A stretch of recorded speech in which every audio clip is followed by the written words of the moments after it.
Is the Corona Saquarema Pro presented by Banco Do Brasil, flying by the seaside town of Saquarema, the site of the final Challenger Series of the year. Itaúna Beach is where all of our compound is set up. Judges Tower, we're flying by, as well as the rest of the broadcast area. Skis are in the water. Water Patrol is on high alert. And why? Because the waves overnight have tripled in size. Easily 8 foot, maybe some larger sets out the back at Itaúna, and it is going to be an exciting day if competition is called on. And it is also a day of a lot of gravity for our Challenger Series surfers. Kuiper Guerrero, along with Mitchell Salazar. Mitchell, we came to the beach this morning, and as we expected, the surf's booming. Yeah, it's huge out there. We actually spoke to Luke Thompson around half an hour ago, and he's like, hey, bro, I think it's 11 feet out there right now. It's big and chunky, but there's a lot of consequences during qualification if we do run today, Kaipo. Just in the first round, just in the first heat, the round of 16, Jackson Baker has a chance to qualify. We'll see what happens. Looks like a couple surfers in the water. Let's go to Rachel Apollonio with Travis Logie for the call. Good morning, Kaipo and Mitch. Good morning, Travis. Well, the athletes look a bit tense today. What is the call for today? Hey, Rachel, it's pretty intense, and so are the waves. We're going to go with men's round of 16, heats 1 to 8. We've got the women's and men's quarters on standby after that. We'll see how we go. There's some solid 8-foot sets out there. There's some great opportunities. It's going to be an exciting watch, that's for sure. Another big day about to start, and watch it. Yeah, we do. Thank you, Rachel.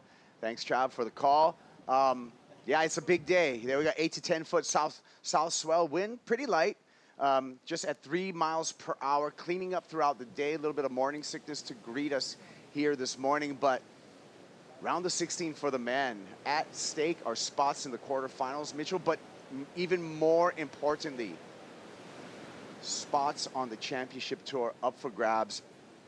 In the men's side, we have 3 spots available with 7 surfers mathematically in competition and want those 3 spots. So it's going to be a day of both celebration and heartbreak. This is the end of the road right here. Yeah, the thrill of victory and the agony of defeat is something we're definitely going to keep an eye on today. But looking at this first heat of the round of 16, big consequences for Jackson Baker.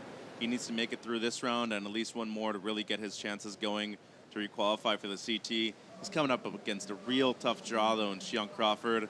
These waves for Crawford are something that he's very used to, Kaipo, but Jackson Baker really thrives in these kind of conditions too. Two power surfers out there in the water in the first heat. Yeah, Jackson Baker, 26 years, the Novocastrian, Newcastle, Australia represent. He was a 2022 rookie on the championship tour.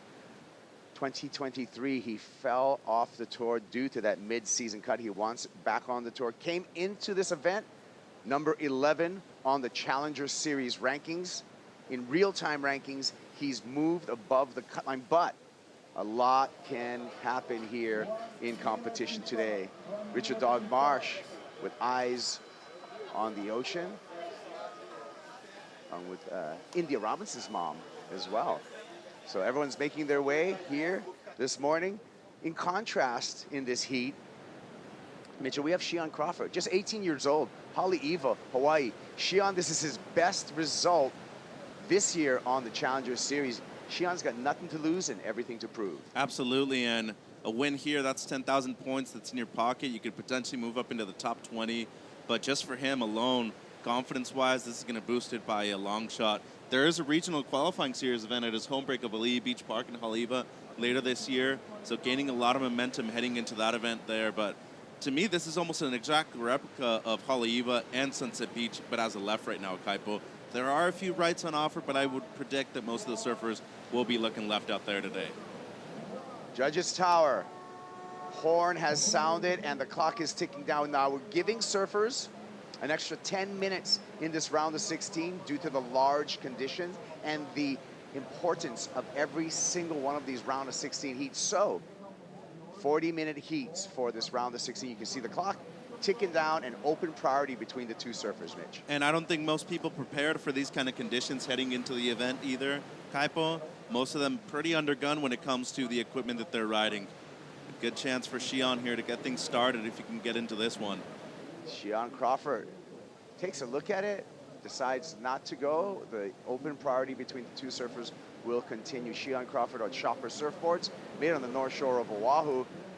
And already some theatrics out in the water with Jackson Baker throwing his arms up. Why was he doing that? Well, he's trying to sell the block over there right there from Xi'an, but I don't know if that was fully it. Didn't see a lot of commitment by either surfer to really go on that wave. Seemed like there was some potential for a score, though. But as of right now, it doesn't seem like there's been a decision made by the priority judge, Kipes. Yeah, I feel it would be hard to sell a block when in open priority. Once priority is established, then someone can truly block you. But right now, it's free range. I mean, both of the surfers are able to take any wave they want depending on their positioning on the wave. And it fully changes the dynamic of the heat, too. The way you would compete after opening up in second priority, and then the other person being granted basically a golden egg out there. But with 40 minutes on the clock, and especially with the huge lineup that we have out there in the water right now, I think it's anybody's game. Yeah, we talked about Xi'an. His best result in a Challenger Series was his debut in 2021 at his home break, Haleiwa Ali'i Beach, where he made the quarterfinals there. Xi'an Crawford, coming from a great North Shore family. Father Eddie runs Surf and Sea over there, running the other side of the beach, bridge. And we look at Jackson Baker, 26 years old. We talked about it earlier, just this morning, that Jackson needs a semifinals appearance to guarantee his qualification. Now, this is a fluid line I want to explain to everyone on qualification, because everything depends upon who wins, who loses out, and the final math there. But to ensure his own destiny, he needs to make the semifinals. Right. So 2 more heats, basically what he needs.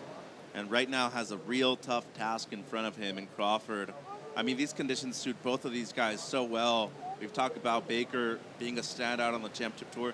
He had a great heat with Felipe over at Bells this year at Winky Pop, subpar conditions, and he really brought it to the 2-time world champion. But Baker thrives in these kind of waves. Sunset Beach, Haleiwa, I think even at home in Newcastle when he won the QS a few years ago, it was quite sizable on the outside. But as of right now, he needs to be very calm, center himself, and not get involved in the game of the other surfer, Kaipo. It's really easy to fall for some of these theatrics, as you were mentioning, in the first 10 minutes. You need to keep yourself centered right now in a must-win situation for him. Well, we talked about the conditions as well. Let's talk about the tides right now, Mitchell. We had a high tide this morning, and we have a tide draining out for a couple hours right now. Yeah, luckily for us, there's not a huge difference between the high and the low. As you can see right there, 2.8 feet, the high at 6:38, and then the low at 2.1 at just past 10 a.m. So really good. I actually think those tides are very beneficial for the waves that we have out there right now. Imagine paddling out in these kind of conditions with a lower tide, Kaipo. Be a lot of work when it already is. Yeah, we do have the option of jet ski assist for the surfers. The surfers would be transported just to the channel and take the inside route with those jet skis. Well, time off the clock, and the South African crew preparing. We got Luke Thompson. He's going to be coming in on the 3rd heat of the round of 16, as well as the Australian crew as well. They're there early in the morning, backing up Jackson Baker. That's the Irakanji, if you would, the Australian crew. And there's a possibility that we could run into the quarterfinals later today too, either the men or the women. So Indy Robinson on tap here this morning, checking out the conditions. But looking at this right now, they've both been out of position for a lot of these waves, Kaipo. It seems like there have been quite a few lefts that have gone underneath the positioning of both surfers out there in the lineup. In a raw ocean, it really is mining for quality waves or scoreable waves right now. So both surfers still waiting for anything of quality to come through. They're just going to hold tight in this open priority this morning. You can see the lines from all of the rips involved here with all the moving water moving out to sea.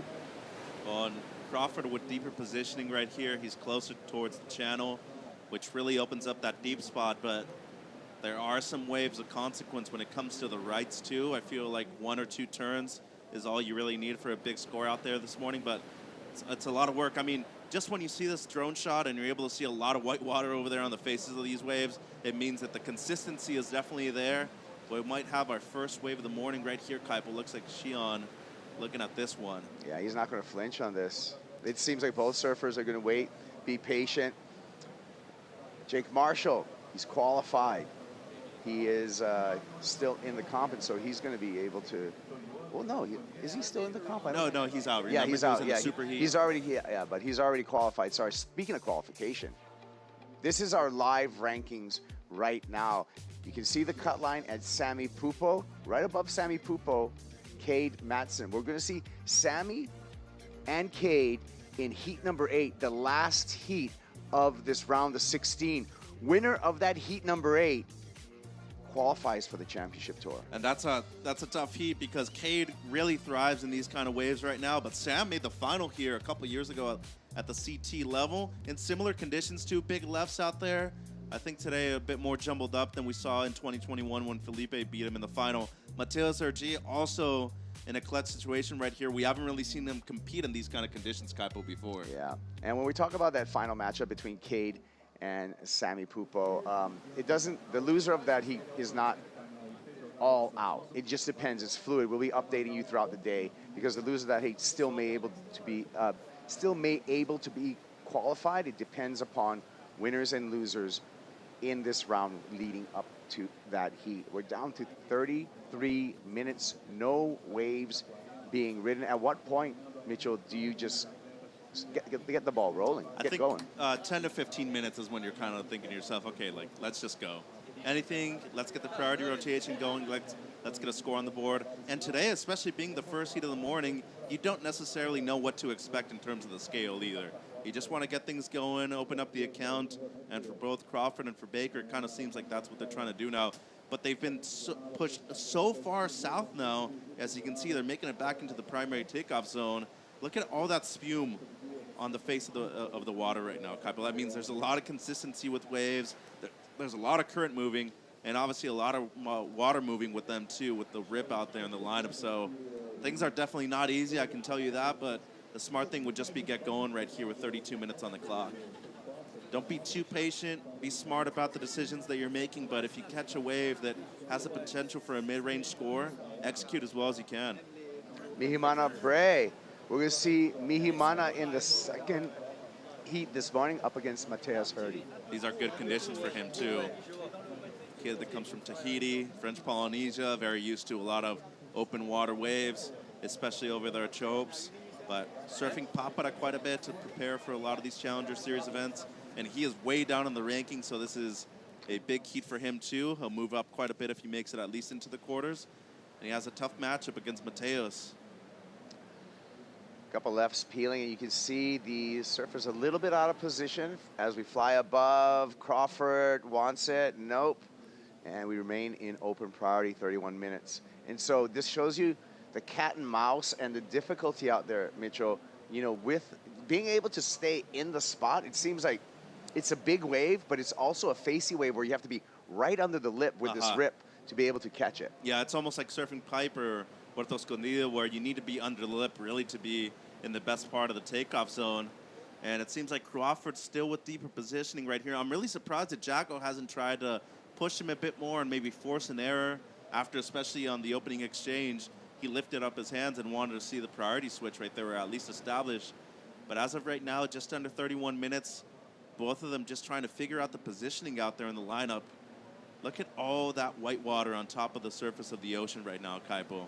Yeah, and what a difference a day makes. There's a lot of current right now. You know, Mitchell, you and I went for a surf yesterday where there was really not a lot of drift at all out in the ocean. It was, you know, it was chunky conditions, but there wasn't that current. With this developing swell out of the south, you see that drift up and down the beach, just drawing you out of position. Which is kind of weird how it works here because it's coming from the south, but the rip is actually taking you the same way it's coming from. So a little contradictory right there, but it works out here at Saquarema. I think the most important thing is just being able to find a consistency out there in the lineup. Even if you have a 40-minute heat, that doesn't necessarily guarantee that you're going to have a lot of scoring opportunities. Here we go. Finds a pocket. Shion Crawford off the bottom, hooks off the top there.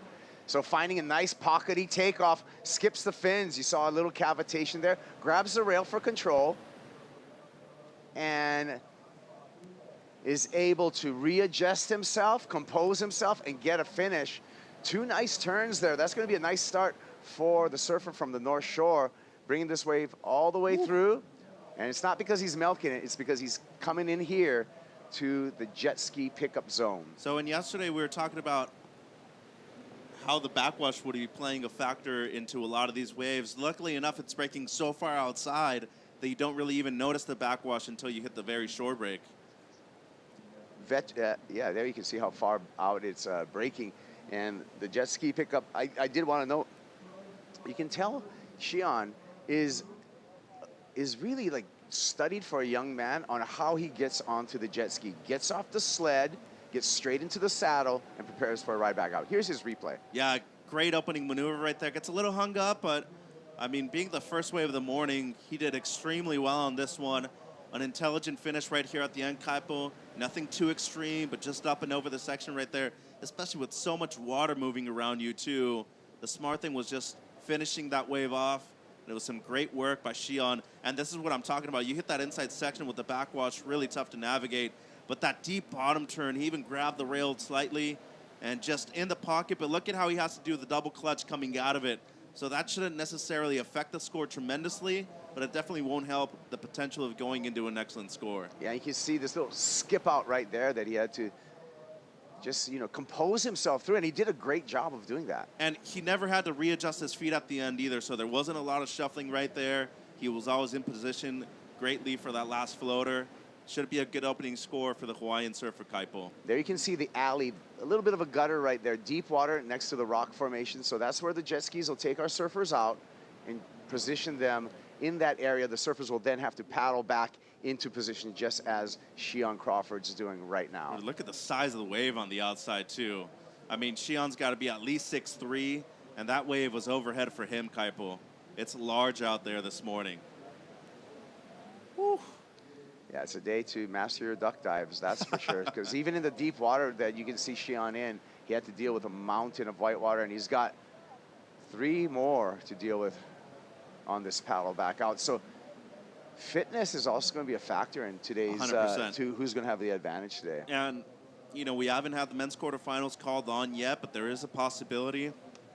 If you're lucky, you're going to be one of the later heats in this round, and you wouldn't have to surf until the very end of the day once again. But it's definitely going to be a huge factor today, Kaipo. Conditioning, your fitness, being able to really be smart and efficient with the waves that you're riding out there. Yeah, Leandro Dora giving a little bit of coaching to Mateus Hurdy. Leandro's been in Mateus' corner throughout this entire competition. You can see really one of our top coaches when we look at professional surfing, Leandro Dora. 100%. I mean, he's helped Jack Robinson out. He's helped his son, Iago. Coached him to his first victory here in Saquarema during the CT event.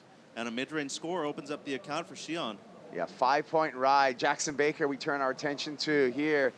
And just the finishing of his ride. So he goes complete on his second ride. Just had a fractional score, an up and out earlier. That's not going to do anything in the scoreline.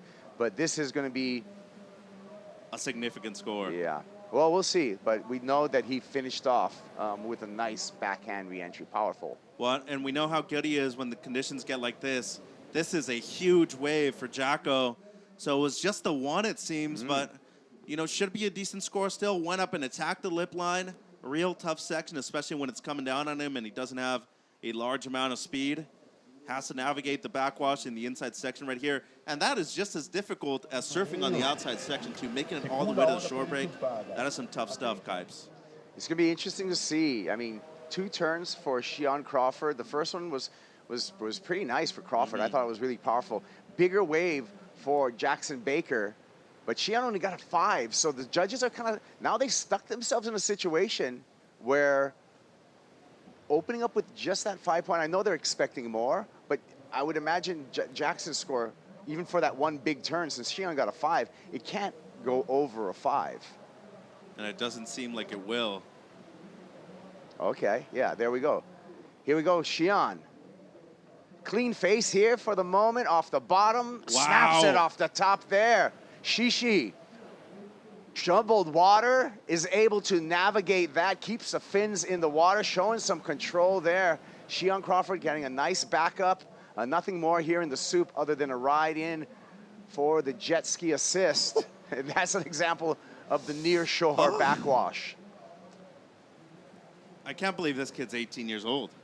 You know, he's 18. He's able to control his emotions and navigate through some real tough water out there right now. As I told you, 10, 15-minute mark, that's when you kind of want to start to get busy. This is a massive wave and goes straight up and vertical. The precise attack of that turn right there from Xian was extreme. And then the second one, more of a setup and does some clean inside work right here, Kaipo. But really, the majority of the scores can come from that first turn. No doubt the best that we've seen so far in this heat. And I feel like this is definitely going to be the best score out of the day so far. Deep bottom turn, right in the pocket, and as vertical as you could possibly get on a wave this size. That's a huge wave. You're going at a certain amount of speed, and you're trying to control the entirety of the board. Look at the way he almost skipped out right there. But that's what Haleiwa does to you, Kaipo. It masters your craft when it comes to these kind of conditions, challenging ones out there right now. Yeah, and his crew absolutely love what they see. He's been getting a lot of backup from the entire San Clemente crew, hanging out with them, staying with them. And I'm sure he's inspired because he's been staying with surfers around him that he's watched qualify for the championship tour. And look at the number coming in for Xian Crawford, 6.83 to add to that 5-point ride. Xian with 11.83, two-wave total, Mitch. Yeah, this is huge stuff right now from the 18-year-old. And the backup of the 5, I feel like that could easily disappear in the next 4 or 5 minutes. It's extremely consistent. That's something that's beneficial for both of them right now. But Crawford in the driver's seat with close to 12 points as a heat total. I feel like today you get 12, 13 points, you're making most of your heats out there. And Jackson Baker needs to at least match the 5-point ride right now of Xian Kipes. Xian Crawford, it looks like that board, the Shopper surfboard. Looks great. Looks great, and it looks like a change in equipment. Up until now, he's been riding a blue board, a little bit shorter board. I wonder if it's a longer board. I'm sure there's a difference in the tail design, but obviously it's a board that Xian switched to address the bigger conditions. Absolutely, and probably more of a rounded pin, a bit more pintail at the end just to be able to control the amount of speed that he's gaining, especially off of the bottom turns. Seems like Baker's interested in this one, Kipes.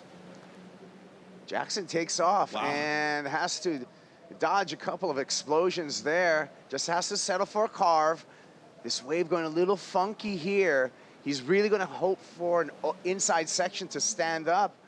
Lip glide there. Wow. Always sure-footed Jackson Baker. That was some turbulent water to make his way through. Mateus Hurdy watching in interest. That was real hard at the end right there. I mean, he had to readjust his footing, was able to gain enough speed to get up into the lip right there at the end. Some good control and good poise of his emotions in a necessary wave in this heat right now, Kaipo. Yeah, Jackson's really going to likely need to do it in two-wave. Baker needing an 8.66 to take in a one wave, and this is when the ride gets wild. Giddy up, cowboy. No. Hang on. 21 minutes on the clock now. A big answer right here from Baker. I was questioning his decision because he had to basically drop in on an avalanche right there. Wave flattens out. It's more of a setup carve. And then right here, I'm thinking to myself, okay, if you don't get one in, might as well just kick out. Somehow he's able to time the backwash as well as he could have. Was able to hit the lip line right there and even release the fins a little bit. No doubt going to be his best score. But look at how well he readjusted. It was a mid-face bottom turn, didn't go all the way to the bottom, but was just able to click the last section. Even got an airdrop too, Kaipo. Critical stuff right there from Jacko. Hanging on with that convergence of water and the backwash and the bump. Iron-legged it out of there, Jackson Baker. That was really impressive to make sure he went complete. And you can't teach heart. He definitely has it. He knows what's at stake right now, and he has 20 minutes to take the lead right here. 5.67 checks in for Baker. Richard Dog Marsh, former championship tour surfer, and another elite coach. Used to spend some time working with Jackson Baker, and there is Dog's mysterious notebook. Has around 2 or 3 every event. Yeah, he goes through all the notes. He goes through the notes with his surfers. We don't know what he writes in there.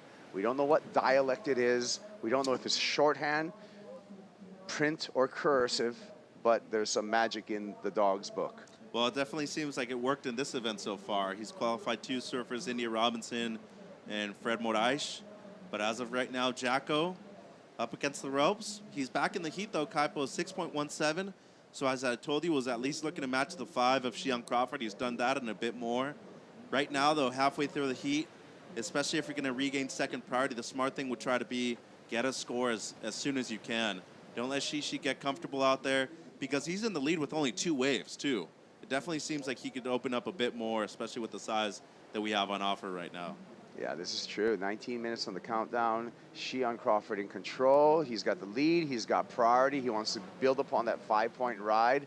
Needs to be more selective on the next wave that he gets to his feet on to do so. I was really looking forward to this heat when I saw the draw, and I saw how Shion was able to control the heat. The last one that he served really found the only barrel we've seen all event long, or at least the complete one.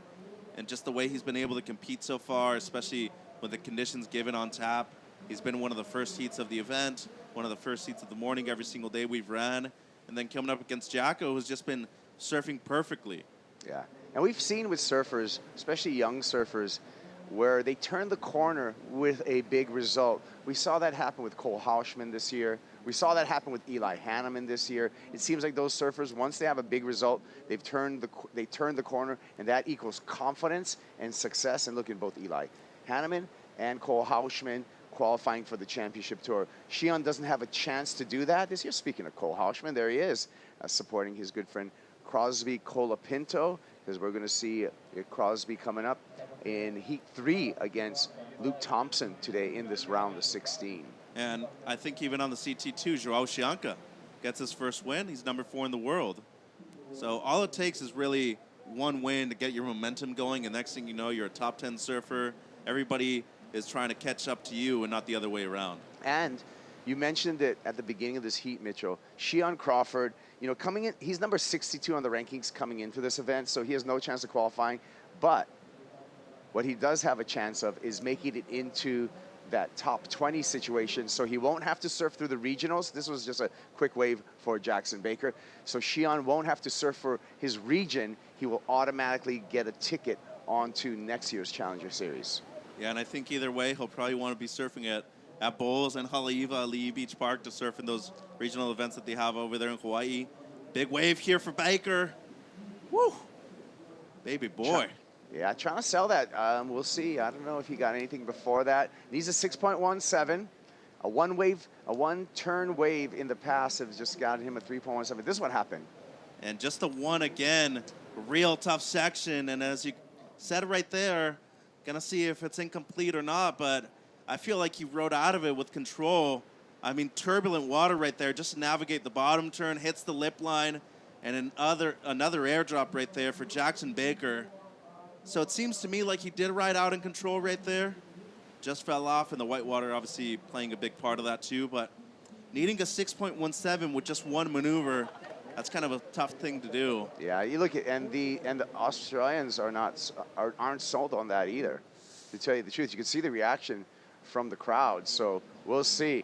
We'll be waiting for the score for Jackson Baker and see how that changes the situation. Shion Crawford currently in the driver's seat here at the Corona Saquarema Pro, presented by Banco Do Brasil. More to come.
Back at the Corona Saquarema Pro, presented by Banco Do Brasil. First heat of the morning, Shion Crawford out on the water against Jackson Baker.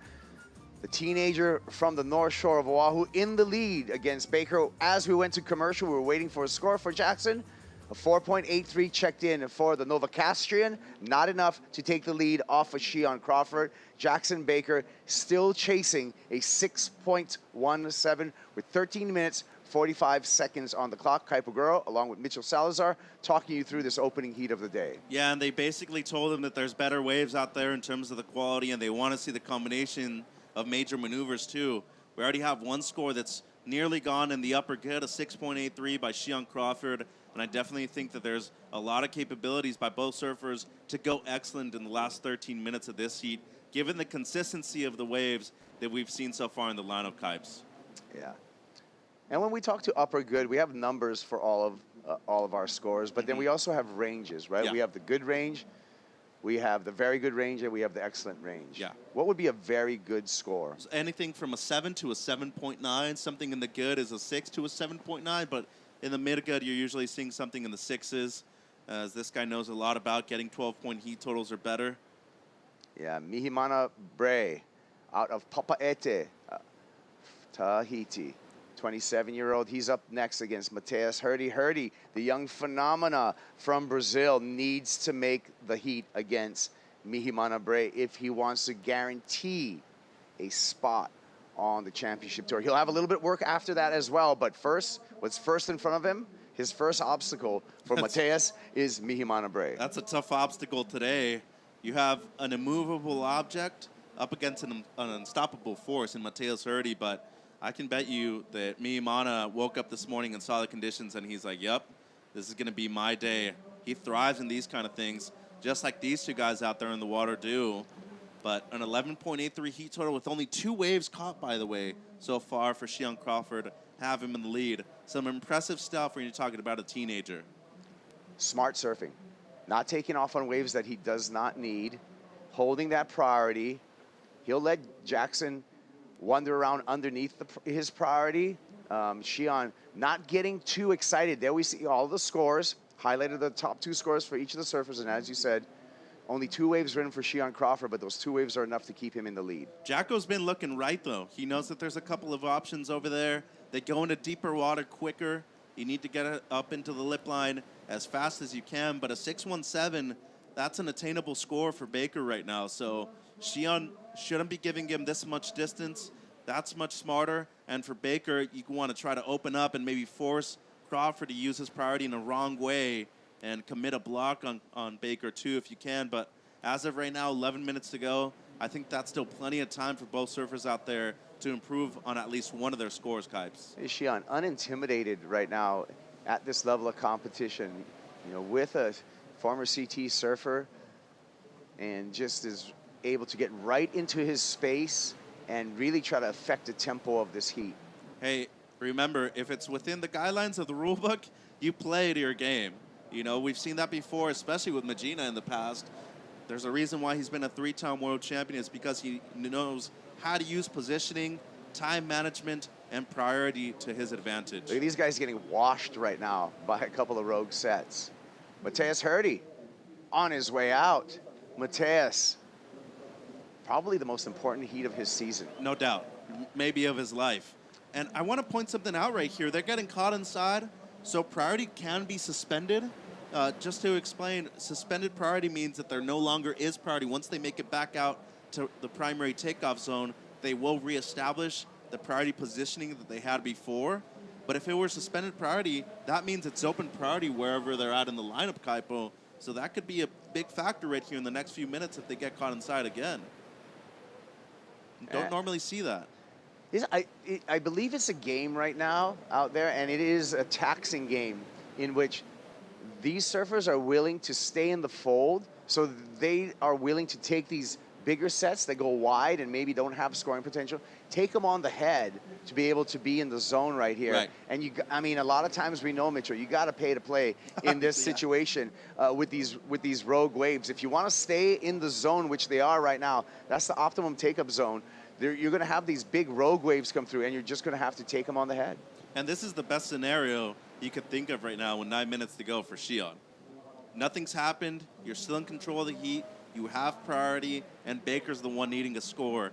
He has outside positioning over Baker right now. He has control of priority.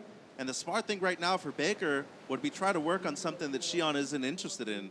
If you want to force him to go, force him to go. But if you're Baker and he doesn't feel like he has a need to improve on the 5-point ride, just be on the offensive side the entire time, Kaipo, because time is not in your favor right now. Yeah, Shion happy to play in the confused Exactly. water right now and let the clock tick down. So the more confusion out there is going to go really an advantage to Shion Crawford. And it looks pretty confused. We can see on this wide aerial shot, Mitchell, more big sets on the way. Yeah, and I don't know if Baker's aware of that right now. He's looking at this wave right here, but it doesn't seem like it's going to break. Oh, no. This is a huge set, Kipes. More confused water coming into play here. And the surfers are going to spend a little bit more time underwater. Wow. That's a big one. Look at the way they come out of the water. Ooh. Look how far they got pushed back from that set. And if you're Jacko right now, break away if you can. Start hustling. And it seems like he definitely saw where Shion was in the lineup right there. He's trying to break away. Oh, unfortunately for him, though, Crawford didn't get another one on the head, and they're going to be right back to where they were. Wow. Great job by our crew getting that aerial footage view right there, because that aerial view really is an illustration to what's going on the playing field today and how massive it is and how confused the water is. Quiet Australian crowd at the 7-minute, 20-second mark. Yeah, if Jacko's up and riding, though, in the next few minutes, they're going to be as loud as they possibly can be, though. It seems like maybe a smaller size wave right here. A lot of these aren't breaking until they hit the very inside part of the sandbar. And unfortunately for Jacko, that's not where he wants to be, because next thing you know, you get caught inside by a set. That's a few minutes they're going to lose off of the clock. 7 minutes now, Kipes. Things are winding down for both surfers out there. Tense times. Tense time for Baker. Tense time for Shion Crawford, as he is, really at the verge of his best result. We said that he made the quarterfinals in 2021 in Haleiwa, but due to permitting in Hawaii, that quarterfinal finish was actually in a 4-man heat. Yep. So there were actually, it was actually not an equal 5th place, which he would achieve if he was able to make out of this heat. Then it would be his best result ever on the Challenger Series. Yeah, but I mean, look at the distance that he's traveled. Went to Portugal, was able to come straight there, straight here from there. But just traveling from Hawaii, from Australia, that's a huge trek just to get to Brazil alone. Then you add in the 2-hour drive from Rio to Saquarema. It's a big distance that you need to cover. And I know yourself coming from Oahu as well. Hey, bro, everywhere's far from Hawaii. That's true. There's no place close to Hawaii. Here we go, Jackson Baker finds a right, and that thing you can see goes into this deep water. Looks like he's gonna stick with it, hoping for something on the inside. He would need something miraculous on the inside, but he's just gonna bunny hop into the channel. He did create some space between himself and Shion Crawford. Well, now you have just under 6 minutes to get to work, too. As there's Dog writing some notes down in his book, too. But it's all or nothing right now, Kaipo. You're Jacko, you get a section. It doesn't matter if you're super late or really early to it. You need to attack at all cost. So go up there, try to make things happen. It could potentially only take one turn, too, on a bigger set wave.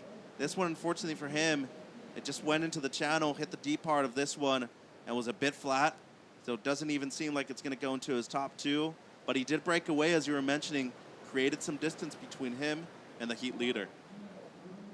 5-minute warning, and you can see Jackson Baker making his way back out into the zone. Shion Crawford controlling the takeoff zone with the lead, with priority, happy to let the clock run down.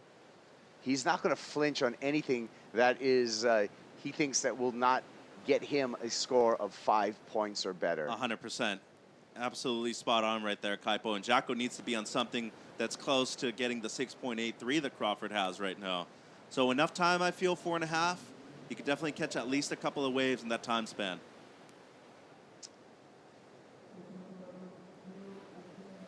Baker waiting, and a little bit of desperation as he looks towards the beach. Let's check out on the beach. Manu, who are you with?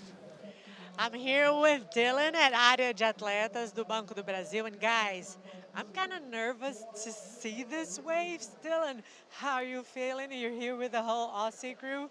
Are you nervous too about this ocean and Jack out there? Yeah, it's stressful times right now. Jacko obviously needs to make this heat to keep his qualification hopes alive. We're all willing the waves to happen, but it definitely looks tricky out there, and they're doing their best. But here, go Jacko! Oh my God, you have to hit it. Oh no. Yeah, it's stressful out there, but we're all cheering for him, hoping something comes in the last 3 minutes. Okay, thank you very much. Have fun. Back to you guys. Yeah, North Narrabene's Dylan Moffat in there for the corner of Jackson Baker. And you could see him willing, like, oh, you got to hit it.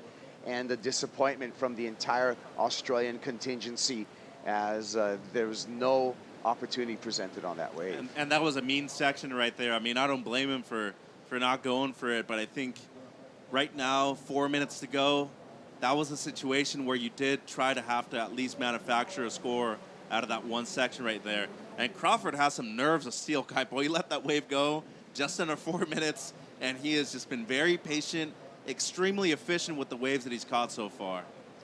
Let's take a look at our heat recap, starting with Shion Crawford. Yeah, and a 5.0 right here by the surfer from Haleiwa, Hawaii. Just off to a quick start. They didn't want to play out there and wait a little bit more than he was needing to. But as you can see right here, he's just been navigating all these whitewater sections extremely well for how young he is. Being composed and then dropping the best score of the heat Kaipo right here with a deep bottom turn, a 6.83 for that miraculous turn right there on the back end. Just feel like so far he's been very comfortable out there. This probably reminds him of a regular day at home over at Ali'i Beach Park in Haleiwa. And once again, just being able to do it on both the backhand and the forehand in this event so far. And Jacko Baker on the backhand too, dropped a 5.67. You know, a wave that went really flat at the beginning, but stuck with it. And as Jacko always does, he relies on his skills and on his instincts, was able to capitalize on the one section right there that was actually good out of that wave, got his best of 5.67. Coming down to this, live action, Jackson Baker finds a clean little one on the inside, taps it through there, vert. One more time around here, bangs it, pokes the nose, and again, a must-win heat for Baker if he wants to qualify for the championship tour. If he wants to get back onto the championship tour, he needs to make this heat, and he is up against the ropes. 1 minute, 15 seconds to get a score of a 6.17. I feel like he had it here, Kipes. You mentioned a smaller one, but had some clean face to it. Strong turn right there to open things up. He was always looking down the line because he knew that there was one more section on offer. When he got there, though, he had to manage the backwash, and coming out of it, the backwash just elevated him a bit too much. His pressure on the front foot was a bit too strong. And as you can see right here from the reaction of the Aussies, that might have been the last opportunity that he had in this heat and potentially this event, too. Yeah. The paddle back out is Taxi. He got pushed to the beach. That's the end of the run for Jackson Baker.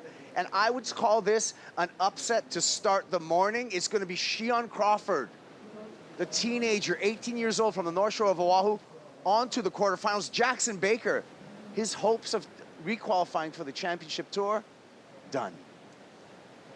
It's a tough one. It's a tough one for Jacko. He was right there. Destiny was in his hands, Kaipo. He was able to control it. And unfortunately, just on the last turn, the last section that he had, wasn't able to ride out of it cleanly. Needs to be proud of himself, though. I mean, given the conditions, being the first heat of the morning. And to be fairly honest, adversity was against him the entire event. He had the surf in the superheat, made it through that, had a couple of really tough matchups, especially going up against Shishi right now. And it's just going to be that last effort that he wasn't able to complete to make it through into the quarters. Beginning the day with drama here at Itona at the Corona Saquarema Pro, presented by Banco Do Brasil. What a start on the day. Shion Crawford with a brilliant effort. Just 2 waves ridden. Shion into the quarterfinals. We are into a commercial break. When we return, heat number 2 in the water, Mateus Hurdy versus Mihimana Bray.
The Corona Saquarema Pro presented by Banco do Brasil is brought to you by Corona.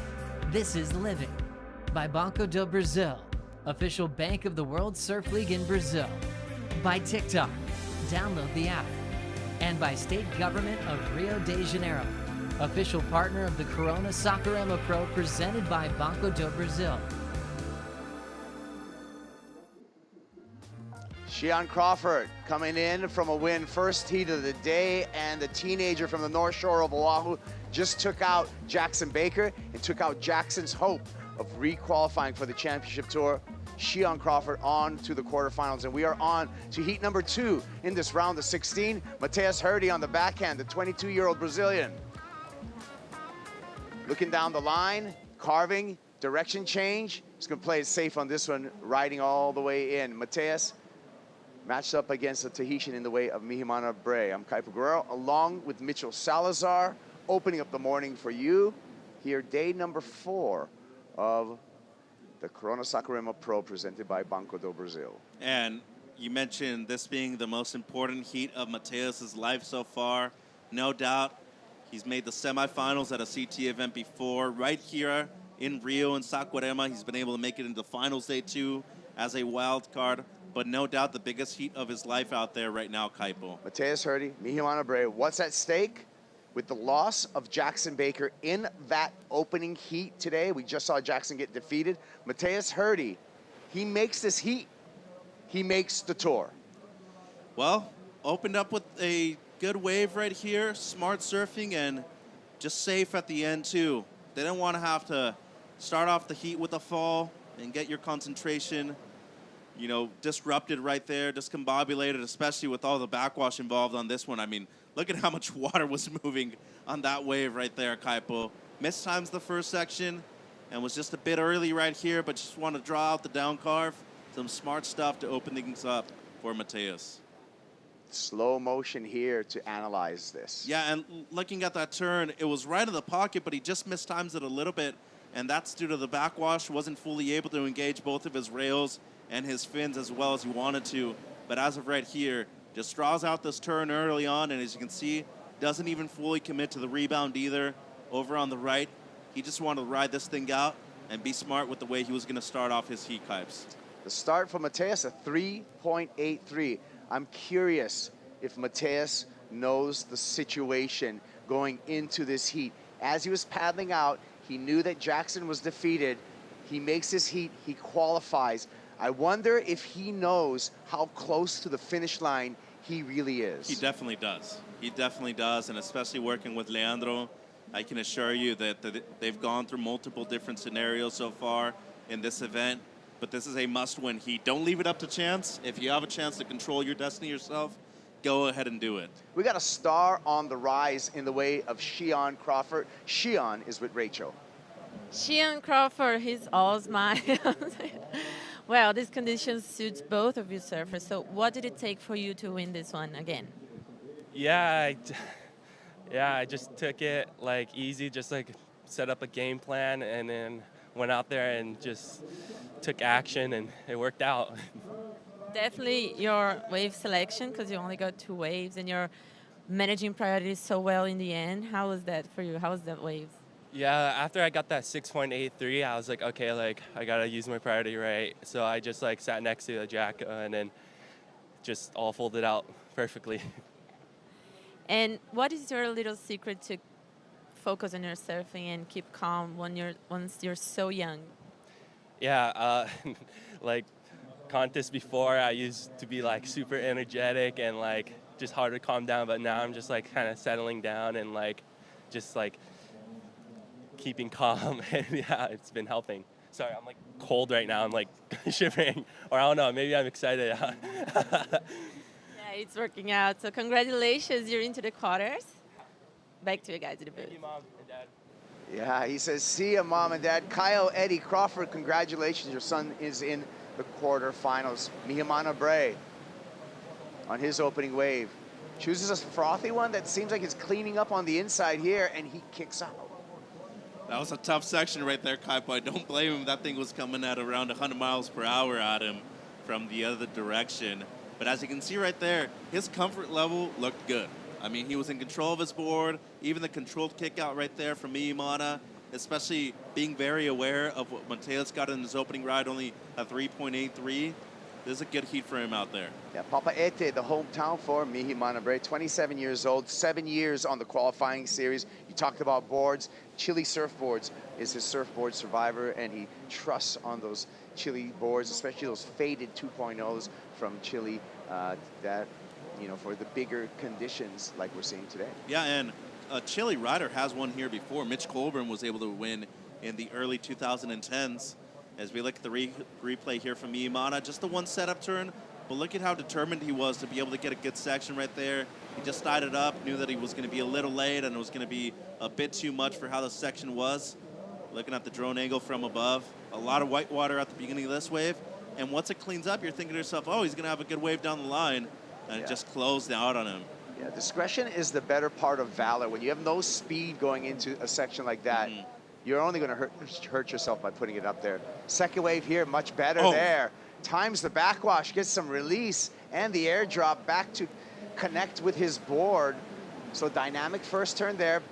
Banks off the oncoming section, but the convergence of water just sandwiches him. Man, he's got some strong legs underneath him, because to be able to control that first turn coming out of it with that amount of speed, all of the backwash, and still a good-sized wave, even if it was breaking on the inside. That was some strong turn, even slid the board and the fins when he was coming out of it as well. Right here, recomposes himself, and just unfortunately didn't have the right amount of speed to be able to ride out of the whitewater there at the end. And the shot from above, look at that deep bottom turn, and he just completely slides the fins. A lot of commitment right there. The degree of difficulty as extremely high as it could have been for that one. And as you can see, not enough speed for the finishing maneuver. Still, should be a good score, Kipes. We really get to see this bounce, the release, and the recovery, actually, because he came out pretty straight-legged. Yeah, and a board slide, really. I mean, when you look at it, that's what a board slide in skateboarding is like. But to be able to hold on to his feet, he didn't even have to shift his feet or readjust coming out of it either. Some strong legs right there from the Tahitian. 4.83 is the score for Bray. Gets the jet ski ride back out and will be deposited there in the channel. Early lead for the Tahitian, 30 minutes on the clock. Mateus Hurdy with priority, doesn't need a big score to retake that lead at the moment.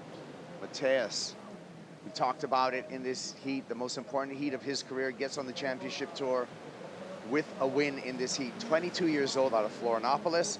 You mentioned it before, he's had a quarterfinal finish here at the Oi Rio Pro. And so he's been proven in these waters, knows how to win. He's had a couple of wild card appearances here at Itaúna on the championship tour level. Yeah, the only thing I would say is that most of his best results have been on his forehand. You usually haven't seen him on his backhand too much. There's his manager, Daniel, his coach, Leandro, to the right. And having the support crew here is obviously huge for his success. But as of right now, it's all going to come down to you. Can you control it in a 40-minute heat? Can you control your emotions, your breathing, and just your awareness in a lineup that is changing at every moment, too? Obviously, very consistent out there in the water, too. And Miyamada opens up with the better out of the opening exchange, too, Kaipo, of 4.83, so a full point better than Mateus's opener. Well, we saw an upset, the spoiler, if you would, with Sean Crawford taking out Jackson Baker's hopes. Could Mihi Manabre play the same role in this second heat of the morning? It's going to be a dramatic day. Buckle up, like we said at the opener, throughout this as we set up our quarterfinals for the men's, because just as important, or if not more important, are all of these qualification scenarios. We started out today with 7 surfers vying for 3 spots left to get to the championship tour. We got David Silva, Mitchell, who won the last event in Portugal. He's on the sidelines today watching this all unfold and see if he can remain above that cut line. Yeah, there's 3 Brazilians that are right on the cusp. It's Mateus, David Silva, and Samuel Pupo, too, who, if he makes his heat against Cade Matson, he's moving through onto the championship tour as well, requalifying. But as of right now, we've mentioned the accolades of Mateus. There's his uncle, Guilherme, and in 2021 when he made the semis, I actually thought he was going to win the event over there at Barra La Cruz, Kipes. Yeah. Here we go. Fading into this section. Mihimana Bray currently has the lead.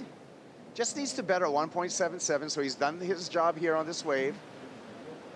Just cautiously surfing this wave and easing through some turns. That's some really smart stuff, though. Extend the lead, make the requirement a bit better for the surfer in the red jersey. Doesn't have to be a 5, doesn't have to be a 6, but as long as you're able to back up the 4.83, that's helping out your own cause. And right now with 28 minutes on the clock, I feel like he might have done that by a decent margin right now, too. So playing out there with the conditions in the lineup, given how difficult it is just to be able to navigate and find some open face and clean water, he was able to do that right here, Kaipo.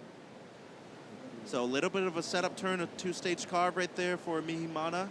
Makes it back to the open face right here on the inside, and thought he engaged the rail a bit more. Better drawn out maneuver for Bray. Then once again, he just uses those rails to his advantage. I mean, being a goofy footer out here, this is a dream wave for you. You're able to generate your own speed. You're able to utilize the entirety of the area of this wave. And especially given how big it is today, you have an option of being on the forehand rather than being on the backhand too. So that is clutch for a surfer like this. Really holds the rail right there. Don't think it's going to be a huge score, just given that there wasn't anything of consequence and any real critical section on this one. When it comes to using the rail and carving on your forehand, some good stuff right there by Bray. A 2.83. Mihimana does extend his lead over Mateus Hurdy, who's been patient with his priority. You can see Mateus further out and paddling against the rip. Mateus now needing a 3.84 to retake the lead. There he is, Hurdy. Paddling against the moving water, trying to stay in position and ready for the next set. And look at Mihimana on the inside. He's already looking to improve on the 2.83 and finding some of these medium-sized waves that could potentially be some of the better ones, Kipes. He found the fold. Looks down the line there and pulls back. Looked like a good The wave, wave actually too. had, yeah, I was going to say, the wave actually looked like there was some scoring potential on it. Seemed like it was going to be a tough drop for him, though. And they are so well trained, too. You know, whenever you represent France and you get support from the French Federation, you're always getting real good places to stay. You're getting fed well. You're getting a lot of trainers, and they're usually traveling with you, too. They have a big pack with them right now. Marc Lacomar is in the, well, he was in the event. Alain Rioux, one of the premier coaches, also from Tahiti, helping out Mihimana. So when you have that comfort level both in and outside of the water, some big things could potentially happen in terms of big results. Already got his best one so far this season, Kaipo, at least a 9th secured for him. Manager Daniel, eyes on the water for Mateus. Mateus continues to paddle against this rip here, holding himself into position. He needs to keep his wits about him, head on a swivel for his opportunity, but also calm to know that he can get the score easily and to activate when that opportunity comes through. He does have that priority. And he's got 25 minutes. Oh, it's plenty of time. I mean, not even half of the heat has gone by, but I would say the next wave you can't safety surf, though. You definitely can't do what you did on the opening ride. It was just a 3.83. You need to go out there and at least catch something in the 5s or the 6s to move yourself pretty far out in front in this one, Kaipo. Yeah. 24 minutes, 45 seconds. Mateus continues to hold position. Mihimana's trying to scratch into this one, and here he goes. Smooth face for Bray. Up into the lip there. Nice bounce off the top. Bottom turn, slashes for the finish, and that is going to help the Tahitians' cause. Chipping away under priority, Mitchell. And what I tell you, Kaipo, he was one of the surfers this morning that was probably licking his chops to be able to paddle out there and say, these are my kind of waves. I thrive in this. Water moving, ain't no problem. Straight up into the lip, up and over the section right there. Manages the backwash well and able to engage the rails with a strong finishing turn right there on the oncoming section 2 for the French surfer. Just the composure, being able to capitalize on the golden opportunities on this one. Look at that. I mean, that wave's coming down on him. He goes up and over it, dealing with the backwash too. Real tough stuff for Mihimana. And then right here, timing the section perfectly. Not overdoing it either. You know, just pushes on the rails. Real smart surfing right there by the surfer from French Polynesia. And the camp for Mihimana Bre with a applause. Our reporter out in the field, Manu, where are you? What are you doing? And here by my side is Guilherme Regi, Mateus' uncle. Of course, he's pretty nervous, pretty focused right now. So I'm going to ask one quick question. Guilherme, você como tio, óbvio que quer que ele se classifique, mas você já está orgulhoso só de ver ele competindo dessa forma? Sim, sim. Estou muito orgulhoso do Matheus, no desenvolvimento dele, no crescimento dele, né, assim como atleta, como pessoa. E fico muito feliz aí em ver ele disputando aí a vaga, chegando. Né, eu estou muito nervoso que ele está na água ali. E assim, ver ele competindo aqui, né, entre os melhores, né, todo mundo no nível excelente. Então, assim, estou aqui tentando mandar muita força positiva para que ele consiga pegar as ondas e vencer essa bateria que ele está precisando. Tá certo, muito obrigada, desculpa incomodar. I asked him about watching right there, Mateus. Of course, everybody wants to qualify right now, but if he was already proud to see Mateus competing like that, and he said they're all so proud to see Mateus competing in this high level with great surfers, and that they're sending the best energy. Back with you guys. Thank you, Manu. And Mateus up and riding here. Frothy face for Hurdy. Fades back to the bottom. Snaps off the top there.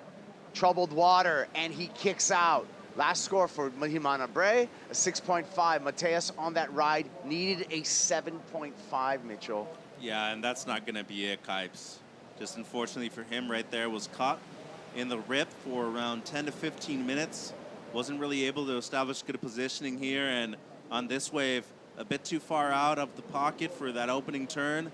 Once he gets to the lip line, though, some good work, but then just too frothy on the inside, and he has to kick out before the convergence of water right there, matching him from the right-hander. But 21 minutes, that's still plenty of time.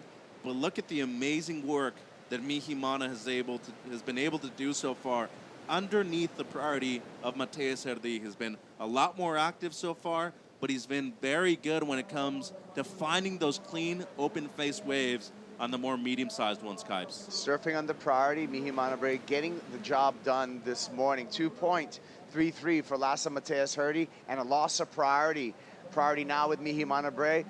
Heat control with the Tahitian. The lead and priority. Mateus now continues to seek that 7.5. He needs to switch a priority, or he needs to do it under priority. We see his coach giving him some direction right now from the beach, using his backup board as a signal. And they're definitely trying to make it happen right here. They don't want it to go down to the last 5 to 10 minutes, because next thing you know, if you're needing 2 of the scores that Mihimana has posted, then things are going to get real difficult with the amount of time that you're going to have out there in the lineup.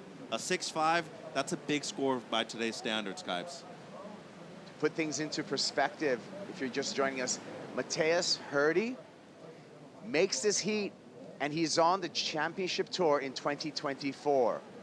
Mateus gets defeated in this heat. He's going to have to be on the sidelines. All hope is not lost for Mateus if he loses in this heat, but he is no longer in the control of his own destiny. He's going to have to see how the rest of this round plays out. Yeah, and a couple of big names coming up too. Both Samuel Pupo and Kate Madsen, they're going to match up in the last heat of this round. And I think if you're Mihimana right now, you should stick to the game plan that you originally had. Be active, find those waves that are a bit smaller, but that will improve on the 4.83. You still have 19 minutes to go, and pressure is completely off of you. You're able to make it into the top 20 if you're winning this event here, Kaipo, and it would be his first Challenger Series win overall. It would be a huge moment for him. Still has 19 minutes to make it out of this one, though, but in control so far of Heat 2 of the round of 16. Another surfer that's watching, another Brazilian that's watching right now is David Silva. And Silva on the sidelines. Silva, if Mateus was to go down in this heat, David Silva would still be above Mateus in the live rankings. So almost, if Mateus goes down in this heat, then you have some friendly fire amongst the Brazilians taking each other out for those qualification spots. It don't matter where you're from. All that matters is if you're on the CT or not. And for a couple of the guys in the lineup right now, that's really what it's going to come down to. Luke Thompson, the South African, with his best result so far on the Challenger Series. He is going to be surfing up against a newly qualified Crosby Colapinto. We'll see Colapinto on the championship tour next year. Yeah, he's going to be a rookie, joining his brother in the very elite. And if Thompson makes the final here, he moves up in the top 20, doesn't have to do the regional QS either. So it would be a big moment for him. His best result so far this year, Kaipo, he's been looking great. An underdog, no doubt. 17 minutes, 45 seconds. And tense times for Mateus Herdy. The lead with Mihimana Bray. You can see both the surfers just having to track themselves and to keep in position. Really a lot of paddling happening today to stay in position with the amount of current that's happening right now. Conclusion of this ultra important heat on the way after this break. Right now we have Mihimana Bray in the lead. Can Mateus Herdy fight back and qualify for the championship tour? We're going to find out after this break.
The people of Saquarema are incredible.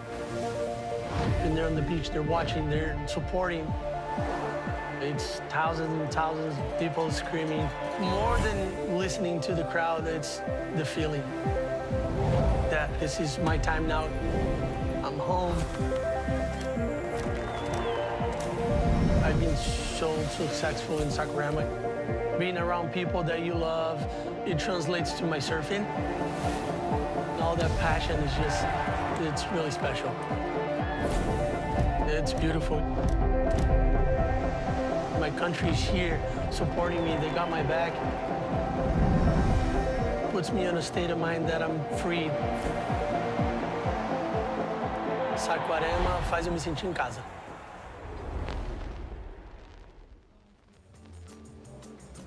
A free state of mind for Felipe Toledo, multiple-time champion here in Saquarema and in Rio overall, the two-time world champion. Talking about it, you can watch it all on worldsurfleague.com. 14 minutes, 30 seconds on the clock. Mihimana Bray leading over Mateus Herdy at the moment. Herdy right now within qualifying distance of the championship tour for 2024. Wants to make it out of this heat, though, as he does have some friendly fire out there in both this round and outside of it. David Silva on the cusp of qualifying. He is watching from the sidelines as we see Mihimana Bray making his way back out. He is in the lead. A 4.83 is his low score, and as we see this wave during the break on the replay, going to town on the forehand here was Mihimana. A couple of great turns, but wasn't able to improve. This one coming through as a 4.83, so just underneath what his low score is. Looking at the drone angle, And some good open face right here from Mihimana. More than anything, probably just keeping Mateus off of this one. Good, strong opening carve, a second one, and laying things on rail, unfortunately for him, went down on the third. Still some good work right here, watching the slow-mo, as he was able fully, truly to engage his rails and push that board around as well as he could. Surfer originally from French Polynesia, representing France, and that's where he went down. Coming out of this turn, just seemed like he caught the outside of the rail a bit too much and wasn't able to fully engage and ride out of that cleanly. 13 minutes on the clock now, as Mateus needing a 7.5 for the lead. It would have to be the best score of the heat and the best score of the day so far. He's out there with priority, just under 13 minutes to go. And with a good amount of positioning out there in the lineup during the heat, just hasn't been lucky so far, Kaipo, with the amount of luck that he's had in terms of the good waves coming through for him. And peeking over the ledge there. So Mateus in a tough situation. But this, you know what? If you want to be on the championship tour, these are the kind of situations that you have to overcome to be successful. 100% agree. As we look at Crosby, he's prepping, coming up against Luke Thompson. Good battle of regular footers, very similar styles between the two of them. And Thompson does have a chance to make it into the top 20 if he makes the final here in Saquarema. Meanwhile, Crosby, he's qualified already for the championship tour.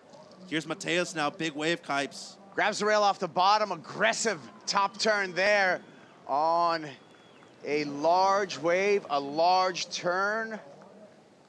Will that be the 7.5? It's doubtful that it's the 7.5, close to an 8, but I feel like he could very much potentially improve on the 3.83 that he has on the scoreline. A lot of commitment right here, deep bottom turn, and a massive section right there.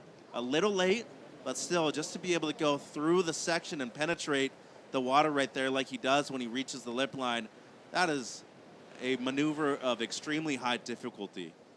High difficulty, high risk. And committed.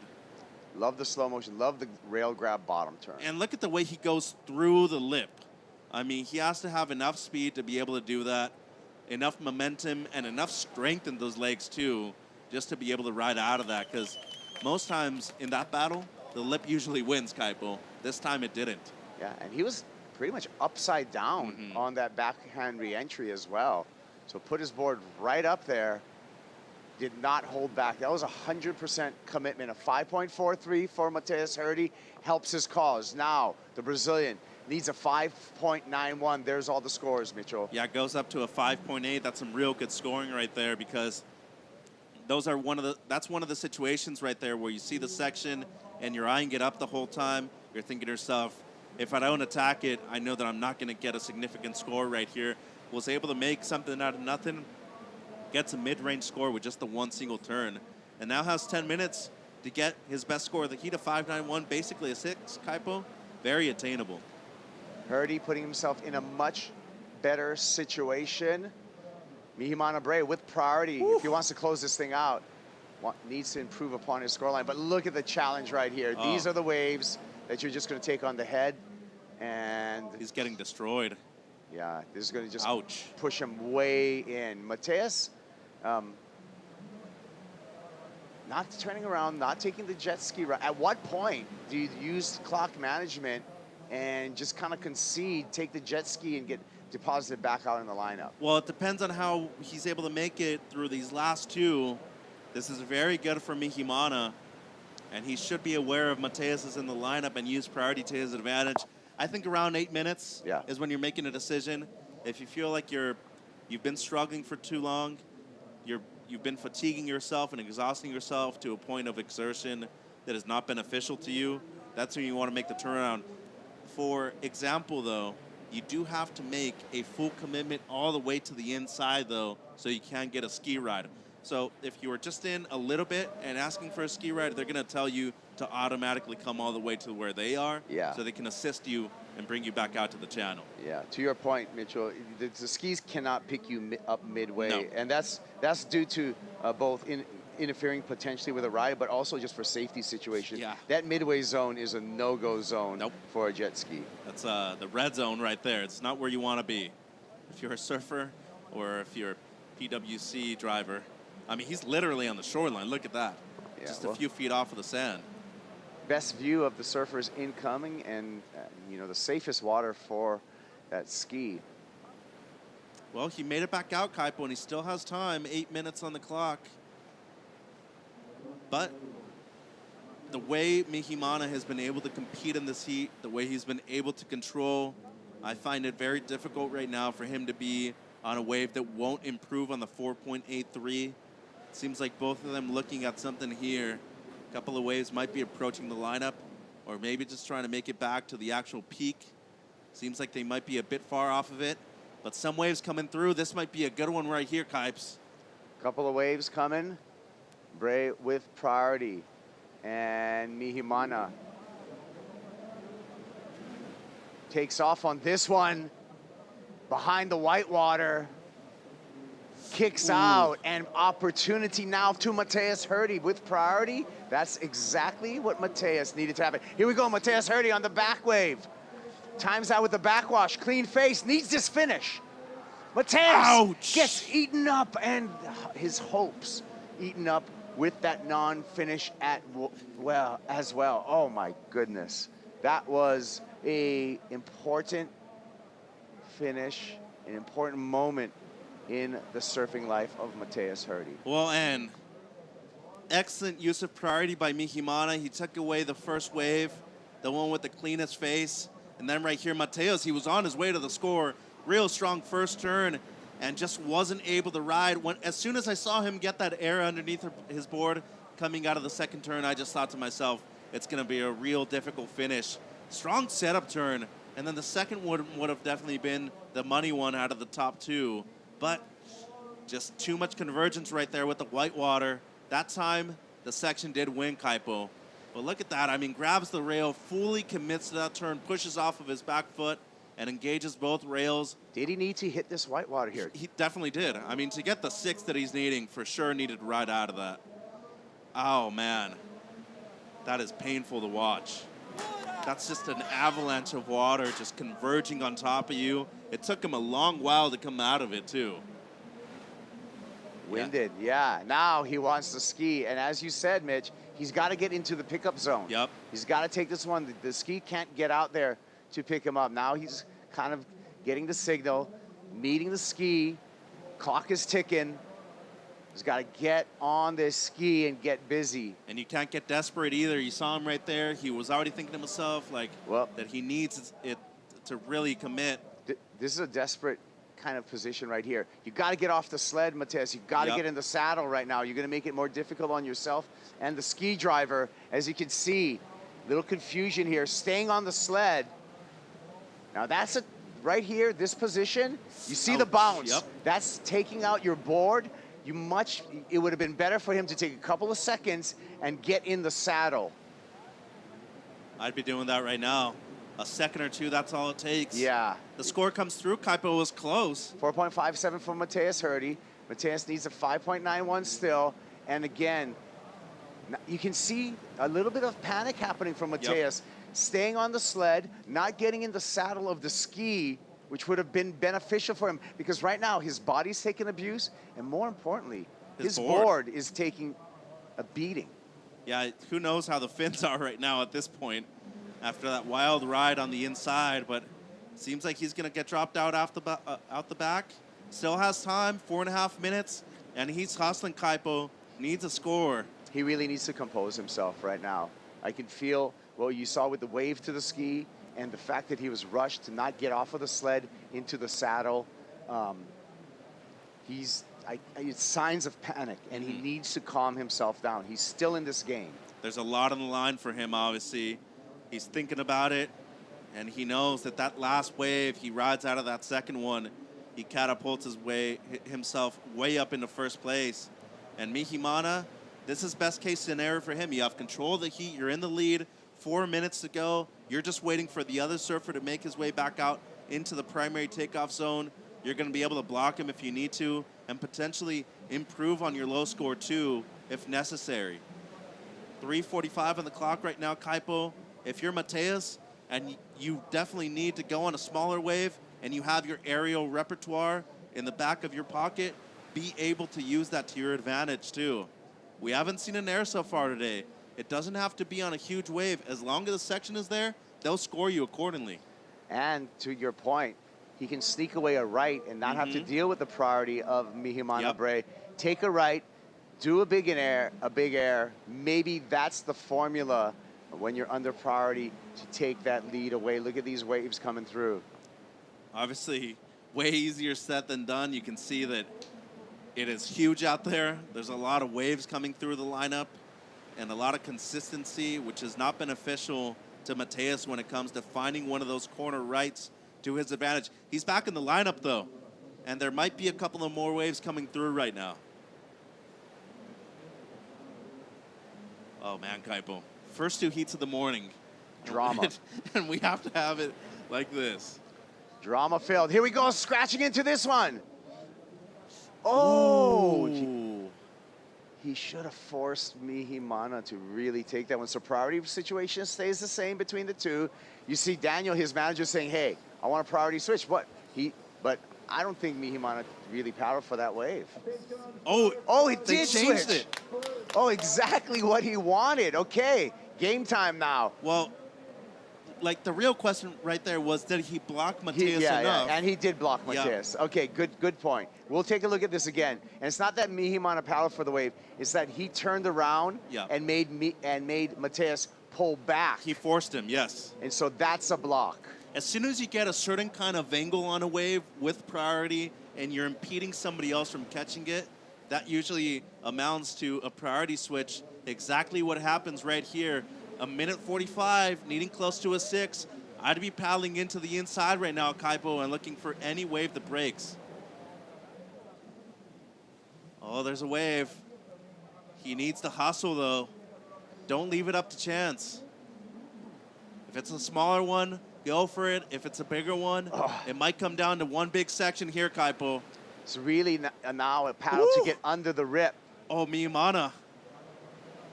Yeah, you see how ripped out it is, and that wave not breaking because of all the water getting sucked out to sea.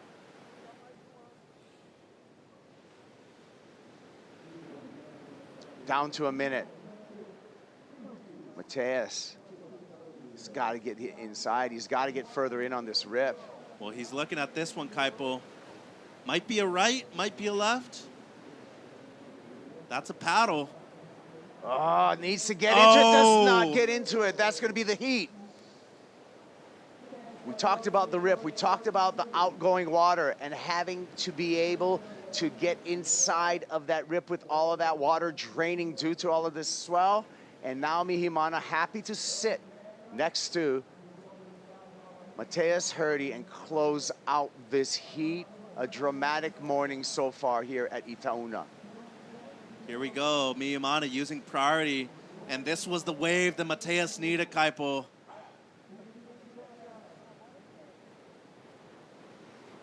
The Tahitian closing it out here. 10 seconds. Wow, and he surfed an incredible heat too. I mean, he knew what was on the line for Mateus. He went out there and dedicated his own time to his cause and dropped the single highest wave score, the single highest wave of the heat, excuse me, backed it up with a 4.83 at the beginning of this one. That was a well-served heat by Mihimana and heartbreak for Mateus. Tough ride in for the Brazilian surfer. You can see the numbers here. You can see the expression on Mateus riding in, and another hope crushed. Mateus not out of the situation 100%, but now it really depends on what else happens for the rest of this round. Man. Heartbreak. What a way to start the day. What a way to start the day, Kaipo. Kid gave it his all. He's got to be proud of himself. He's still on the verge of qualifying. And he has surfed incredibly well so far this year on the Challenger Series, but today belongs to that guy. What a moment for him, too. He's way behind in the rankings. He can move up into the top 20 with the win here at Kaipo, and that would obviously change the course of his year and potentially his career, too. Yeah. Mihimana Bray. on to the quarterfinals. New heat out in the water. When we return, it's going to be Luke Thompson coming up against a freshly qualified Crosby Colapinto when we return to Saquarema.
Describe the natural beauty of Saquarema as magical, somewhere that you can get lost and really experience the true benefits of nature. I feel super welcome in Saquarema since I arrived. Like everyone is being super nice, kind to me. Saquarema's been very welcoming for us surfers abroad. You know, we're checking out some beautiful spots here in Saquarema, and I'm really enjoying my time here. And the waves are pretty fun, the people are really nice, the food's pretty good. So yeah, I love it here. É privilégio, né, receber essa galera aqui na minha cidade, ver que eles estão interessados em conhecer além do campeonato, além das praias, uma cachoeira aqui perto, um lugar diferente, ou a história da igreja, e passando o meu conhecimento local é realmente um privilégio e uma honra. It was so incredible to learn about what the city of Saquarema is doing for the kids and to progress their surfing. Facilities are incredible. It's giving many kids like an incredible opportunity. Thanks to Saquarema. Thank you very much for having us and showing us around. A good day off for a lot of the surfers here in Saquarema, visiting one of the most beautiful places in the state of Rio de Janeiro. Provided those opportunities by Valentin Neves, teaching them about the local community here. And what a day it's been so far. The first 2 heats of the morning have been action-packed. Mitch, that is Maida Pops, and that is Marcos Bocayuva over there in the corner. Maida, let's start with you so far. A lot of drama out there in the water. Jackson Bacon loses out against a very informed Shion Crawford, and we just had Mateus Herdy bow out to Mihi Manabre. What's the best moment of the day so far for you? Yeah, actually this one was a heartbreaking one. We were watching all the whole crew of Mateus, and they were there cheering so hard. I mean, but it is what it is. Yeah, that's competition, Yeah. Marcos. For sure, the glory and the drama, we knew going to take place here. Exciting day so far, so good. Yeah, and heading into heat number 3 now. A couple of people out there who have been on the cusp of qualifying. One of them has done so far already. His name is Crosby Colapinto. He joins his brother in the very elite of the championship tour for 2024. He's going up against Luke Thompson out there from South Africa, ranked number 42 on the Challenger Series, coming into this final event of the CS for 2023. Starting with you, Marcos, Luke Thompson has been on a roll, the 19-year-old. He's been great so far on both the rights and the lefts. He had a QS win over at the Nahun Pro in South Africa earlier this year. He's the #1 seed from the African region coming into the Challenger Series. For sure, going to be an interesting heat for sure. They have almost the same frame, so they have School of Surfing kind of, I think Crosby a little more progressive, but they have like similar styles, similar frames, both regular stance. I think we're going to see like a super well-surfed heat because I think the tide is changing. We're going to have more space with the dropping tide right now. Let's figure out what's going to happen. Well, we figured out what happened in the last heat. Mihi Manabre took out a huge win. He's into the quarterfinals, Rachel. That's right, Mitch. Mihi Manabre, congratulations. That was a really nerve-wracking heat. talk us through your strategy in this one. Thank you. Yeah, it was a hard hit. I know there's a lot of things involved right now for Mateus, and he needed this hit to qualify. But yeah, I'm here to perform too, and yeah, I'm super happy to be back on the Challenger Series actually, and to make some hit here in Saquarema. I love this wave. I paddled out this morning. I knew it was big, so I brought this little step-up board, 6.0 Chile, that works really good, and yeah, I was happy the way I managed the heat because I tried to stay busy and catch some waves because it's pretty hard out there. If you start waiting, you're out of rhythm and you kind of lost. So yeah, that was my strategy and it worked. And how important do you think it is to paddle out before the comp starts for you to choose your board and everything connect to this condition? Yeah, sure. We've been here for 10 days and we didn't have any condition like that. So that's why I knew this morning I had to go and practice. I mean, not practice, but feel the board first because it's a step-up board and feel the condition out there. It's pretty big and have to be in form, in shape, and have a good strategy. And thankful we have the jet ski assistance. It helps a lot. So yeah, it's important to free surf in the morning. That's kind of my routine every day. Do you want to send some love for your supporters and family? Oui, ben, je pense qu'il y a ma maman, mon papa, ma copine qui regardent et tous mes amis. Merci à tout le monde. Quart de finale ici au Brésil, c'est super cool, mais on continue et on va aller jusqu'à la fin, quoi, hein. Merci à tout le monde. Congratulations. Thank you so much. See you in the quarters. Back to you guys. Maururu Mihimana moving through into the quarterfinals. His best result so far on the Challenger Series in 2023. Mitch, Maeda, and Marcos here in the booth for heat number 3 of the round of 16. We were talking about Luke Thompson. He's been a great surfer coming out of the African region so far. But we have somebody who's already qualified for the Championship Tour, both Maeda and Marcos. Crosby Colapinto, he joins his brother Maeda on the Championship Tour for 2024, looking for his first win on the Challenger Series. As both surfers get caught inside, it's big out there right now, Maeda. It's true. It will be nice to see him clinch a title on the Challenger Series because he was third on the Gold Coast and also second on the U.S. Open. So here in Saquarema could be his first time winning the Challenger Series this season. Yeah, and doing it in spectacular fashion at the last event of the season would be really cool. He'd be improving his seeding, moving into 24 if he does so, Marcos. For sure, Mitch. I was chatting with Crosby just right before I joined the booth here, and was talking about, did you guys see the fidget spinner prediction back in the day? It was just flipping a fidget spinner and say, hey, if I landed a flip here with this fidget spinners, it means that I'm gonna qualify myself alongside with my brother. So prediction, manifestation, everything taking place here for Crosby. I want to see how he can rip these chunky conditions right now. Yeah, and I believe that video on both of him and his brother's Instagram, so you can check that out if you'd like. Here's Crosby. This is the first wave of the heat for either surfer. Deep bottom turn and some lovely stuff right there from Crosby Colapinto. Unfortunately wasn't able to ride out cleanly, but still a big attempt. And love to see that right now with 31 minutes on the clock, Maeda. Yeah, very committed on this first movement right there. Really strong, just really fitting these conditions. And it seemed like he was eyeing up the section the entire time. Marcos, one of the bigger kids on the Challenger Series is Crosby. Yeah, he's a big frame, man. And look, also, I love the flow there. He kind of chose a smaller one just to went for the Hail Mary there. And I love the brush, man, kind of a tribute to Potts. Yeah, that spray looks incredible. Deep bottom turn right here, Marcos. Well, doing the like a trophy in there in a chunky condition, kind of hard. That's why he couldn't pull that one. But amazing attempt for him, and kind of sketchy wipe out there. Man, he rides out of that, though. I'm thinking one of the best scores we've seen all day long. Committed, big section, the deep bottom turn. As we look at his results in 2023, Maeda, you were mentioning the third and the second. And besides that, a bit of inconsistency with good results, but he is qualified for 24. Yeah, Mitch, it's true. I was watching the lineup with Dave Proden on WorldSurfLive.com, and he was talking about how he was getting prepared this year, the whole year that he was doing with his mindset, you know, like studying and doing this mental stuff, this work with his psychologist. And he said that this made a lot of difference for him. Not only for him, for his brother, too. I mean, Griffin was the #3 surfer in the world at the end of 2023. As you saw the San Clemente crew, they're here bright and early in support of Crosby. Meanwhile, Luke now, wow, that was a banger of a finish for the South African. Only 19 years of age, he's still a junior, and he's looking good so far in this one. If he makes the final, Marcos, he moves up into the top 20 of the Challenger Series rankings, and he would automatically requalify for the CS in 2024 with that result. This is amazing news for him because nobody want to join the grinding stuff for the QS, regional QS.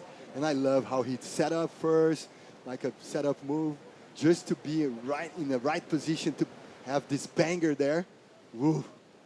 Nice transitions, everything almost flawless. He's a big kid too, looks really comfortable out there in the sizey conditions, Maeda.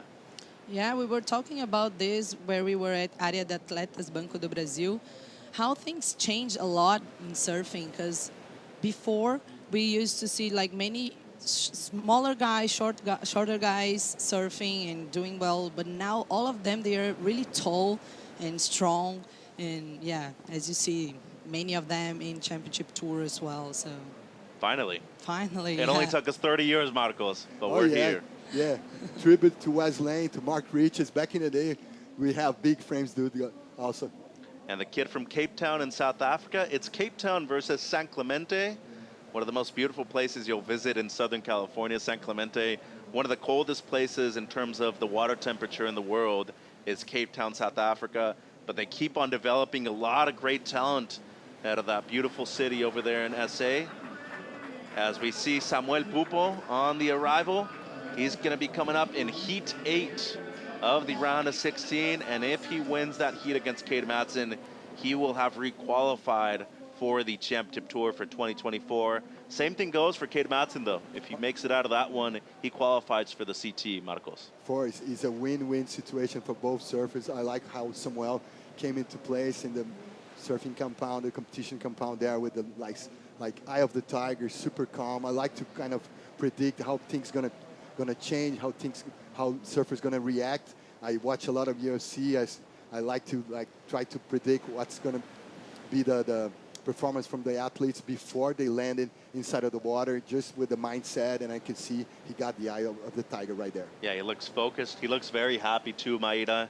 And you know who's going to be happy is Luke Thompson. He drops a 5.33, the best score of the heat at the moment. Crosby with just the 1.0. He does have priority in the Surfer in Blue, looking for a mid-4 at the moment to move up into first place. You can see Cade Matson right there, second to left. They're on the peace sign. Looks like he is in very good spirits right now, Marcos. Exactly what you need if you're looking to qualify for the CT. Relax, with the 90s frame, with all the piers, no frozen chakas, more focus, and he's a big frame dude also, man. Yeah.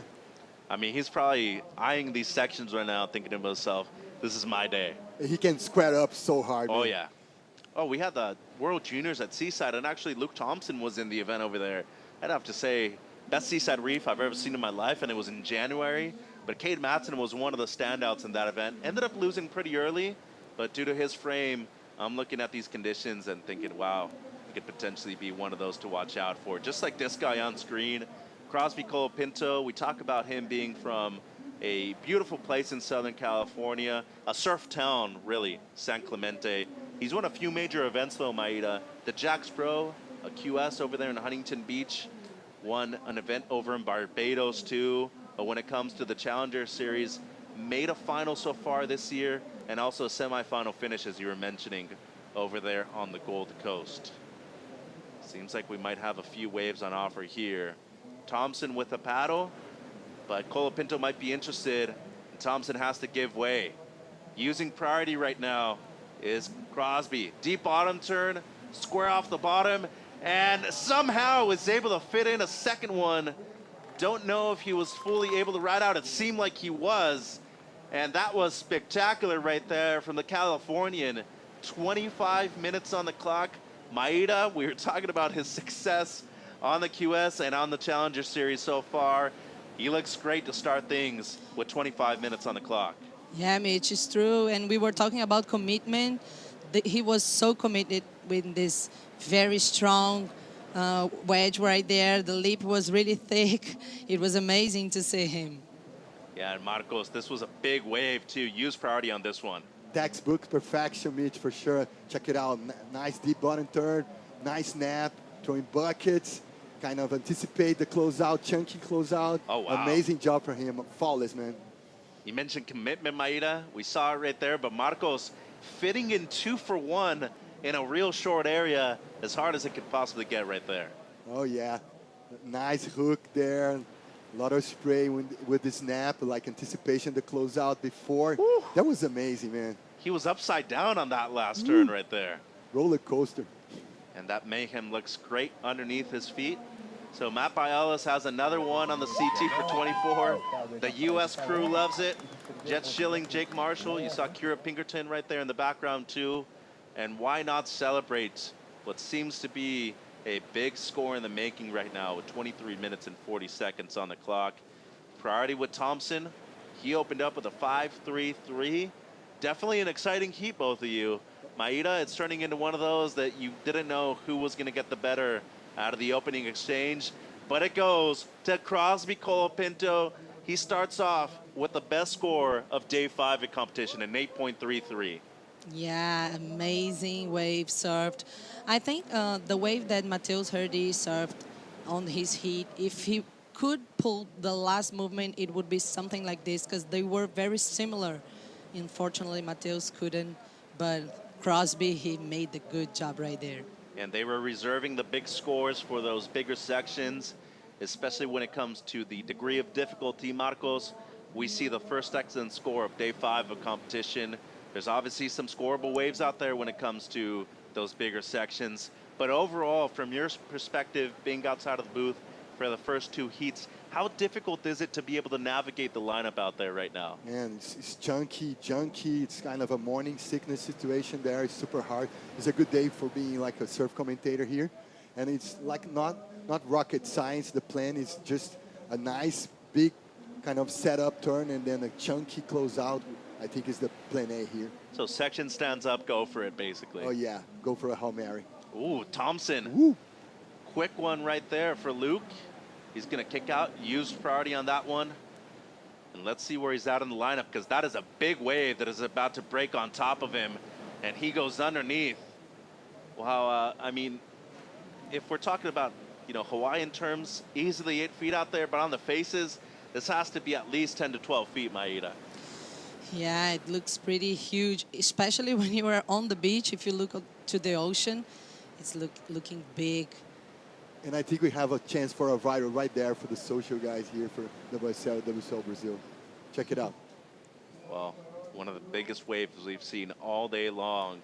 Just a quick one by Luke Thompson. He opened up with a 5.33. Crosby Colapinto goes excellent on his second score, an 8.33. And there have been obviously different crews over there. And the Área de Atletas Banco do Brasil, as you mentioned, Maida, the Aussies have stuck together. The U.S. surfers, including the Hawaiians, have been very much close together too. South Africans have also been the same way, though. You see Daniel Emsley, Luke Thompson, Natasha van Groenen, Jessie van Niekerk, and of course Zoe Stain as well. They've been very united so far, and it seems to be like it's paying off for both of those teams, because the Americans, they have a couple of surfers still left in the draw. There are the Aussies, and the Safas have also been very loud when it comes to their surfers in the water. Yeah, I think all of them just realize how important it is to cheer for each other, to being together, like supporting, and it's paying off, as you said. The South Africans were doing the same thing during the whole week, so it's good to see how people. Before we used to see only like Brazilians all together in the athlete area, but now all the nations are doing the same thing. Here's Luke on an insider, but some clean face. Setup turn right there. Steep section ahead, deep bottom turn. Much more like it from Thompson on that one. He's gonna fade the bottom turn for this last section and blow the fins out the back. A good wave right there for the 19-year-old from Cape Town. A golf clap by the Aussies. So that means that it was good. If they're usually quiet, but they do give it an applause, it means that it was something good. Just under 20 minutes on the clock. Marcos, a good answer by Luke Thompson. Yeah, for sure. No hole-in-ones there, but I love the pace for Luke. And it's amazing how he he can be so mature with a young age like himself. He's still a young buck, setting up for the money turn right there. Check it out. Bang. I love it. And you mentioned the pacing. His tempo on this one was really good. Read the wave perfectly. As we look at the replay, the last section right here, definitely the best out of the three on that wave. Amazing, the pace and how he plays this turn. It's all about timing here. Definitely is, especially today. The use of the ski has been crucial today so far, Maida. Well, for sure, because this inside here is so hard, so powerful. We saw Mateus Herdy getting a little bit knocked in the inside there. So using the jet ski, it's a real advantage here. And Thompson gets his best so far, a 5.43. So moves up into first place. That means Crosby now needing just a 2.43. A solid start, though, for both surfers. There's the score lines, a couple of 5.5s and a 5.8 even in there, too, Marcos. It's all about mathematics right now, man. We are giving a lot of shout-outs to CI, to Mayhem, why Crosby Surfing are going to go right back to this. Yeah, Colapinto up and riding now. Big section ahead. Carve right there on the open face. A deep bottom turn. Much more pronounced on the second one. So that should move him up into first place. The crew loves it. He's going to come in and use the ski to his advantage. 18 minutes on the clock now. Talking about flow, Mitch, amazing to watch, like, you know, Crosby navigating to these chunky conditions with such an amazing flow. Joe pockets and stuff. Check it out. Deep bottom turn, kind of nursing the bottom turn in two phases. A little setup there just to be right in the pocket. A little tic-tac there, and then nice snap. And this was the money turn, man. Nice snap. Before the closeout, I was trying to give a shout out to Mr. Graham Smith. We're giving shout out to Mayhem, to CI people, to Sharp Eye team. Shout out to Mr. Graham, the shaper for Luke Thompson's also. And it looks like a solid backup right here, Maida. He's been very good when it comes to selecting his waves. As you see right here, his drawn out bottom turns, his carves. He can do everything on the forehand and on the backhand. But more than importantly, using the big size of these waves to his big frame advantage. Yeah, the wave selection for him, it's been amazing during this heat. And the way he could combine all these movements was nice and with a lot of flow, and yeah. Able to regain the lead, a 6.57 for Crosby Colapinto. That is now his backup. Thompson needing a near perfect score of a 9.47.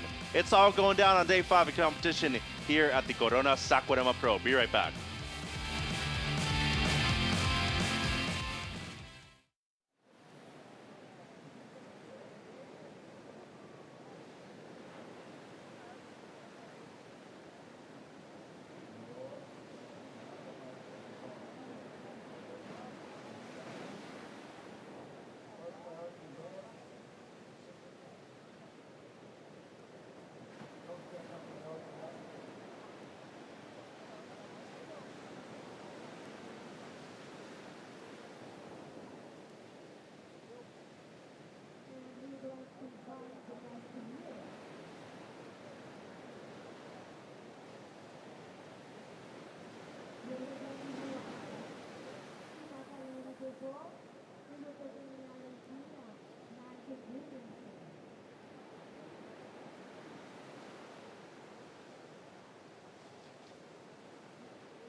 Puts herself in a great position, comes flying out.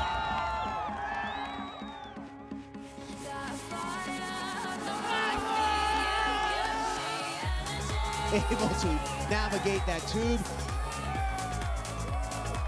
into the barrel. Wow, that was wild. drops in, drains through this section. It's all fun and games until we start losing surfers on the CT. We cut this field down, and now we're getting into the swing of things.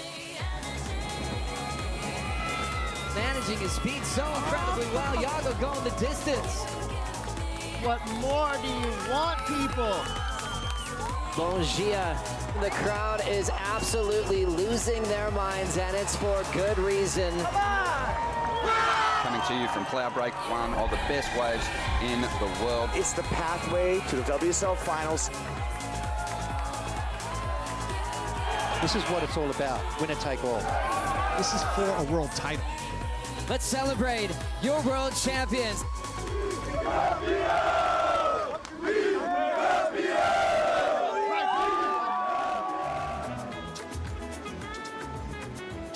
Well, that promo right there got me excited for 2024. We have a couple of people already qualified, but I am looking forward to all of those events that we're going to have on the CT schedule next season. Crosby Colapinto out there in the water, he's in the lead. He is already qualified for the CT. Mitch, Maida, and Marcos. Marcos, he is going to be one to deal with at certain venues. I specifically think Pipeline and Sunset Beach are going to be great for him. He's an awesome barrel rider. And at Sunset Beach, one of the smoothest styles on the CT for 24. No doubt about it, my man. He used to be in contention for Wave of the Winner, so it's amazing. It's going to be amazing to see everything unfold, and I got goosebumps all over my body after this clip, man. 13 minutes on the clock. Luke Thompson now needs a 9.47. We saw before the break that Colapinto dropped a 6.57 to regain the lead. It seems like he's trying to work on the inside to extend it even more. Has the highest heat total of the day so far, Maida, and drops an 8.33, the highest single wave score of day 5 as well. He's looked good all season long. Seems like he had a look at that one right there. Conditions cleaning up, though. It seems like the slight offshore wind is a bit more present right now. Yeah, Mitch, it's true. The wind just dropped a little bit right there. As during the morning when we got here, it looked like pretty stormy and chunky. Now a little bit cleaner. I think the tide is getting a little lower, so maybe we can see better conditions soon. I definitely think so. 12 minutes on the clock. And, you know, we saw the promo right there for the CT schedule. All I need to get pumped, guys, for surfing is house music and a good promo. And I'm already excited for 24. We can see like the flags with no wind at all right there. So different conditions from where we got here. It's the end of the morning sickness. It's kind of hard to, you know, teach and talk about morning sickness for the non-surfers audience, but all the surfers know how it is. Yeah, it's basically what happened last night is still being seen in the morning, right? Yeah, a little storm from last night, and right now things are kind of fitted in. Lower tide, a little offshore breeze. Let's get it done. Let's go downstairs. Manu Callado is with Daniel Emsley, it seems, from South Africa. How are the vibes, Manu? Yeah, I'm here at Área de Atletas. The vibes are good here. I was talking to Daniel that I would never get into this water like that. And what did you say?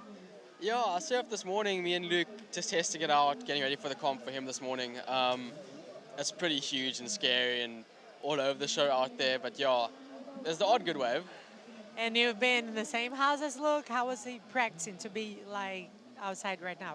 Yeah, me, Luke, Connor, and Aiden, a bunch of the Sappers are all staying in a little place here. Luke's in a really good mindset. He's really focused and he's determined to make it through this heat. He's in a bit of a tough scenario now, but yeah, we're backing him all the way. And he's been doing really good, isn't he? Yeah, he's been shredding. Like from day one, he's been the guy out here. His backhand's looking super sharp. He's on a bigger board now today with the bigger waves, and yeah, it looked super good this morning. So I'm hoping to see him get a good wave now. Okay, thank you, Daniel. Have fun. Thank you. Back to you guys. Obrigado, Manu. And that is a charismatic kid right there, Daniel Emsley. He's coming through the rankings, supporting his friend and fellow South African, Luke Thompson. They shared a final, actually, at the Nahoon Pro, where Luke was able to defeat Daniel in that one. Uses priority on this one. It's going to be a closeout, so with 10 minutes to go, still needing the 9.47 in a bit of a more difficult spot. As Daniel was mentioning, it is huge. It's difficult to really comprehend how big it is out there right now. Luke Thompson's a tall guy. Maida, he's riding a step-up board. I would be thinking at least a 6'2 or 6'3. Yeah, it's really big today, but we met Luana Silva right when we got here earlier, and she was like, oh yes, I went surfing and I caught a huge wave with my 5'9". So It's funny for me, man. For my generation, used to have like daily drivers 6'4", 6'3" for bigger frames guy like myself. And nowadays it's a step up for taller guys. Yeah. Like a step up for a smaller guy can be like a 6'0", man. This is amazing. I know, speaking of equipment, obviously we have the Vizsla CT Shaper rankings on the Championship Tour, but on the Challenger Series, you see quite a different amount of people riding different regions of boards or different boards from certain regions. Smith Shapes, Graham Smith has been a standout on the Vizsla CT Shaper rankings with his son Jordy, but he's been making a lot of boards for the South African surfers, both on the regional QS and the Challenger Series, Maida. They're looking great so far. He has one surfer at least in the round of 16 right now. yeah, this board looks pretty great under his feet. And look, there is a chance for him right now. No, yeah, a lot of water moving. Yeah, and typically, Marcos, a guy his size, usually seeing them ride something a little smaller than what I think we would consider a short board, around a 6.0 for his everyday board. Here he goes on the backhand. Big wave, setup carve, another one, and has to go huge right here, up and over the section with the floater. And that's going to be complete for the South African. Thompson needed a score with just over 8 minutes to go. A 9.47 would give him the lead. Don't think it's going to be that, but should improve on one of the fives if he can. I love the El Holo there. I remember boogie board, you know, trick. Amazing how he set up the last maneuver, you know, nursing 2 snaps, doing an amazing chunky closeout there. Everything is on point for Luke, the rhythm, the flow, how he's placing the right turns and the right sessions. Kudos for you. Kudos for Graham Smith with the board, with the gear. And on point. he's just enjoying himself right now. You see right there the Safa crew. They're in huge support of their guy right now in the round of 16, Heat 3. Seems like the unity among them is as high as it's ever been, Maida. Yeah, Mitch. I mean, this whole thing, like, when you have such an important thing to do inside the ocean and with the heat, and you have all this support, it's kind of amazing. 7 minutes to go, waiting on the last score of Luke Thompson. Priority with Crosby Colapinto. The most impressive thing about it, Marcos, was that he was able to catch that wave underneath Crosby's priority after using his own. Big drop right there to start things off. For sure. Nice snap, first turn, nursing the second one, just with the eye on the prize with this one. Yeah, and that last finishing maneuver, definitely one of risk, but the drop, Marcos, on the outside, that's a lot of water moving around you for you just to get to your feet. Yeah, you need some extra extra fins there, maybe taller, you know, bigger fins, just to manage the current, the bubbles there. And how about that finishing maneuver right there, Maida, with a lot of white water on the face of this wave? Well, I just don't really know how he could pull it through a lot of water movement. And I mean, just in the beginning, the wave was so large. Yeah, it was huge. 6 minutes on the clock. He drops a 6.6. So his best now needs an excellent score of an 8.31 to move up into first place. Very competitive heat out there in the water right now, Marcos. We look at 2 talented regular footers, young surfers. We mentioned Thompson only being 19. Crosby's only in his early 20s. The youth nowadays, it seems like, you know, as we look at the score, the 6.6, a couple of 7s thrown out. The youth nowadays on the Challenger Series, it seems like the median age has to be around the early 20s for a lot of the people that are qualifying for the CT. It's amazing how those like young bucks can be so well-rounded with so much experience. Check it out, Mitch, with you. Oh, here he goes again. Right off of the ski, setup turn, strong one right there, but pushes a little too hard. And I mean, the South Africans, they're nervous over there at the Área de Atletas Banco do Brasil. A big moment for him. I mean, he makes the final at this event. He's able to move up into the top 20. So wouldn't have to do his regional QSs anymore. Crosby on the outside has a look, and there's a huge set coming. Might be the biggest set we've seen all day. Maida, Consistency has mattered so far this morning right here in Saquarema, but that is a large wave that Crosby is duck diving. Oh my God, that's what we keep saying about Saquarema. It holds a lot, large swells, and we can see like many kind of conditions here. Yeah, but today it's been huge and a lot of opportunities for them. You know what, Mitch? Back in the day, in the 70s, not my generation, I'm a little younger, but people used to camp here, just warm up and gear up to go to Hawaii after. Yeah, and Thompson actually had to be relegated to using the ski right here. He got caught inside and had to actually use one of those waves to his advantage and make it to the shoreline. As looking at the heat recap here, Marcos, opening up with an 8.33. It has been all Crosby Colapinto with the excellent score, but Luke Thompson has made a comeback so far, a 5.43 and a 6.6 for him. For sure, Luke is warming up. Nice pace, nice flow, but I think you're going to have to do something extra crispy to jump on the first position of this heat. And then Colapinto was able to back up the 8 with a 6.57 here, Maida. Yeah, you can see the wave selection of Crosby. He's choosing the bigger ones and very committed with his moves. And been very smart about the way he's approached a lot of these ones too, Marcos. Has only caught 3 waves so far, one of them being excellent. Talking about maturity, talking about flow, both on point, but, Crosby's being a little extra crispy with the turns. And then Thompson right here with his best, a 6.6. A strong finishing turn on a big wave for the South African, as both surfers have been great in this one. There's the beautiful Brazilian flag. Order in progress is what it says on the flag, doesn't it? Yeah. And what do the stars represent? Represent the states. Okay. How many in Brazil?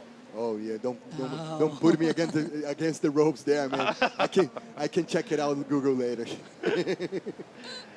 I think 20-something, 24. Man, 27. Yeah. With 2.5 on the clock, Thompson needing an 8.31, was expecting some big things in this one from both guys, and we have seen it so far. 14.9 heat total for Crosby Colapinto, the highest of day 5 of competition so far. We're only in heat 3, and Luke Thompson has put up a good fight, a 6.6 and a 5.43, as his backup still needing an excellent score of an 8.31 though. 2 minutes to go.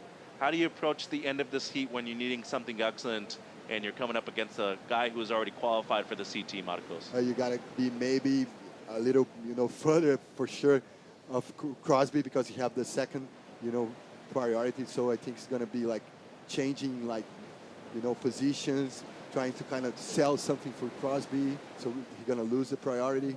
I think right now it's all about tactics. Colapinto's very smart, one of the great tacticians that we have on the Challenger Series, and he looks to be one of the rookies on tour next year that could potentially make a push for the finals at his home break of Lower Trestles, Maeda. Yeah, it would be awesome to see.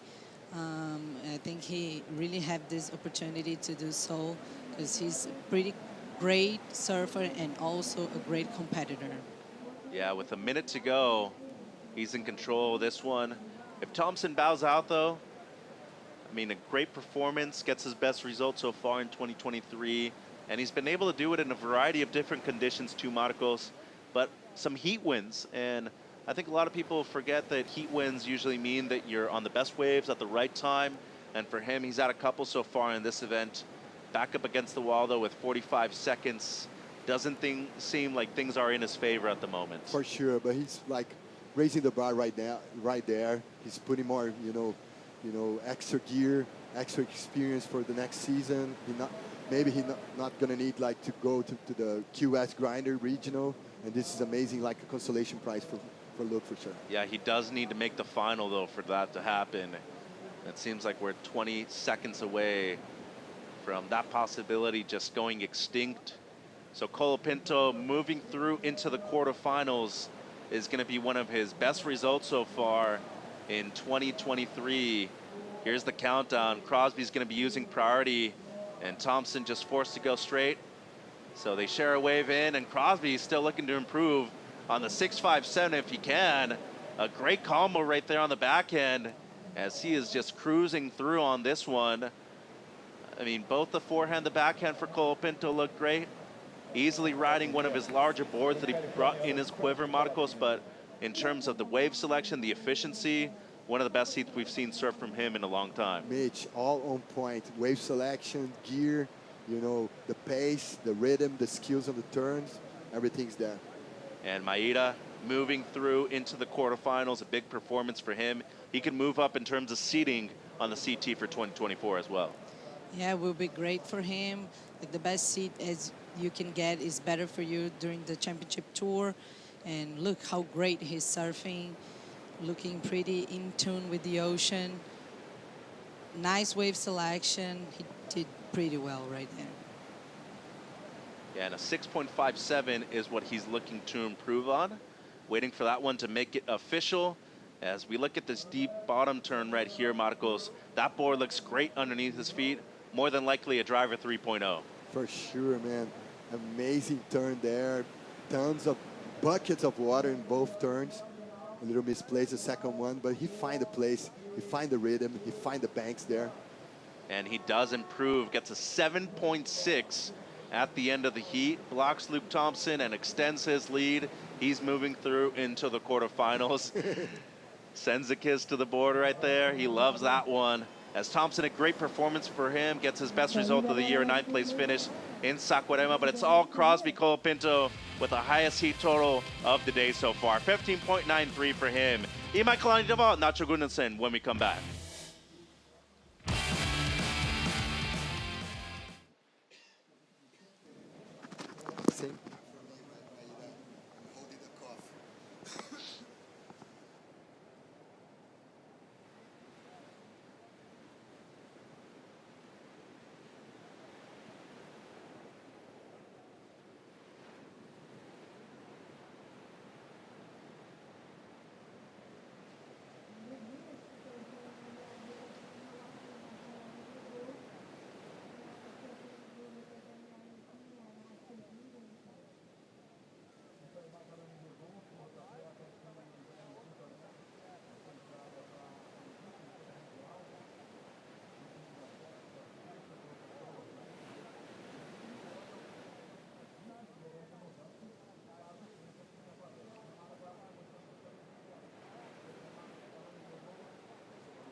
The Corona Saquarema Pro presented by Banco do Brasil is brought to you by Corona, This is Living, by Natura Kayak, feeling the power of freshness, by Vivo, official sponsor of the World Surf League in Brazil, and by City of Saquarema, official host of the Corona Saquarema Pro presented by Banco do Brasil. What a day, what an event so far, and we still have a few more rounds to go at the Corona Saquarema Pro presented by Banco do Brasil. Imai Kalani Deval, he is qualified already for the Championship Tour. He'll be in red from the beautiful island of Maui, going up against Argentinian hopeful for the Championship Tour next season. That is Nacho Gunnarsson. He doesn't have a chance to qualify for the CT anymore, but making the wild card use to be one of the best he's had in both Challenger Series and in QS qualification as well. Deval, though, one of the few surfers from the island of Maui who has qualified for the Championship Tour, and he is back on there for 2024. The Vans rider, the CI Surfboards team rider, he's been looking great all event long, looking for his first win on the CS, Marcos. Yeah, following the path of Mr. Dusty Payne. Shout out to Dusty Payne. Following the path of Mr. And 36 minutes on the clock. Imai Kalani Deval opened up with a 0.5, a small score for him. And Nacho Gunnarsson out there with priority. It seems like Imai Going to be looking at this wave right here, quick one. So he's going to have 2 of those just in and out. Nacho Gundersen, though, he is a great surfer originally from Argentina, has resided in Florianopolis in the southern part of Brazil for a good amount of time, though. An ISA World Junior Champion in 2017. And the 24-year-old has won a QS event before. That was in Mar del Plata in Argentina. As it seems like he's having a look right here. Gonna be the first wave of the heat for him. He's up and riding. That is a large wave right there on the forehand. And gonna kick out, so gonna be interesting to see what happens with priority right here. So kicked out before Imai was able to make it back out. And he might be able to recover priority going over this one. Just over 35 minutes on the clock. A huge performance moving into the quarterfinals for Crosby Colapinto. He's downstairs with Rachel. That's right, Mitch. Crosby Colapinto, we all want to know, how does it feel to surf after being qualified for the championship tour? Feels really good. I mean, I just felt super free, you know, like I didn't, like the heats before, I had so much just like thoughts and pressure and feelings going on before, and I felt like in those heats I didn't get to like calm down really, and I was super frantic. So I made those heats, and coming into this one, I just wanted to just be calm and just kind of surf like how the CT guys do. You know, when they come to the Challengers, you can tell they're like CT surfers. So that was kind of my goal, like going into that heat. So, and I think I did it, so I was pretty stoked. For sure you did it. You got an excellent score, the highest hit total of the day. And what about your equipment? What did you change for today's conditions? What did you choose? I brought a 6.2 with me in my quiver, so I've had this board for like two years now. It's been like my magic step up. It has like dings all over it that's been like repaired and stuff, but I love the board. It like goes so well, so I was so happy to like break it out today. Makes more special. Congratulations, good luck into the quarters. See you. Back to you guys.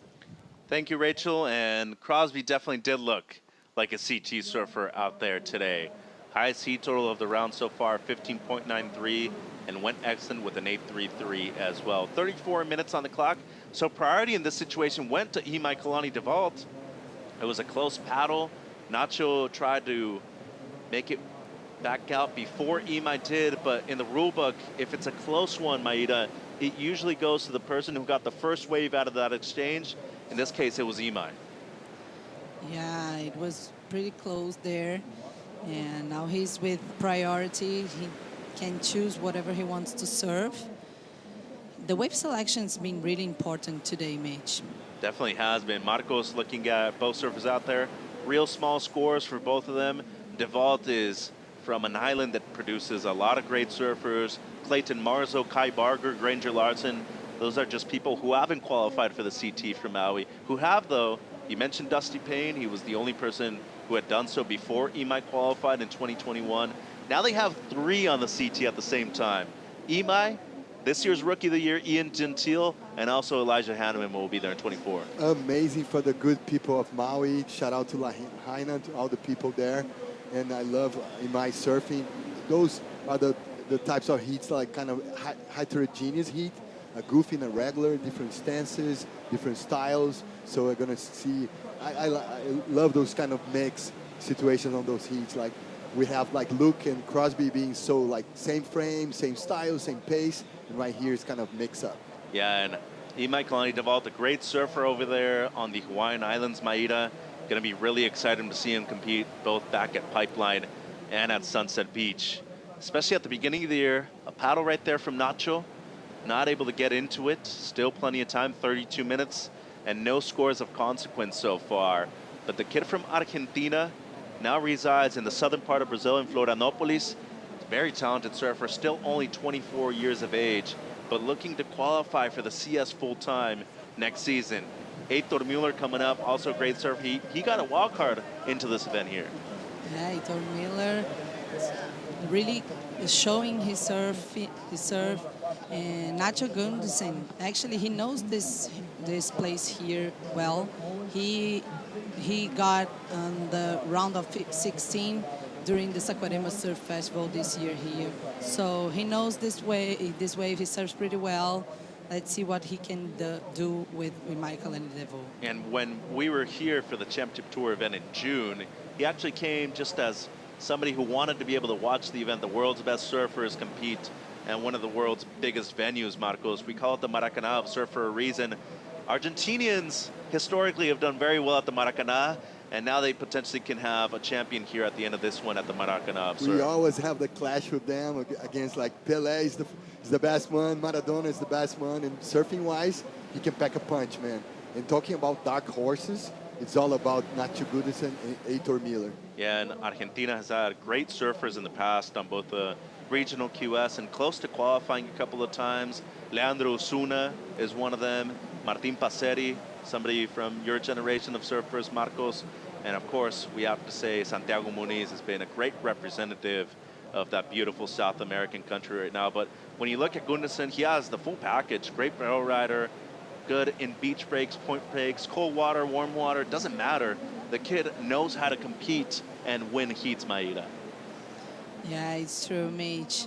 He has done this before here, so this heat started a little slow right there. We just see like pretty low scores, way different from the last one. Let's see if he can choose a good one to show what he's so capable of. Yeah, and it seems like positioning in this heat has been difficult for both surfers so far. 10 minutes have elapsed, Marcos, and none of them better than a 0.63 in their scoreline. Hey, they still try to figure out the lineup, trying to read the best place to make the drop there. This is M-Rod with his lady, checking the waves, predicting the future, trying to manifestate some success there. And just a little anecdote from the Muniz family, Mitch. Last year, Alejo, that represent Brazil, won a contest in Argentina. Santiago, that represent Argentina, won a contest in Brazil. So it's all about rivalry, but it's almost like friendly fire. And a good amount of the most successful surfers from both Argentina and Uruguay tend to move to Brazil, actually. Like Michael Jorge in Garopaba. Yeah, just better, higher quality competition for the most part, isn't there? And the industry also. It's almost like a surfer from the East Coast of USA jumping to live in California to be more close to the headquarters, to the brands. It's pretty smart. I mean, overall, especially with the short time period that a lot of professional surfers have too, you got to take advantage of it when you can, Maida. Yeah, and many of them also have like the family maybe moving first, and I mean, so we have in South Brazil a lot of people that are from other places that move there. So the background sometimes is something that is in this story, you know. And speaking of background, Imai Kalani Devalt, a fantastic surfer. He's been on the championship tour before.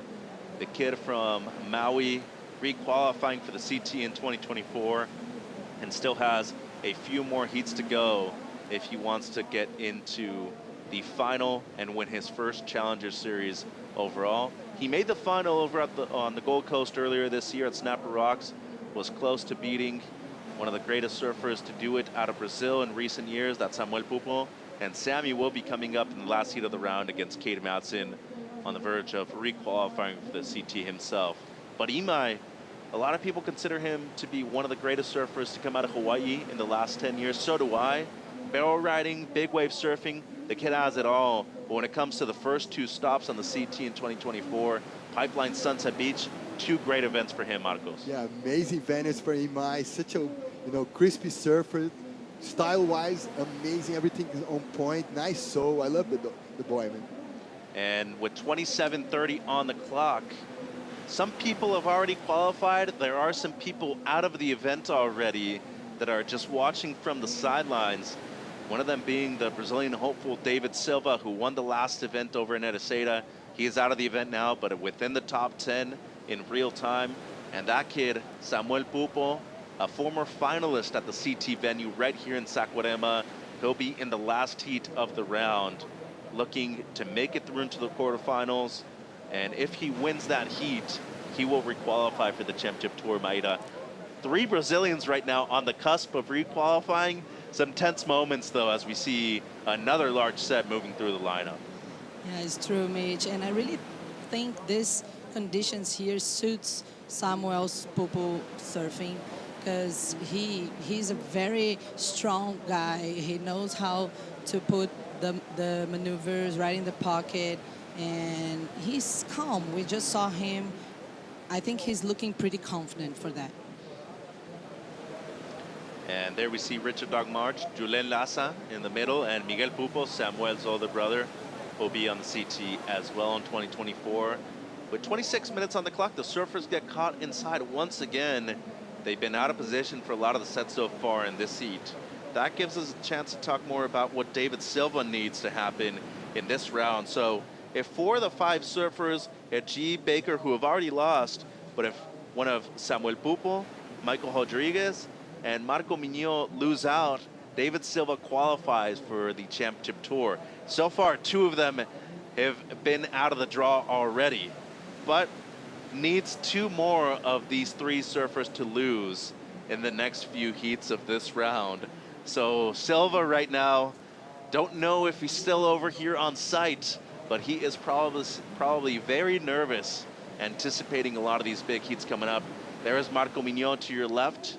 He will be coming up in a few more heats in this one against Frederico Moraes, working with Jason Aparicio at this event. Yeah, Jason is my pal. I didn't see the guy for 20, almost 30 years. Amazing dude from Trinidad and Tobago. Nice coach. He's testing Rob Machado boards nowadays. And Marco Miño is such a well-rounded young surfer from France with family residing in Mexico, well-rounded also in the cultural aspects of surfing. Jason, an amazing coach, amazing surfer himself. What an amazing day of surfing we have here. No doubt, but this heat has been very quiet. Those surfers out of position for the most part. Ima, you can see to your right, more on the shoulder. Probably just trying to get things going. As Nacho also with a couple of small scores. We did see a slow heat at the end of day 4 between Aaron Brooks and Tainá Enkel. It was a low-scoring affair. You don't necessarily have to have 15, 16 points to win a heat, Maida. All it takes is to just have 2 better scores than the other surfer. Yeah, it's true. We kept saying that. I've spoke to João Shankar, and he kept saying that when he realized that you don't need to give your 100% in a heat, you just need to surf 2 waves better than your opponent. It's like money turned for him, and he changed his mindset and everything. So that's the point right here. You gotta just find the 2 best waves of the heat. Michael and Devo right now with priority. Unfortunately, they're kind of lost in this lineup, Micho. Yeah, they haven't been able to find anything of consequence so far with just under 24 minutes on the clock. Slow in between DeVault and Gunderson, but a lot more action and a lot more qualification on the line the next few heats here in the round of 16.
Two surfers that excel when conditions get heavy, but so far in this one they have been quiet to get big scores. It's consistent, it is large, but positioning does matter out there in the water right now at Praia de Itaúna in Saquarema, the last Challenger Series event of the year, and we are in the round of 16 and it's heat 4 out there in the water right now.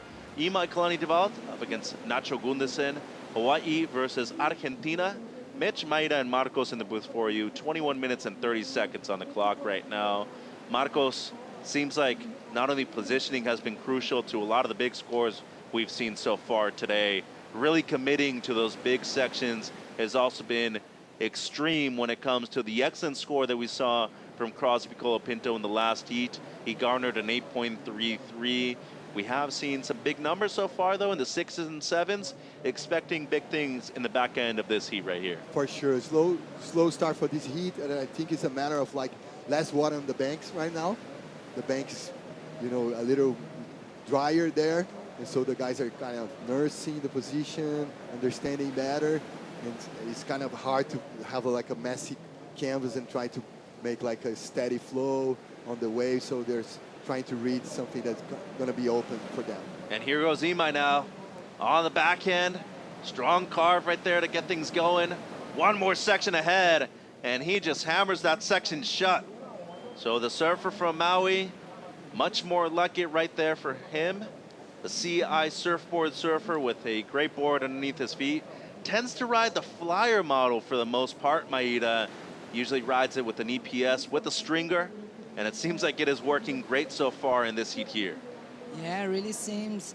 As you said, Mitch, the bigger sessions are being really important. We saw there Michael DeVoe, this carve, throwing buckets, and this one's very committed. Huge session. It was amazing. Very aggressive, Marcos. He thrives in heavier water conditions, as you can see right here on the replay. For sure, and I can see some heritage from the pace, and mainly for the posture of Mr. Dusty Payne is all there. 100%. I mean, that's what happens when you grow up on Maui. Big waves, great surfers, and a lot of heavy sections over there on the Valley Isle as well. So waiting for the most significant score of the heat so far with 19:25 in the clock. The use of the ski today has been huge, especially when it comes to composure. Obviously, expectations in terms of fatigue will also be there too, but you're obviously able to control yourself a bit more, knowing that you're going to have to paddle a little bit less, Maeda. Yeah, for sure. These minutes on the jet ski, you can recompose yourself, just take a breath, and because like the waves are really heavy. And look, the score for Michael DeVoe, Mitch. A 6.5, Marcos, earned. And you look at the kid from Maui who not only qualified, no pressure on his shoulders right now. He's just adding some points to his total in terms of the seeding. But a win, it really adds to your confidence, especially this being the last event of the season in comparison to Haleiwa before. A W is a W, but a last end of the Tour W, it's way superb. And I love how he's placing the turns, posture-wise, always on point. I love like the EPS construction. Now that I designed my own boards, it's amazing to see guys, you know, connecting the right gear for the right situations. Seems like Nacho having a look at this one. He is going to let it go with priority, 18 minutes on the clock. You know, board construction, obviously one of the most important things when it comes to the equipment right now for a lot of these surfers. But the fins, very important too, Marcos. Anything with a bit more rake that you'd be riding out there, or maybe a bit more size for yourself with these conditions that we have? For sure. You can use like the strategy of putting like not a step up, but put at least an extra gear on the fins, maybe bigger fins, normal board. If you're going to use like a step up, maybe normal fins. So those equations, you got to work it out. You got to understand your gear. You got to understand, you got to have an amazing deep relationship with the shaper. And that's a bit contradictory, isn't it? Like a lot of people tend to think the bigger the better, especially when it comes to the board. And the fins, though, they've been crucial when it comes to developing a lot of great surfers, especially from Hawaii. You see a lot of surfers my size ride medium-sized fins because they're so efficient when it comes to control. Because if you have an extra gear in your setup, you know, step-up board, you're going to have an extra lane on your rails. You can use like medium-sized fins. And I'm from the generation of glass on fins, man. You have the variety that you guys have nowadays. It's so amazing. Definitely is. No one traveling that way, too. Those parts? It's huge. No broken fins there. As it seems like some FCS2s right there from one of Emrod's boards. He's coming up in the next heat. Those seem like they are definitely on the larger side. Some more control fins, might be the carvers. They look good, though. Here's Imai now. He's looking to back up the 6.5 as quickly as he can. A bit mixed up right there on the first section. Recovers well. but cannot ride out of the second one. So Imai looking to replace just a 0.63. Probably going to do that. Not by much, though. 16 minutes on the clock, Maida. Looks tough out there right now. Yeah, it looks really tough.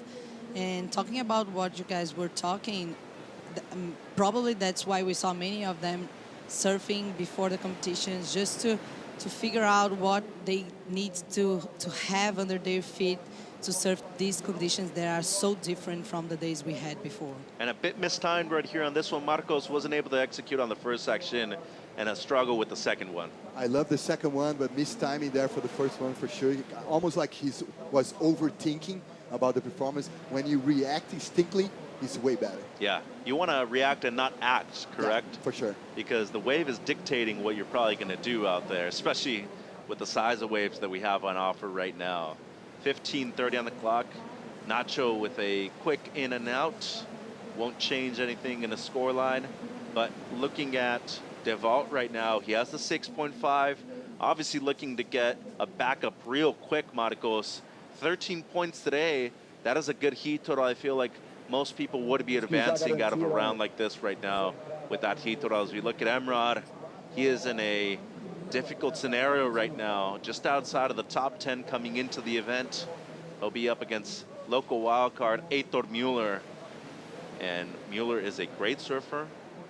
Kid that got the call up pretty late into the event and making good use of it right now. Another kid that's making good use of his opportunity is also Nacho in the water.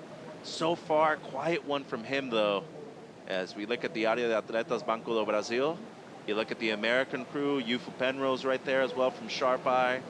Sharp Eye Surfboards also at the forefront of progressive surfing and performance overall worldwide, Maida. Yeah, Mitch. Everybody there looking to the ocean, just or helping some fellows, or just figuring out what they need to do to be surfing pretty well here in Saquarema. 14 minutes on the clock, priority with Gunnarsson, as we see DeVault make his way back out into the lineup.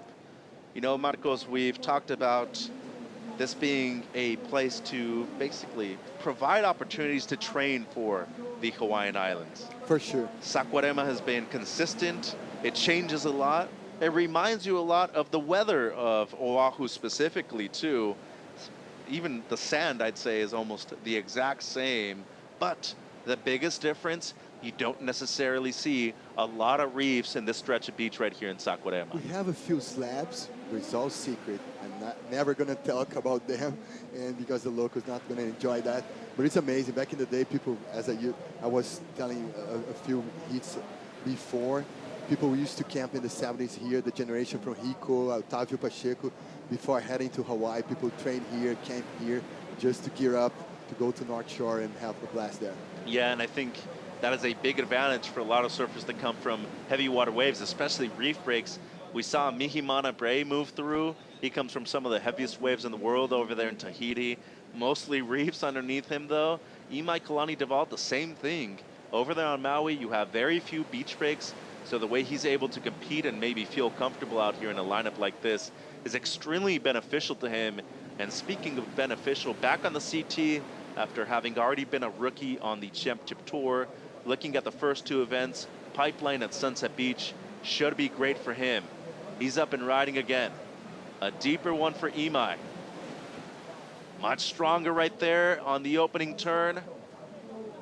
And a setup one on the second. This wave going flat. Looking good so far, though.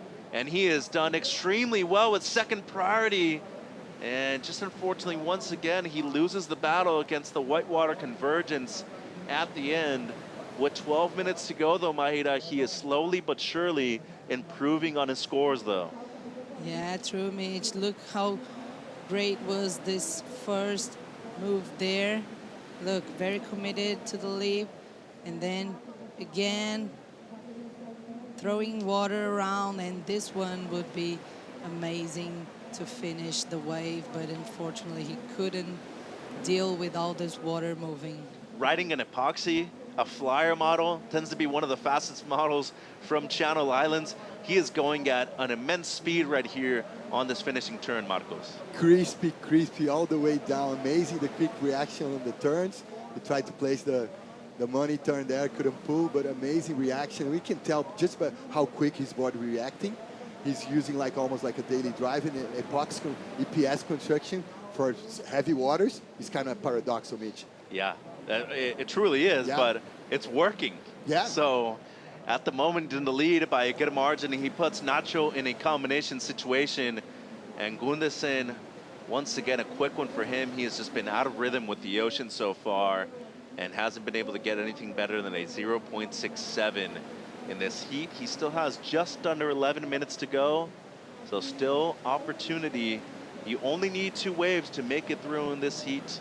I feel like 11 minutes is a good amount of time for him to get back into it. But speaking of DeVault, his equipment, Channel Islands has made a huge resurgence, Marcos, when it comes to the world stage.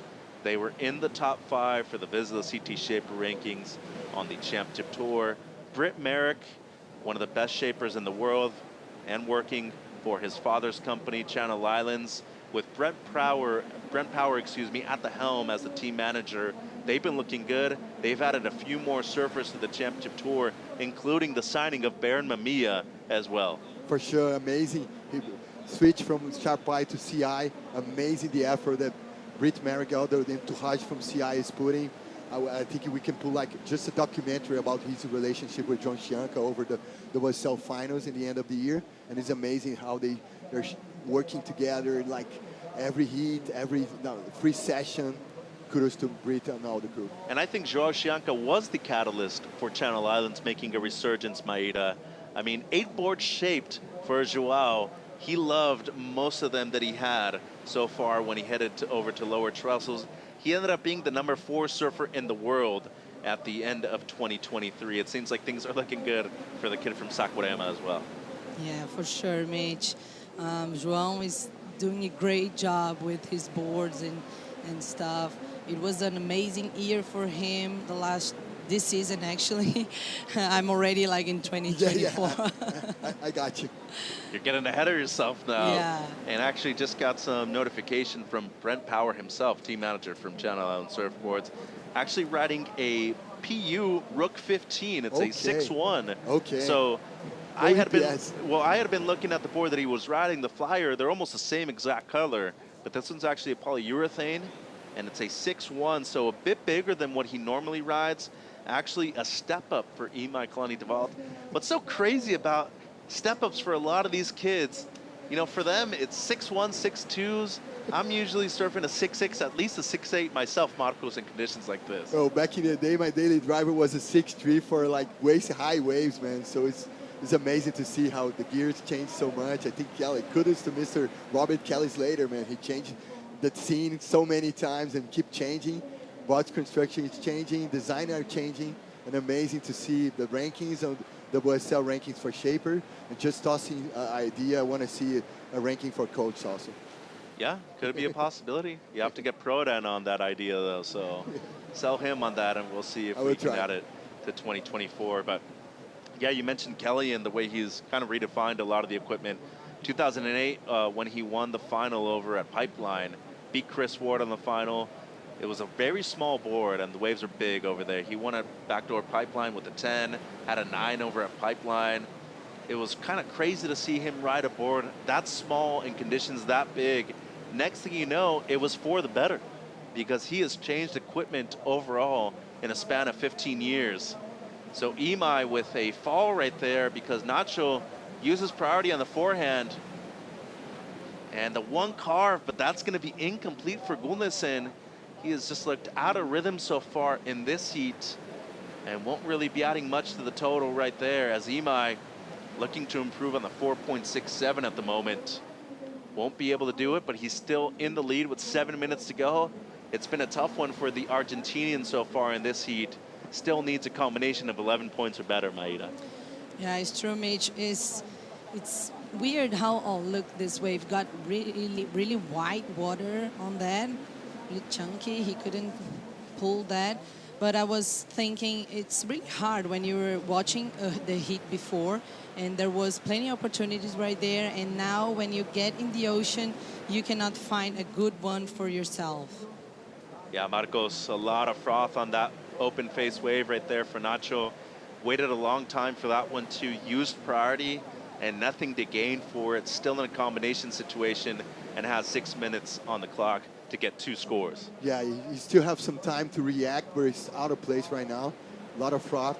He's trying to figure out what's going to be the good ones, but he's out of rhythm. Let's see, the last couple of minutes. It's all about timing and mathematics right now. Yeah, DeVault with priority in the lead, has a 4.67 as his backup score. Doesn't really need to move a muscle, though, if he weren't deciding to do so, as with a little under 6 minutes, it's all going to come down whether or not Gundersen is able to catch 2 waves in that short period of time. Imai came up against a lot of adversity in Edeseda, bowed out in the event in the round of 16 to his good friend and his training partner from Maui as well, Jackson Bunch. Jackson got his best result of 2023, a quarterfinal finish over there in Edeseda. They matched up again in this event here. They work with Pedro Joalinho, and you look at the results so far in 2023, a 2nd, the 9th, a little inconsistent right there in the middle, but backed it up with a 9th place finish in Edeseda, Maida. Yeah, and Pedro Jobalinho was talking about this, how tough it is when you have like 2 surfers in your team and they have to compete against each other, and you never know what do you have to say for each of them, how they react, because they are always together, always working and training. So yeah, and this time here, Michael and Devo did a great job against his fellow. Yeah, and Imai, a great competitor. He's very open to a lot of knowledge that is provided to him. Marcos, one of the smartest kids on the Challenger Series, as we see Nacho make his way back to the primary takeoff zone, looking to at least break the combination if he can in the next 4.5 minutes. But what DeVault also has is an equalizer that you don't normally see. We saw it in this event, though. Pedro told him to take it to the air, and when it mattered the most, he was able to break out an excellent score with an air that you don't normally see Imai pull off in competition. He usually is very reserved with a lot of his power surfing. Yeah, he can get progressive anytime. He's crispy, he's progressive. He had the IQ of surfing. He had the tactics, the talent, the skills. And talking about friendly fire, sometimes you got to go against your best friend. It's like Iago and Jack underneath the coach, Mr. Young, my dear friend, Leandro Dora, Grilão. So you got to do what you got to do, man. Absolutely right. 3:40 on the clock.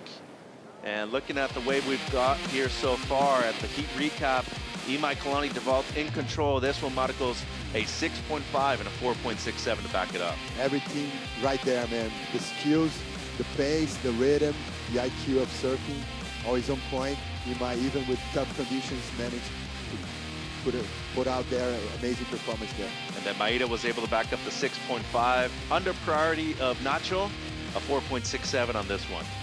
Yeah, good flow for him, variation as well. And this was the money turn, but he couldn't pull, actually, but the damage was already done. I love the fade in, fade out, just to be right in the pocket. And then Gundersen, Maida, hasn't been able to get a score above a 1 so far. He's been trying as hard as he can, but just entirely out of rhythm in this one for the young Argentinian. Yeah, Mitch, it's true. This was the best wave that he caught. He couldn't finish the move there. And the people are enjoying on the beach right now. Yes, they are. It's always 5 o'clock somewhere. Yeah, I love. 2.5 on the clock. Imai in the lead. Both of them have caught 5 waves. It hasn't been for a lack of trying from Nacho. He's just been a victim of bad luck when he's been in the priority rotation. Maybe a bit too far outside or out of position for certain waves. If he goes down in this heat, which seems very likely now, he's got to be proud of his performance. Came in as a wild card into this event. He mentioned that he made the round of 16 at the Saquarema Surf Festival, one of the regional QSs here in South America. Makes it into the round of 16 against a CT surfer that has just requalified for the Championship Tour on the Challenger Series side. Not an easy heat, but Marcos overall, a proud performance by the young surfer from Argentina. He was in the front seat, Imai for sure, but talking about dark horses, almost the end of the road for the dark horse there, Nacho Gudesen. Next heat, we're going to have another one, Heitor Miller against Emrod. Going to be an amazing one. And he can pack a punch, but he out of rhythm so far. Yeah, 90 seconds to go. It doesn't seem very positive right now for Gudesen. But speaking of, you know, small South American country, Argentina, it's been a proving ground for a lot of great surfers over the last few years. He's won a QS already. Odd slip right there for Imai. He's in the lead, though, by a good margin. Just using priority right there to keep Nacho off of the wave. So it doesn't impact his performance whatsoever. Just don't see that on a daily basis from DeVault, though. Under 60 seconds now, a strong performance into the quarterfinals is going to get one of his best results so far this year. And especially counting 4 of your 6 best results, Maeda, this is huge for him in terms of the seeding for 2024 on the CT. Yeah, it's true. He's going to put a lot of points on his ranking. And I mean, especially if he can win here, imagine, Mitch, how he's going to get confident for the championship tour. Is his last chance to win a Challenger Series event. So he's looking forward for the quarterfinals. Well, here's Gudesen. Man, and he paddles for that wave too, loses priority, and nothing went his way in these 40 minutes. He's going to bow out with a 9th place finish here in the round of 16. So good performance overall in the event for the young surfer from Argentina, Nacho Gudesen. But today belongs to Imai Kalani DeVault. 11.17 heat total, 6.5 and a 4.67. The surfer that will be a sophomore on the championship tour for 2024. He moves through into the quarterfinals, securing one of his best results on the Challenger Series for 2023. Another big heat coming up, especially for Michael Rodriguez. He's going to be taking on local wildcard Heitor Mueller in a must-win heat for him. A lot more action to come here in Saquarema. It's the Corona Saquarema Pro.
The Corona Saquarema Pro presented by Banco do Brasil is brought to you by Corona, This is Living, and by Yeti, built for the wild.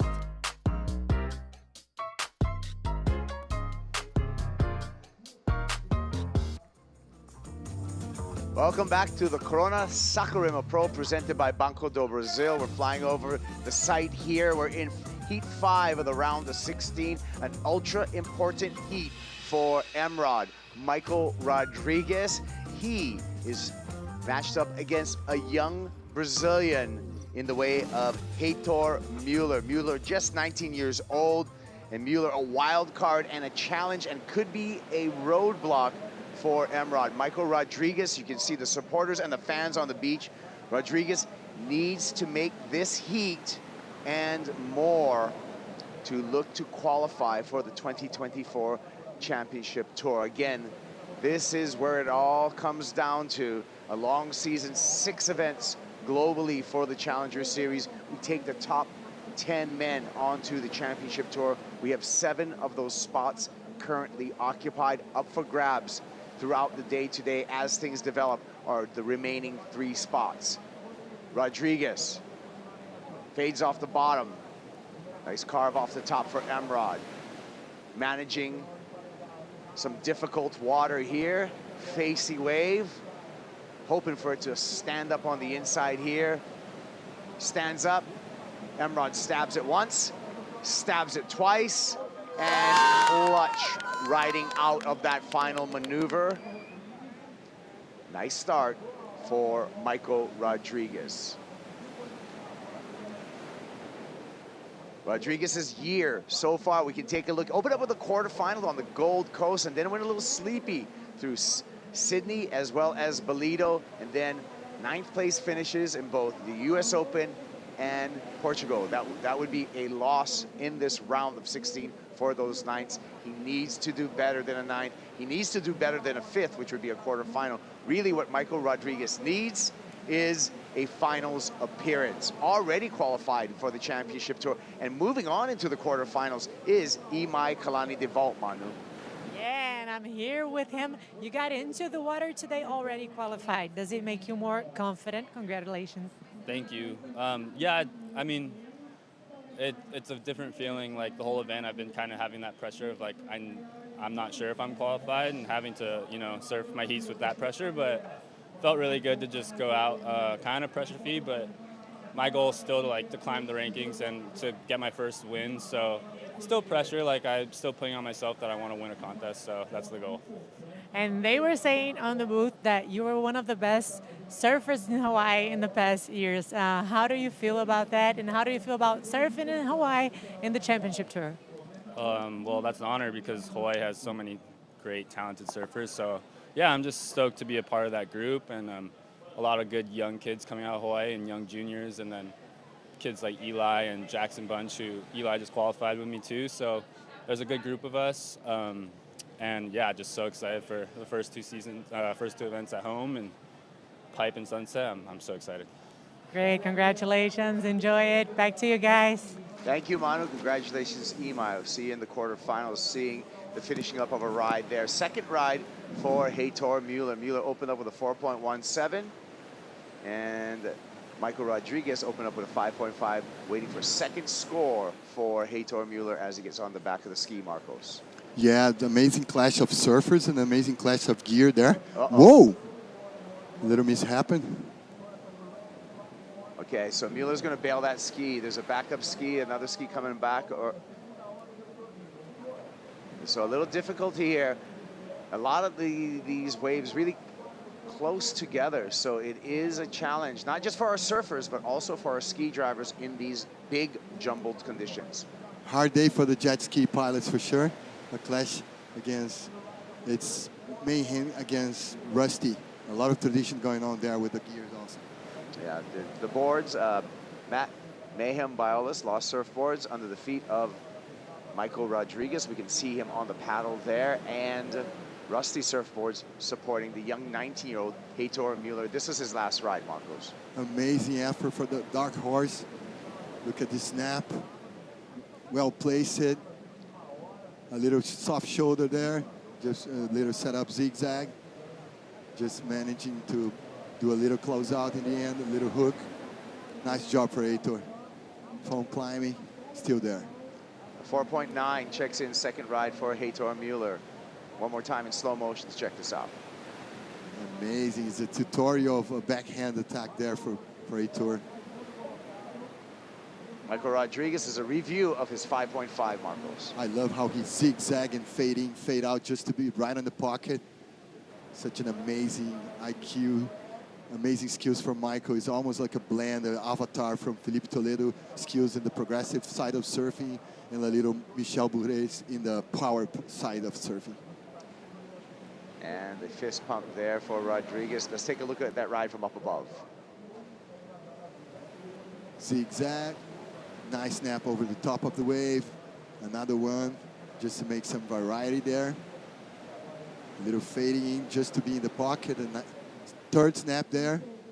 And now, like the money turn with more pivot, with stronger. The last couple of 2 turns was amazing. Michael Rodriguez, and a strong finish with some quick feet here to get 1 and 2 turns in for the finish. 3 years on the championship tour, 2018, 2019. Just this year, missed out that mid-season cut, so he wants to get back on via the Challenger Series. Another replay here. Heitor Mueller, that quick under-the-lip cut for a 4.9. Hey, Kaipo, Michael is one of the dudes from the crop of the Medina Junior World title back in 2013. I was a reporter there for WSL Brazil and WSL, and in Florianopolis, Joaquina, and amazing crop, amazing generation. Michael February, Mitch Parkson, Michael Rodriguez, a lot of heavy hitters, and Gabriel, of course, with the runner-up there, Hamzi Buchen. Yeah, and really that's the path, and we can look at Heitor Mueller in this heat right now. He's still as a junior age, only 19 years old, so he's got a couple more years in the junior series. Hopefully we'll see Heitor in the Junior World Championships at the beginning of 2024. Emrod's going to have to really harness what he did exactly last year to get onto the championship tour.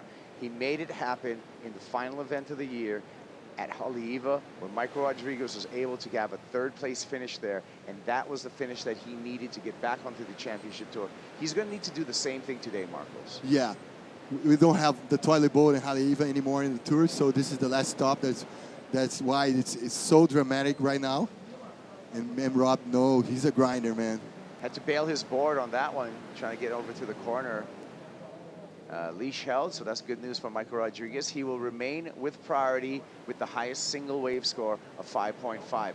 On the reverse side of the situation in this heat, if Michael Rodriguez was to be eliminated, Cade Madsen would move on into and qualify for the championship tour. So I'm sure the people on the beach right now, that San Clemente crew, have keen eyes on this heat because there is qualification scenarios playing out in this heat 5 of this round of 16. And talking about new crop, amazing the entourage, all the crew from San Clemente, just heavy hitters, each one with his own styles.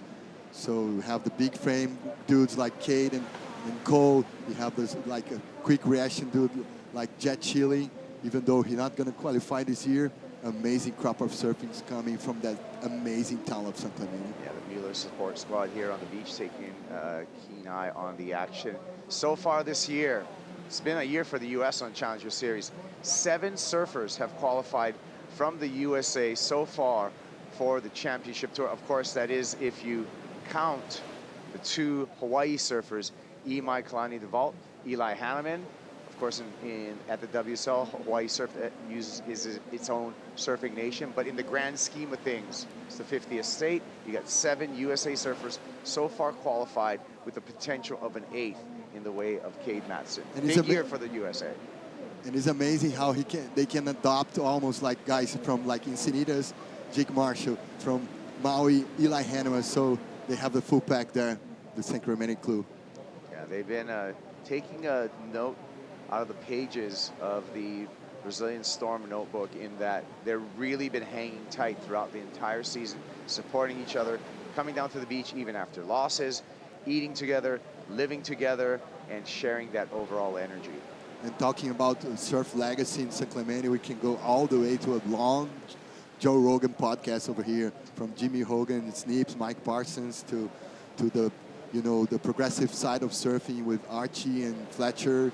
All the Fletchers, actually, and Wardo, Gudauska's brothers, Kolohian Dino, and Dino, of course. Yeah, great. Used to call it now we call it the San Clemente crew. We used to call it the San Clemente Surf Mafia back in the day because they're not just controlling surfing and professional surfing, but also a lot of the surf industry at the time coming out of that beach town, San Clemente, California. By the way, that's where we're going to finish off 2024 for another world title when we look at the finals. There's the crew right there, hanging together. Cole Hauschman, Gian from Lost, the team manager. Crosby Colapinto, he's preparing for a quarterfinal. He won his heat today.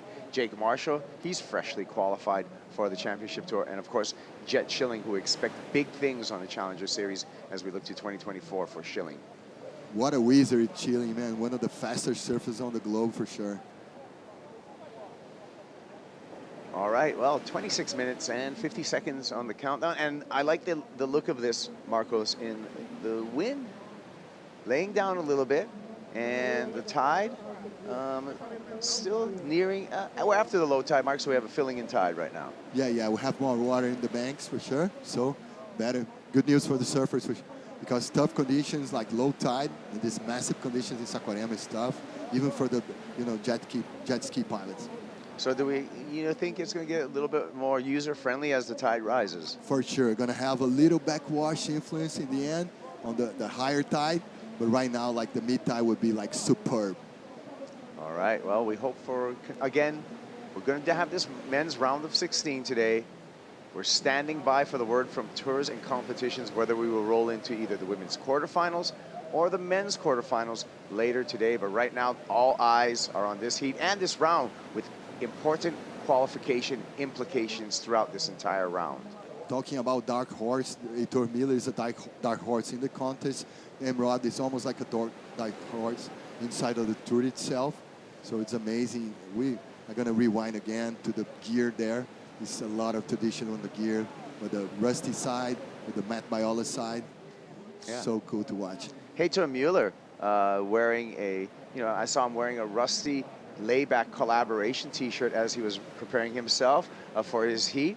Layback, of course, shout out to RTMF. Great crew over there.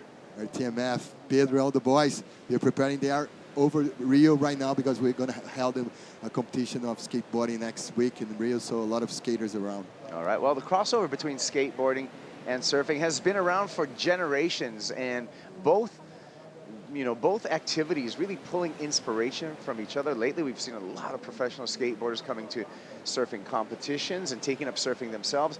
Meanwhile, surfing, we're still kind of in the 70s of skateboarding right now with our airs, but getting there. And of course, most of the surfing aerial names that we call aerials in surfing, we take those names from skateboarding, like the Stalefish, the Lean Air, the Slob Air.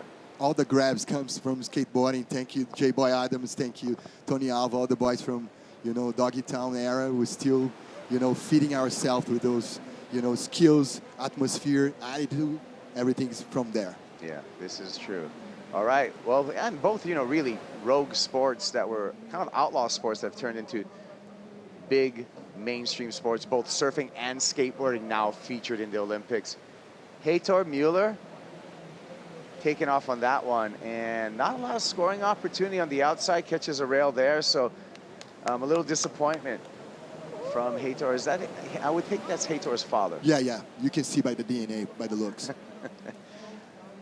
So a little bit of a disappointment there, with both the wave selection taking off on that wave, and now I'm seeing Heitor actually looking maybe a little bit lost out there. He's got some time, 23 minutes to figure out the lineup, but looking a little lost on the inside. It's paradoxical because the guy that is surfing with the lost gear is Michael. The guy that's lost is Heitor right now. So he's going to reset, and as he resets, we're going to keep our eyes on up and out for Michael Rodriguez. Rodriguez is going to stay out there in the lineup and do a paddle back out. Let's take a look at how we got so far through competition today. Quarterfinal number 1 is going to feature Shion Crawford up against Mihimana Bray. Both Shion Crawford and Mihimana heartbreakers. Shion defeating Jackson Baker to take away his chances of qualification. Mihimana out there also defeating Mateus Hurdy, taking away his chances of qualification. Heartbreakers in quarterfinal number 1. Quarterfinal number 2, this is going to be interesting. Quarterfinal number 2, Marcos, 2 freshly qualified surfers for the championship tour. No pressure for Crosby Colapinto or Imai Kalani-Devault, just the motivation to win this event. We can have many hits with this equation. Crosby again, Imai next season on the CT. So this is almost like anticipation from the next season. We talk about next season, actually, and we talk about where is Crosby going to finish off the year on the Challenger Series. That will indicate and that will determine Crosby's seeding in 2024 Championship Tour. Now, there is a chance for Crosby just being in the right place in the seeding where he may be matched up against his brother, who finished number 4 in the world. No, number 3 in the world, sorry. On the tour at the beginning of the season. So we may see a lot of brother clashes depending upon how the seeding works out. So we know that Griffin Colapinto is going to be the number 3 seed next year. Where's Crosby going to end up as his seeding? And of course, we seed top to bottom. So we take the lowest seed, and that lowest seed gets seeded against the highest seed. So second or third, if Crosby's like say the 3rd or 4th lowest seed, he's going to be matched up against his big brother in the opening round of a number of events. I'm down to watch this like friendly fire heats unfold in the next seasons, and I think Crosby's ready. They feed itself from each other. It's amazing how they have like a friendly vibes where they can like, you know, square up for sure. Oh, we've seen the best battles done by brothers in the past on the Championship Tour. CJ and Damian Hobgood. We've seen, of course, the Irons brothers battle tooth and nail every time they were faced up against each other. There's Crosby checking out the action. Yeah, here in Brazil we have the Paderats, we have the Salazars, we had so many dynasties. Nowadays, Miguel and Samuel. Oh, amazing to watch those like friendly fire heats for sure. Yeah. Of course, in Australia we had the Wrights. Yeah. Not just with 2 brothers on tour, but there was a time where there was 2 brothers and a sister, all 3 of those siblings on the Championship Tour. 20 minutes on the countdown here. Michael Rodriguez trailing Heitor Mueller. Rodriguez with priority needs a 3.57, Marcos. Yeah, tough heat so far for M. Rod. He's still pushing himself to the rankings. The surviving mode is key for him right now. So let's see how those 20 minutes gonna unfold. It's really a time that he's got to remain calm, and there you see we're flying over, but you can also see all these whitewater lines indicating of the different rips and currents out there. It's a difficult playing field today. There's opportunity because we have a ton of swell, but it's difficult. For sure, and even in the small or medium days, Saquarema, Itaúna over here is such a big spread field, so it's kind of hard to figure out which part of the bank you're gonna use. If you gotta go like forehand, you're always gonna pivot better in the backhand attack. So look at the size. This is huge. This is humongous. This area of Brazil known as a swell magnet, a beach that's wide open to open ocean swells from all different directions, and it really magnifies here. A lot of times the waves are a lot bigger here than you would see in Rio proper. Yeah, for sure. It's almost like a Nazaré Canyon in Portugal, and there's currents coming up from South Africa, so the water here in Kaipo can be freeze. It's good to know that it's not the case for this week. Of course, this place really fills up at times, Saquarema, as a surf city, as the Maracanã do Surf, the stadium of surf. It's about a little over 100 kilometers outside of Rio, east of Rio proper, right? So a short drive, maybe an hour-and-a-half drive or so to get here from Rio. Almost like La La Land to Orange County and San Clemente. Yeah. Almost the same stretch. All right, so no movement as far as Michael Rodriguez. And there you can see him. Rodriguez sticking on the inside, and we've seen in earlier heats, it's important to play the fold out here because the waves, although there's a ton of swell, there's also a lot of rip running through the lineup. So if you get sucked out too far, it's really, really difficult to get into some of these waves. You gotta be right under the hook. Deep water currents are the toughest one for sure. So you always gotta reassess, rereading your position in the field. And look at the size of this field, man, like 3 soccer fields. Yeah, it is a broad expanse, putting together the jigsaw puzzle that is Itaúna Beach and the challenge and the opportunity presented today for all of our surfers. There's a broad view of what we're looking at and the entire lineup, Marcos. This is massive. Look at the size of those waves, how spread is the field there, the bank. What do you think about their positioning out there? Are they in the right spot? Yeah, it's kind of easy to say from here. It's kind of tough to do the calls inside there, but I think they are already kind of in the right position right there. washing machine effect, if you would, on the inside. The higher tide, will we see more of that backwash? Oh yeah, for sure. Maybe we're gonna see some progressive, massive surfing there.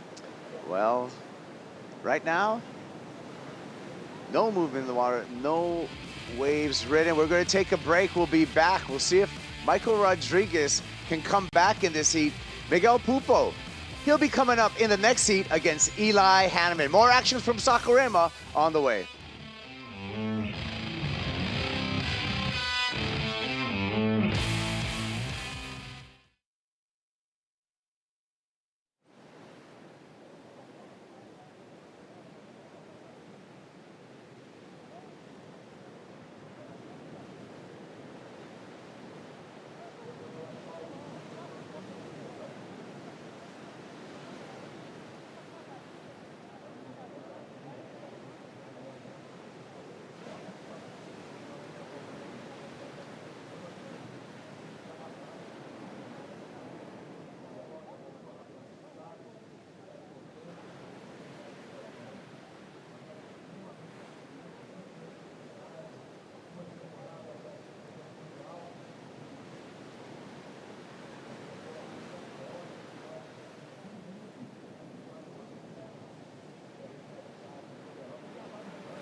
Flying by Itaúna, Saquarema, the site of the Corona Saquarema Pro, presented by Banco Do Brasil.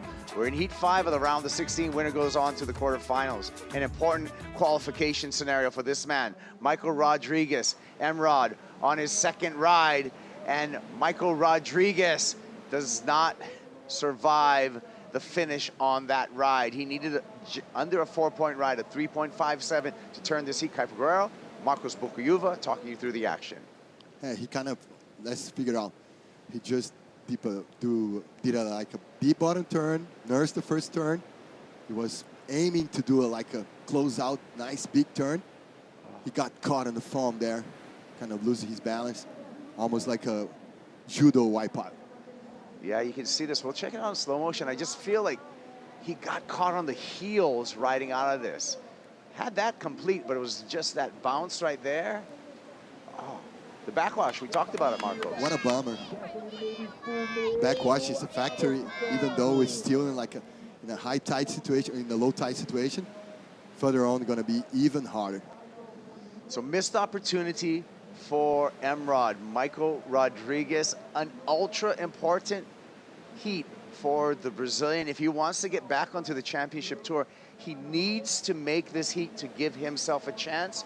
A finals appearance would guarantee him on the championship tour. With some of the losses today, he may be able to do it with the semifinals, but that's a long road away when you look at this. And with the situation he's got himself into, he needs to make it out of this heat first. Oh yeah, he don't want to take chances. Maybe it's the right timing for give like a shout out to other rods, A-Rod and P-Rod.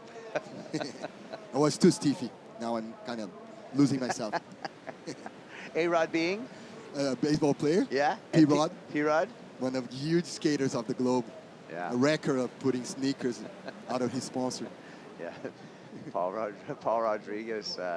What a nice fellow, man. A great skater, yeah. And a nice fellow as well. Yeah, yeah. Super humble. All right, 12 minutes, 50 seconds. Michael Rodriguez really applying some pressure to himself by not completing that last ride. Now he's got priority because Heitor Mueller.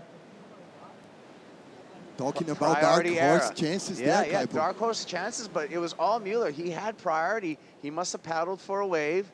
He lost priority, and those kind of mistakes right there for a youngster, it'll be a learning opportunity for him, but you can't make those kind of mistakes when you're up against a veteran, a former championship tour surfer. You handed priority back to Michael Rodriguez.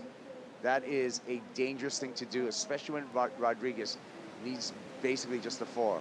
No, in big contests, the learning curve for the young bucks are always like stiffer and bigger. Yeah. Here we go. Miguel Pupo.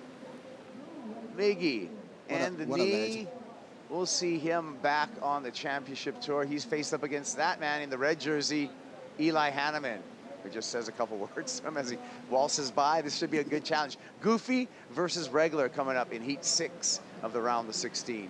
I love those heterogeneous heats, a Goofy and a regular. A smaller frame dude from Maui, a taller dude. Goofy, super stylish from Brazil, with a lot of, you know, IQ of surfing, a lot of adaptation on beach break, heavy scenes.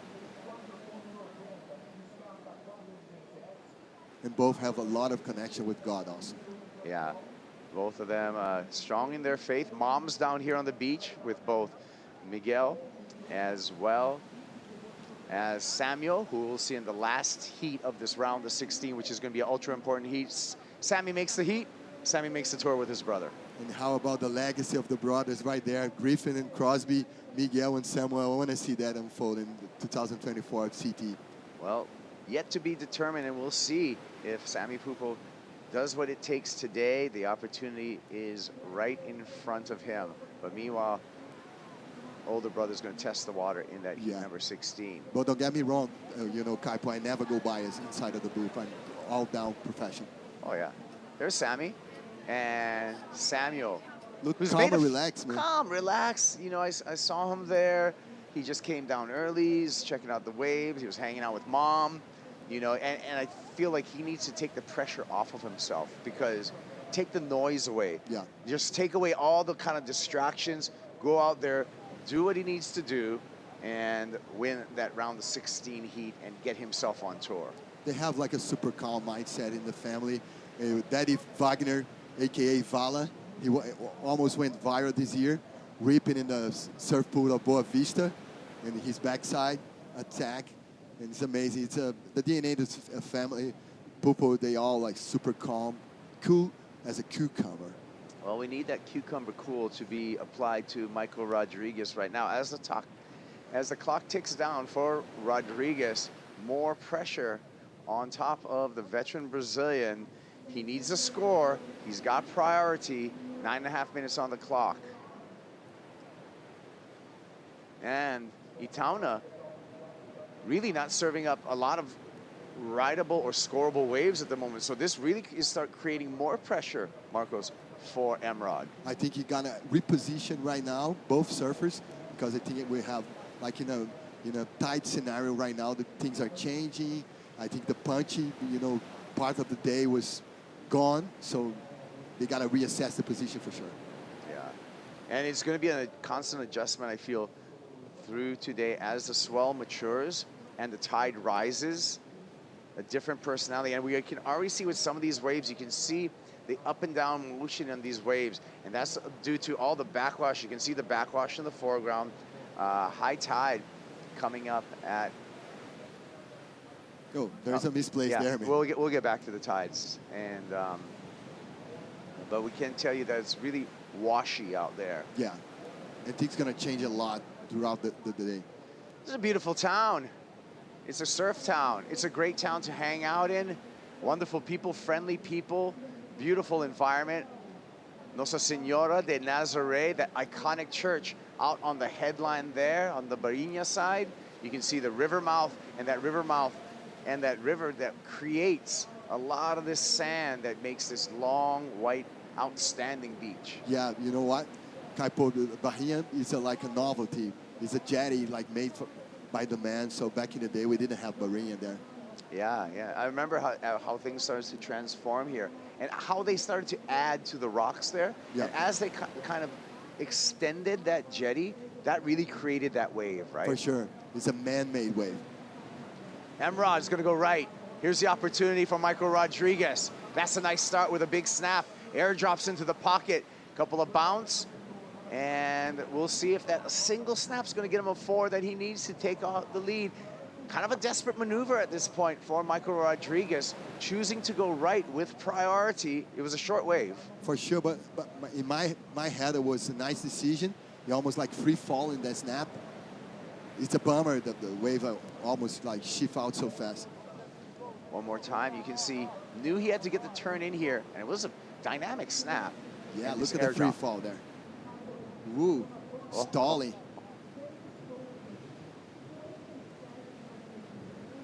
So we're waiting for an important score for Michael Rodriguez. Does he turn the heat with that single maneuver and that wave? Priority now to the 19-year-old Heitor Mueller. It's a maybe so, maybe no situation, but I think it's gonna be a maybe so. At least in my perspective. 3.77, barely enough for Michael Rodriguez to take the lead off of Heitor Mueller. Now he doesn't have a big lead. Mueller just needing a 4.38 to retake that. Mueller with 6 minutes on the clock. There's all the judges' numbers, Marcos. Nice decision from Michael. It was like kind of stuck in the middle of the session there, in the middle of the set. He pulled like a new strategy to choose the right, and I think you're gonna see the rights unfold, and with more water in the bank, we're gonna see more rights being ridden. Dangerous part about that decision is you can see number 85, that's the jersey number for Michael Rodriguez when he was on the championship tour. He wants to get that number back on his back. He wants to get that jersey back on his back. He needs to make it out of this heat. Some fans on the beach. Maybe some future champions there. Oh, for sure. Here we go. Inside. Nothing going, nothing coming there. Mueller on the move. Out of position for that wave with priority. I was going to say the dangerous part about this situation for Michael Rodriguez is we're at the 5-minute mark. Heitor Mueller doesn't need a big score. Mueller with priority. Now Mueller has the ability now to catch a wave, get the score, and basically leave no time on the clock for Michael Rodriguez to answer back. We'll see how the youngster plays this one out. Yeah, let's see how he's gonna play those cards. He would be smart to really be selective right now and not panic into his wave decision. Yeah, pace is key there. Yeah, just let the, I mean, if a good one comes, you know, get it. But if it's anything but that, do not go. Hold on to that priority. Here we go with Emrod. Grinding. Looking to better, 3.77. Hesitation off the bottom, big snap off the top. And that is going to do it. We'll see how much better he does. Does he improve upon that 3.77? Gonna be a tough call for the judge for sure. Yeah. And if he does improve upon it, it will be just barely. So he's still, you know, really in the danger zone. Again, Michael Rodriguez loses in this heat. We gain an American on tour. Cade Manson will make it. Here's a replay. Fading there, a little setup, snap, and this is the money turn. All in place there.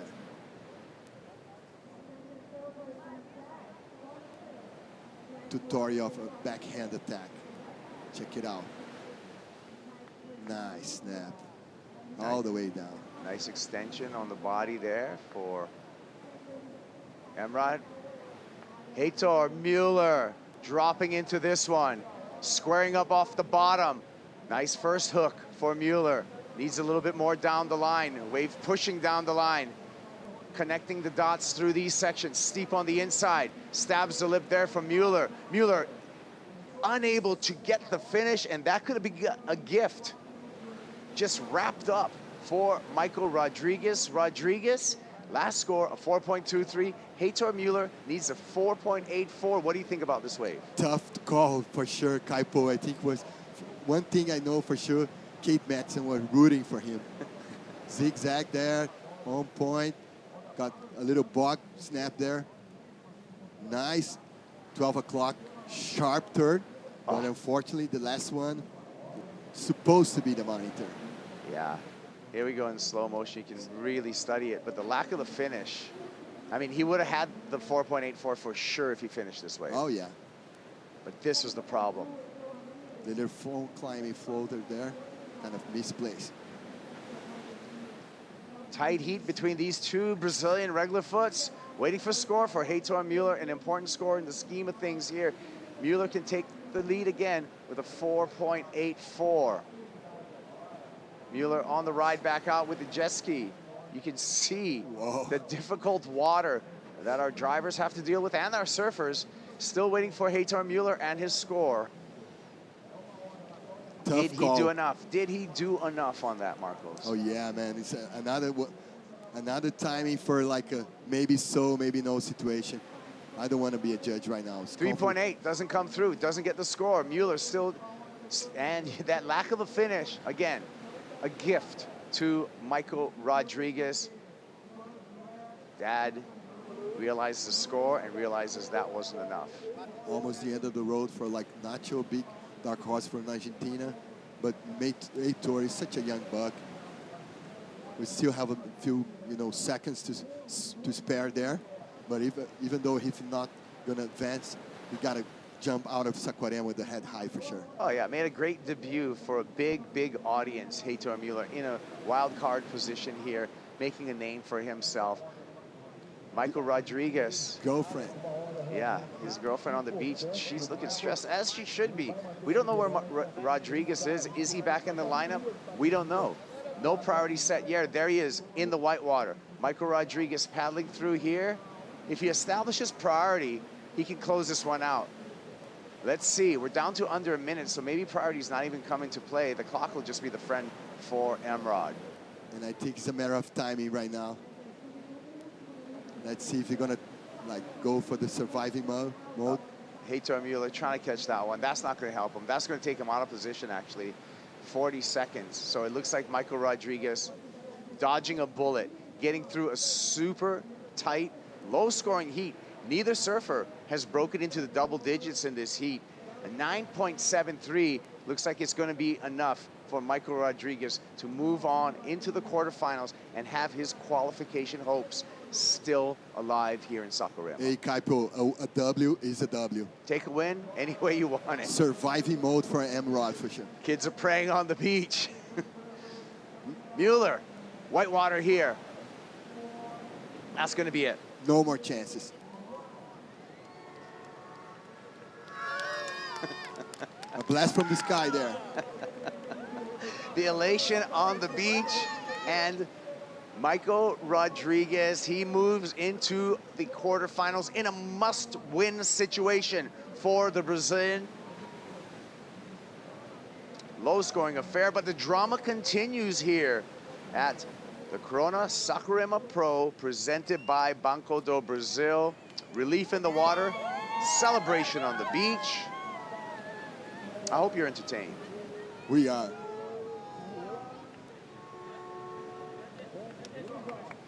More on the way here at Saquarema, and more qualification implications on the way. When we return, Eli Hanneman versus Miguel Pupo.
The drama continues here around the 16. the Corona Saquarema Pro presented by Banco Do Brasil. We just saw Michael Rodriguez slip in a very, very close heat into quarterfinal number 3. Who's going to meet Michael Rodriguez in quarterfinal number 3? It's going to be the winner of this matchup. Eli Hanneman coming up against a veteran in the way of Miguel Pupo Caipagura, along with Marcos Bocuyuva, to talk you through the action. Wow, that was a low-scoring but dramatic heat that we just came off of, Marcos. Low score, a fair one-digit heat, but a W for Emrod is a W. New heat in the water. We have a 20-year-old out of Lahaina, Maui, Eli Hanneman. Hanneman has qualified for the championship tour, so we're going to learn more about Eli, not just through the rest of this competition, but throughout 2024, because we're going to see him on the big stage, the championship tour. Speaking of championship tour, this guy's got a wild card, injury wild card. We'll see Miguel Pupo on the 2024 championship tour, up and riding Miguel. And Pupo, smart to get a wave, smart to get a score. We'll wait for that score for Miguel Pupo, 31 years old and a veteran of CT competition. A lot of legacy for Miguel Pupo, and he's one of the guys that being like a dynasty of surfing in Brazil, sons of the shaper and surfer Wagner Pupo from Itanhaém. Reconnect with from south of São Paulo coast to the north of São Paulo coast, north shore of São Paulo in Camboriú first, and now Miguel resides in Balneário Camboriú, BC, further down in Santa Catarina. Brazil fans, always on the scene, and rooting for Miguel Pupo in his matchup against the 20-year-old. Here's a replay of Miguel's ride. Smart decision, almost like warming up, a little drop like fading drop, a little snap, setting up, trying to reach the pocket. Let's see, a nice floater, and then a hook on the end, almost like a sort of half layback hook there. Miguel have tons of experience with the heavy water in the Maresias, like conditions super similar from Saquarema. Yeah. Miguel Pupo, and now our attention to Eli Hanneman. Little jumbly takeoff there for the Maui boy. And just having to work a shouldery wave here and really bouncy conditions to deal with. Late there, enveloped by whitewater, was able to ride through. Bit of a disjointed wave for Eli, but he's going to take a ride in and hop on the jet ski. Score for Miguel Pupo's in at a 3.33. There's the year for Eli Hanneman. Really slow start to the year, 65th for his opener. A little better in Sydney, but then Bolito, another tough result, 25th. But then the year changed for Eli Hanneman. Southside Huntington Beach Pier, that first place, that victory at the U.S. Open of Surfing, 10,000 points, and really that was his key to qualification. Oh, this is key for legacy, this is key for the rankings, for the numbers, and also for the self-esteem for sure. Another look at this one. Kind of nursed the drop there. Nice deep bottom turn, snap on the top. Messy conditions, like shifting the shoulder, kind of getting soft there. Nice snap, just try to be on a pocket. Waiting patiently to do like the heat on the end, right there. Almost like a warm-up situation of wave. Oh, the clutch, Manu. How important. Michael Rodriguez, he's made it through the quarterfinal. That was a must-win for Emrod. Yeah, the fans are yelling at him right here. Michael, that was a must-win hit in a pretty tough condition. How was it for you? How are you feeling right now? Congratulations. Thank you. Feeling good, special. It's pretty hot out there. I can't explain it with words. I'm kind of cold right now, but yeah, super happy about it. And now if you make it to the semi-finals, you'll be on the championship tour. That's a step for you. How are you feeling? That's nice, but I'm far away from this. Another step made, and yeah, we have another 3 or 4 waves surfing, and then the goal is done. So right now I just think about doing my next heat, come back home, have some rest. I don't know if it's gonna happen today, but what I can say is just happy about it. Let's go. Ok, let's speak some Portuguese. As pessoas estavam falando que você estava muito sério, você continua sério. Você realmente está com essa postura mais séria para focar no campeonato? Eu tô levando isso aqui muito a sério. Tem sido um ano de altos e baixos, então não quero deixar as emoções tomar conta. Tô congelado agora, mas é isso. É uma postura um pouco mais séria, porque realmente isso aqui é muito importante para mim. Legal. E sobre os fãs que estão te apoiando, como é que é para você competir aqui no Brasil? São os meus amigos lá de Florianópolis, o João e a Larissa, os filhos deles estão ali.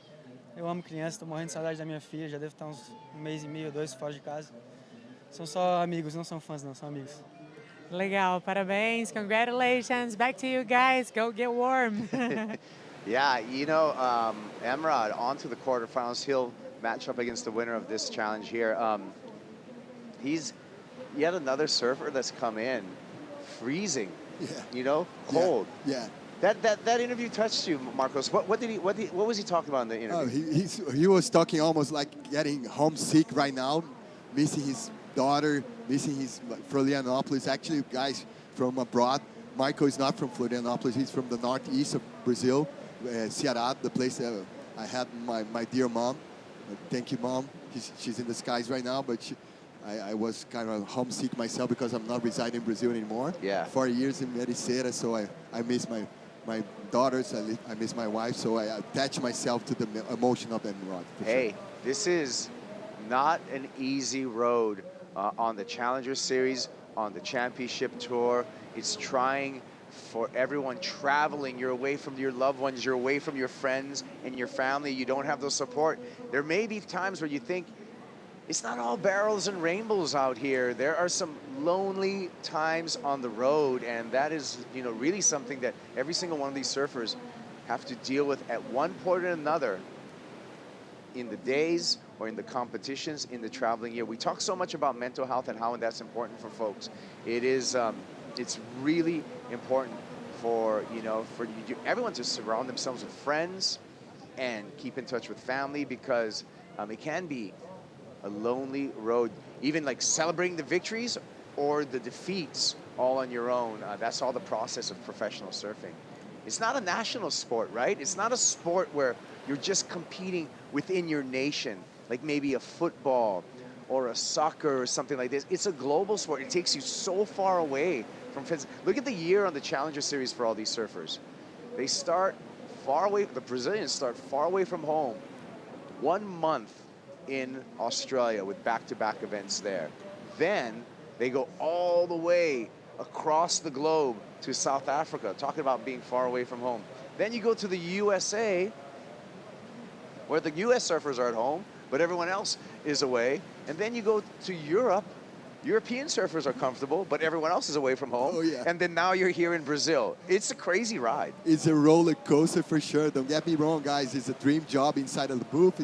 It's a dream job out there in the water, but you have like ups and downs, and it's hard to deal with the downs. It's easy to deal with the highs. Yeah, it sure is.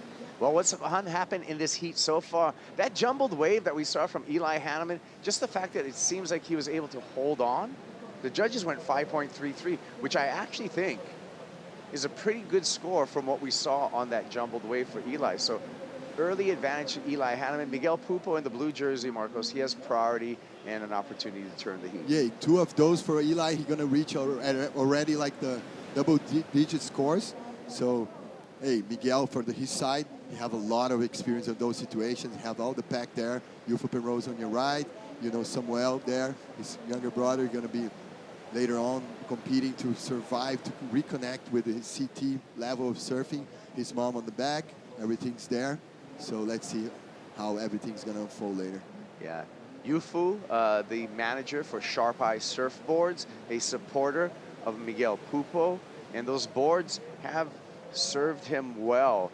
There's Yufu there, and with a keen eye out there. I mean, Miguel Pupo, we talk about him in 2022, where he had the best year of his career after 10 years on tour, finishing number 6 in the world. He started off in 2022 Miguel Pupo semifinal finish at Pipeline. That was his best result to that date. But the way he finished off the year, Marcos, with a win in Tahiti in 2022, that's legendary. He's a legend for Brazilian surfer. He's the leader of the family.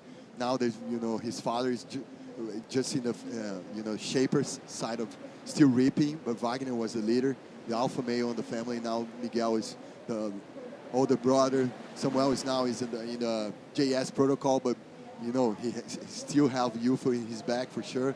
Yufo was key for Master Zovi in San Diego. He was the guy that bring Felipe Toledo to the protocol, to the team. Everything like evolved from there. So he's almost like an old brother figure for everybody, from William Cardoso, for Thomas Hermes. You can see him just involved, Yufo, with the sunglasses on. Almost like the box swing there, man. All right, wave capping out the back. Corner available for Miguel, but too much of a corner. He says, nah, he's not going to use his priority on that. Miguel Pupo, also a family man, couple of daughters. Yeah, actually now three daughters. Three daughters. That's why he moved to Balneário Camboriú to have reach better schools for his kids. Eli Hanneman has to nurse that first turn. This is under priority. He found this one. Stands up on the inside here. Still a lot of corner, a lot of taper, so nothing really scoreable in front of Hanneman. And no harm, no foul. He'll get a second wave, but it had limited scoring opportunity. But I love how he was fading in, fading out, just to be on the pocket. Oh, man. Heavy one to do the duck diving. Gonna see in the replay how he just using the invisible turn of fading, man. I love those invisible turns in surfing. Bottom turn, we don't talk too much. You know, fading even more. Yeah. 2.6 clocks in for Hanneman. He will remain in the lead. Here's a replay. Yeah, check it out, guys. Nursing the first bottom turn, just almost like a zigzag setup. A little fade now, just to be on the pocket, just to have the eye on the prize. Nothing major coming up, so he's out. 25:40 on the clock, and early days still in this heat. Again, we extended each of these heats in this round of 16. We've been running 30-minute heats throughout the competition. With the bigger surf today and the challenges out there, tourism competition giving the surfers an extra 10 minutes, so 40-minute heats. So ample time, and I'm glad that they extended the heats, because even though it's like, okay, the surf's big, yeah, but you need that extra time to really find waves in this puzzle that is Itaúna, with all the current and all the bounce. Hey, Kaipo, I love the expression puzzle, because it's a puzzle. It's a complex puzzle out there to put all the pieces together. You know, on a free surf, you could easily go out on a day like today and really not get a rideable wave. And just take a bunch of waves on the head, come in, and feeling maybe bad find about yourself a leftover, and then you're out. Yeah. It's tough. Look at the size of this field, guys. So many options, kind of, the variety of options kind of make you maybe can get like kind of lost there. Yeah, easy to get lost in this field.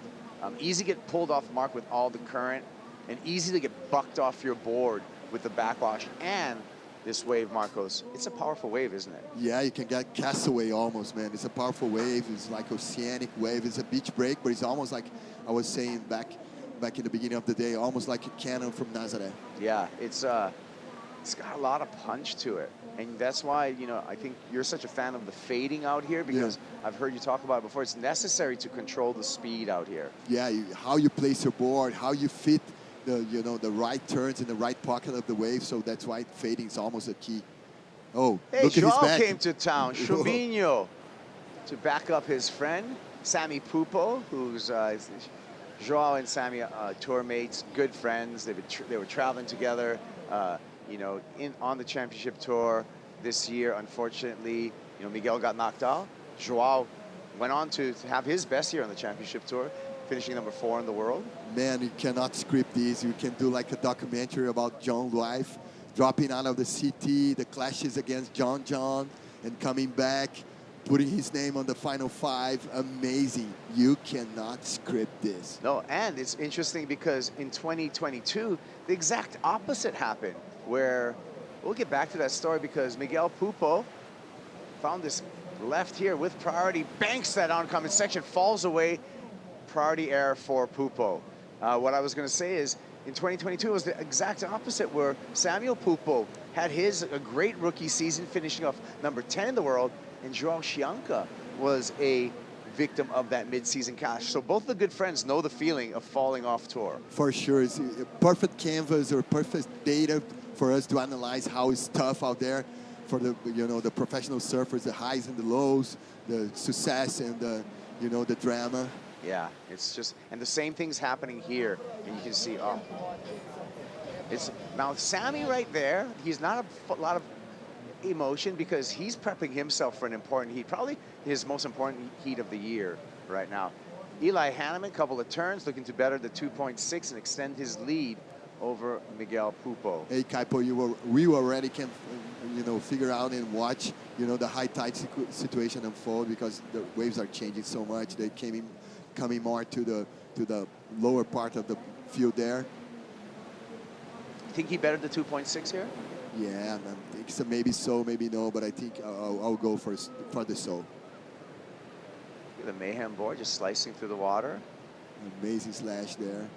And Eli with his area code, his zip code, spray painted on that particular board. Thoughts and prayers for the recovery again. Speaking of Eli Hanneman from Lahaina, Maui, to all the people of Maui, all the people of Lahaina as they start rebuilding their life there after devastating fires. Frederico Moraes coming up against Marco Mignot. Talk about European legacy right there, man. Yeah, we got Marco Mignot. He's going to represent France, by the way, of Sayulita, Mexico. And Frederico Moraes, Kikas. We're going to see him back on the tour in 2024, Marcos. Yeah, good news for the Portuguese fans. He's an amazing surfer, so well-rounded. And talk about this kid, man. Working with Jason Aparicio, a French family with background in Mexico. There's art in the family, there's skate on the family, there's music. Marco Mignot, who's at Super, mon ami. Yeah, great kid, great surfer. Made a semifinals this year. So. Always happy, always with a smile in his face. Amazing mindset. Okay, 3.27 is the number that checks in for Eli Hanneman. He did better his position, and he lifted the bar for Miguel Pupo. Pupo now needing a 5.28. We can see Eli on the paddle back out. Miguel Pupo sitting at the peak with priority. 20 minutes on the clock and counting down. So we're at the halfway mark in this heat, and no real breakaway scores as of yet. Everything, right around mid-range. Yeah, for sure. Even though, Eli Hanneman is still a young buck, he's not going to be secure with like one-digit scores. Yeah, no. This is not locking up a heat at all, as we see Miggy holding on. Now, Miguel, being that he's a 10-plus year veteran of the championship tour, he knows how to keep calm. He knows how to come back in a heat. This should be an exercise for Miguel Pupo on the comeback. Yeah, he's already like a calm dude. He's almost like playing the right strategy. I think he don't need like TM, transcendental meditation, because he have the calmness in his body, in his mind. Yeah, Miguel Pupo had a tough injury as the third stop this year on the championship tour, where he injured his knee at Super Tubos. I think it carried out of the water there. Yeah. And so he missed, the remaining 2 events after that, and that's why he's got that injury wild card for 2024, because, we got to give Miguel Pupo a chance in 2024 after that injury. So yeah, and a hard way and a long way to recover for Miguel. Yeah. But he's right there. And what happens with the World Surf League is we will, for the men, issue 2 wild cards after the cut, and there'll be a 2023-2024 wild card. Kelly Slater got that, and then Miguel Pupo got that injury wild card for 2024. This is a great start for Miguel on his comeback, and calm as ever. We talked about calm / a calm whitewater float to finish. Made sure he went complete. I'm thinking he got the score easily, and it will turn the heat right now. Oh yeah, amazing combo. Nice pace. I love the carving. Clean canvas there for the first carving. Check it out, guys, together with us. Generating speed. Nice clean carving. Projecting the board just to do the rook in the end. You can see like Jerry Lopez heritage there. We can see a little Bob Machado, Robert Machado. Hey, shout out to you, Master OG, 50-year-old So welcome to the club. Yeah. 50-year-old Rob Machado? Yeah. This week. Well, we're waiting for the score from Miguel Pupo and see if he turns the heat. The feeling is he is, but we'll find out. We'll return to more action here at the Corona Saquarema Pro, presented by Banco Do Brasil.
We are back at the Corona Saquarema Pro. We saw some of the art being done for this year's beautiful poster work that we had in conjunction with WSL as well as PB Arts. And we have a special guest in the studio. I'm Capo Bruno Bucuyuva, a special guest right here. This is Mooney.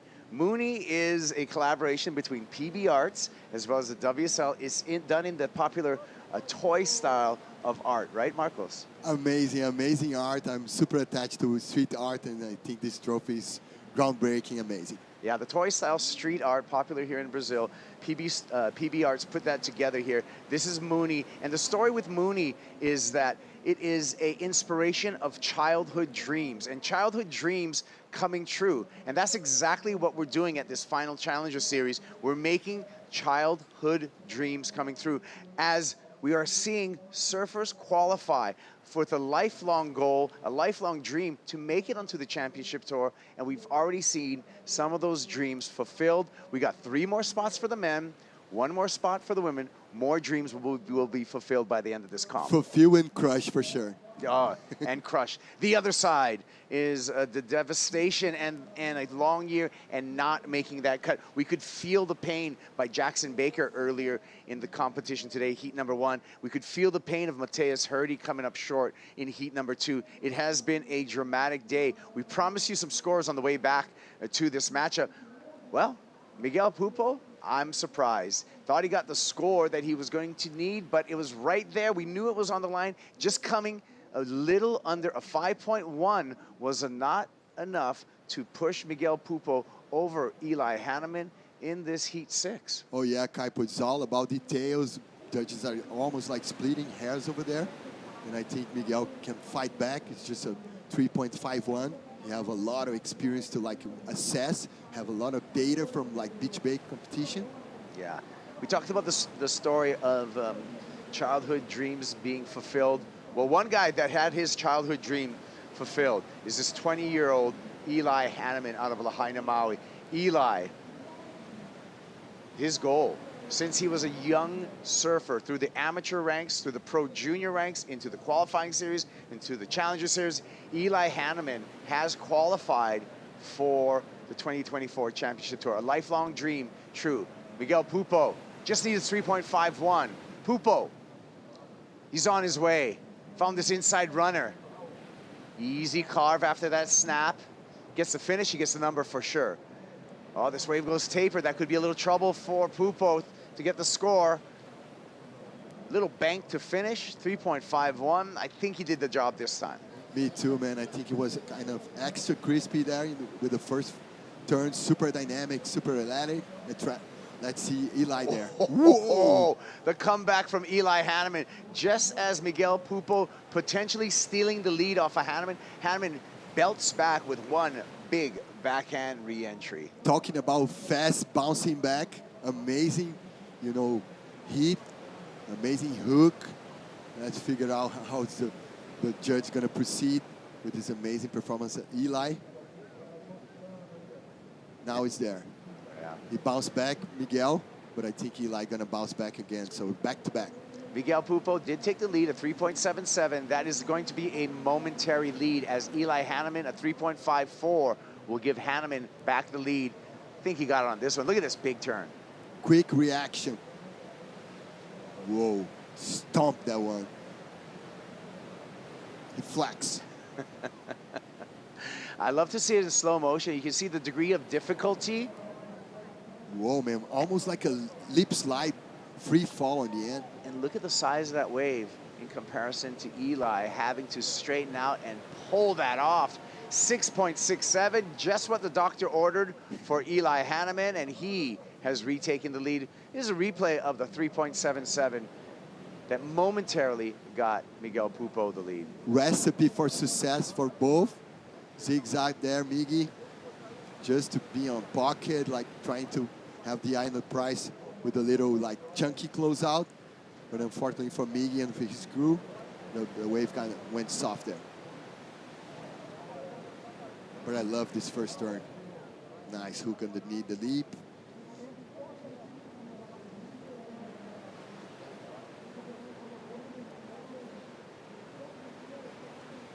Just fading back with his cutty.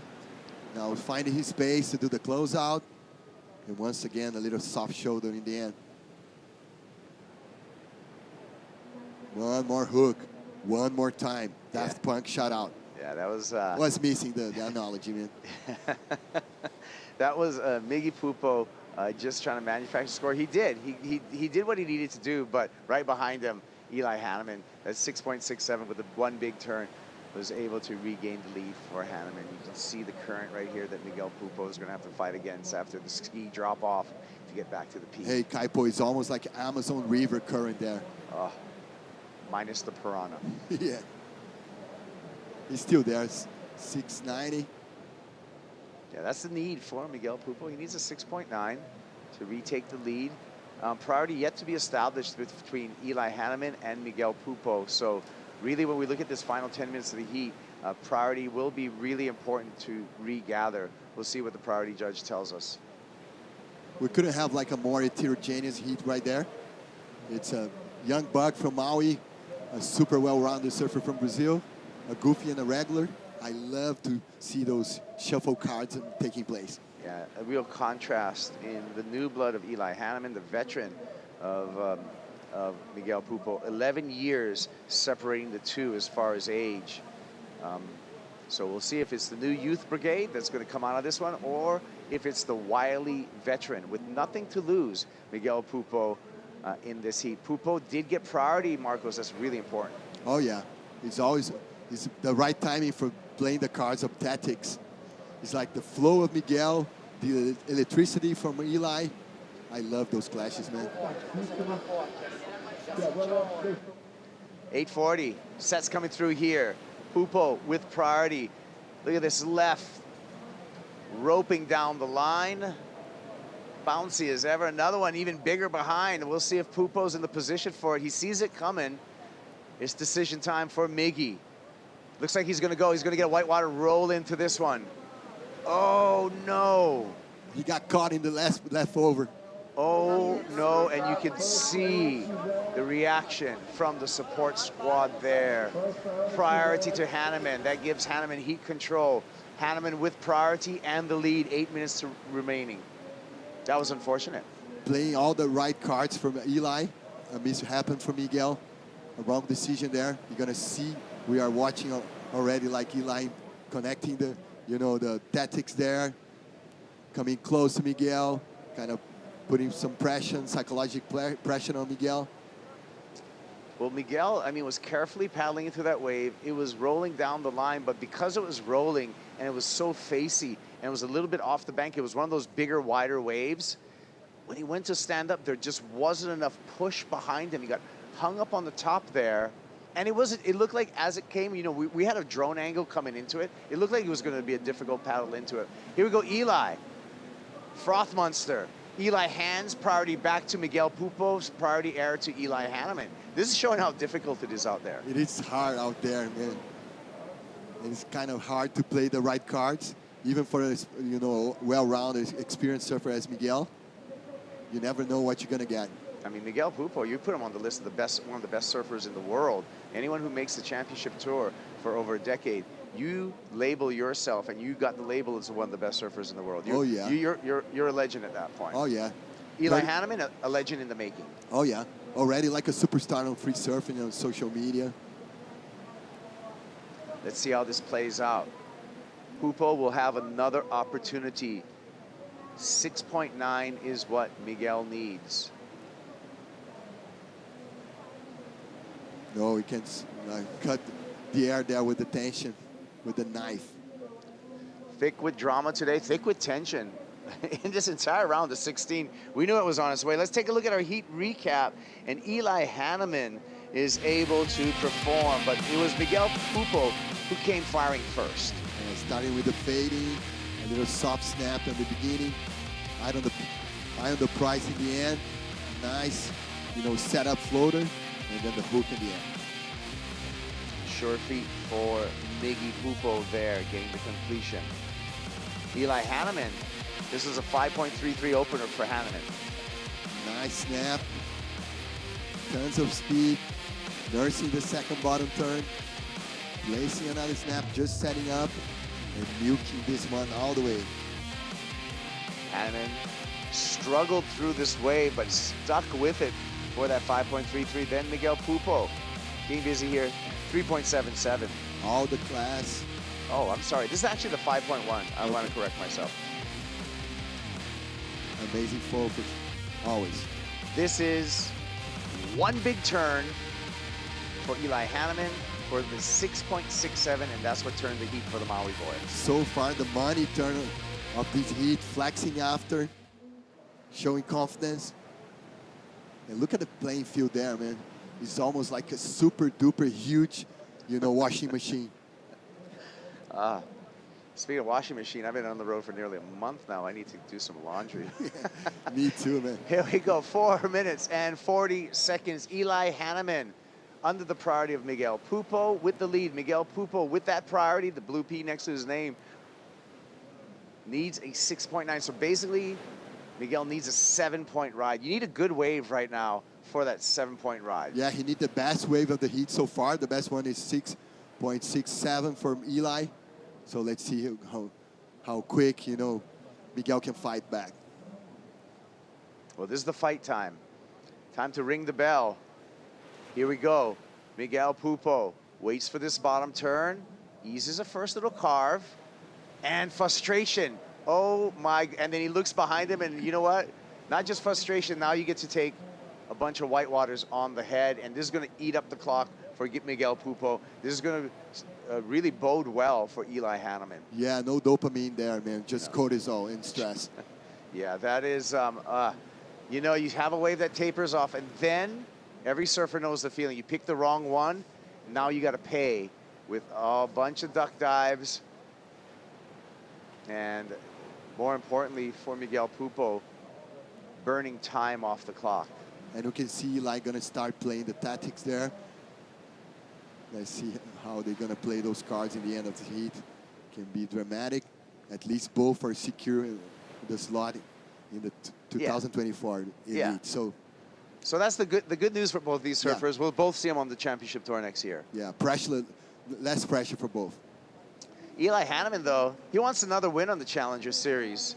Down to 3 minutes, positioning himself with priority in the lineup, and he's probably taking a look to see, Marcos, where Miguel Pupo is, because, you know, when you're within the kind of the 2-minute range, I feel that's when you can play some defense out there with priority. Oh, yeah. And about Eli, he can show tons of, you know, versatility, like trying to win this contest with the bell already, with the US Open, the Huntington Hop. Yeah. He can show like a lot of versatility. He sure can. There we go. So now you can see the surfers close together, and Eli's going to have an eye on Miguel Pupo. Pupo's going to really need to get sneaky right now. Yeah, he's going to try to sell something for Eli. Yeah, because I feel a wave under priority, just an inside wave's not going to need, and not going to give him the 7 that he needs no matter what he does on it. Because look at you can see in the needs column, Miguel Pupo needing a large score, that 6.9, especially in context of this heat where the highest score is a 6.67. Oh yeah, a slow score affair, and let's see how he can try to sell Eli some mistake there. He's super well-rounded. Let's see how he's gonna play the cards. It's nice how he gets, you know, look at, Miguel's a veteran though. He gets right up next to Eli Hanneman, shoulder to shoulder, starts paddling with him, gets in his space, trying to get himself a chance, maybe break Eli a little bit off of his mark mentally. You know, it is last-ditch efforts as we're down to 90 seconds for Miguel Pupo to get that wave, but I like the play that he's doing right now. Yeah, almost like playing the KS cards there. Yeah. A lot of experience taking place for Miguel, and a lot of personality taking place for Eli. Hanneman hanging on, a minute remaining. And this is generally where, unless a miracle 2-wave set comes through, you can just go in victory formation and take out the heat. Oh yeah, and I'm curious to see how it's going to affect if Eli going to go through next round. I'm super curious to see how, you know, Samuel gonna affect with these, how he gonna process this loss from his older brother. Well, then Miguel Pupo will turn instantly into the coach on the beach after coming in from this heat for his younger brother, Sammy Pupo. A paddle, not going to change things there. I think he's trying to sell something for Eli. Yeah, Eli's not buying today. Yeah, no clearance from him. Pupo with another paddle. Here we go. Miguel, late drop into this one. Needs a miracle. And that wave will not provide it. Frustration there, but now Miguel Pupo can come to the beach and be the support squad for his younger brother, Samuel, who we'll see in Heat 8 of this round of 16. Meanwhile, we'll see the Maui boy, Eli Hanneman. He's going to advance into the quarterfinal. Eli will, where he'll be matched up against Michael Rodriguez. So that's going to be a good matchup in quarterfinal number 3 to look forward to. Crispy surfer and still 2 Maui boys on the draw. That's right. There's the final numbers. 12.2 wave total for Eli Hanneman, enough for him to get into the quarterfinals. More surfing on the way here at the Corona Saquarema Pro, presented by Banco do Brasil. Marco Mignot, Frederick Moraes challenge each other when we return.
The Corona Saquarema Pro presented by Banco do Brasil is brought to you by Corona, This is Living, by Natura Kayak, feeling the power of freshness, by Vivo, official sponsor of the World Surf League in Brazil, and by City of Saquarema, official host of the Corona Saquarema Pro presented by Banco do Brasil.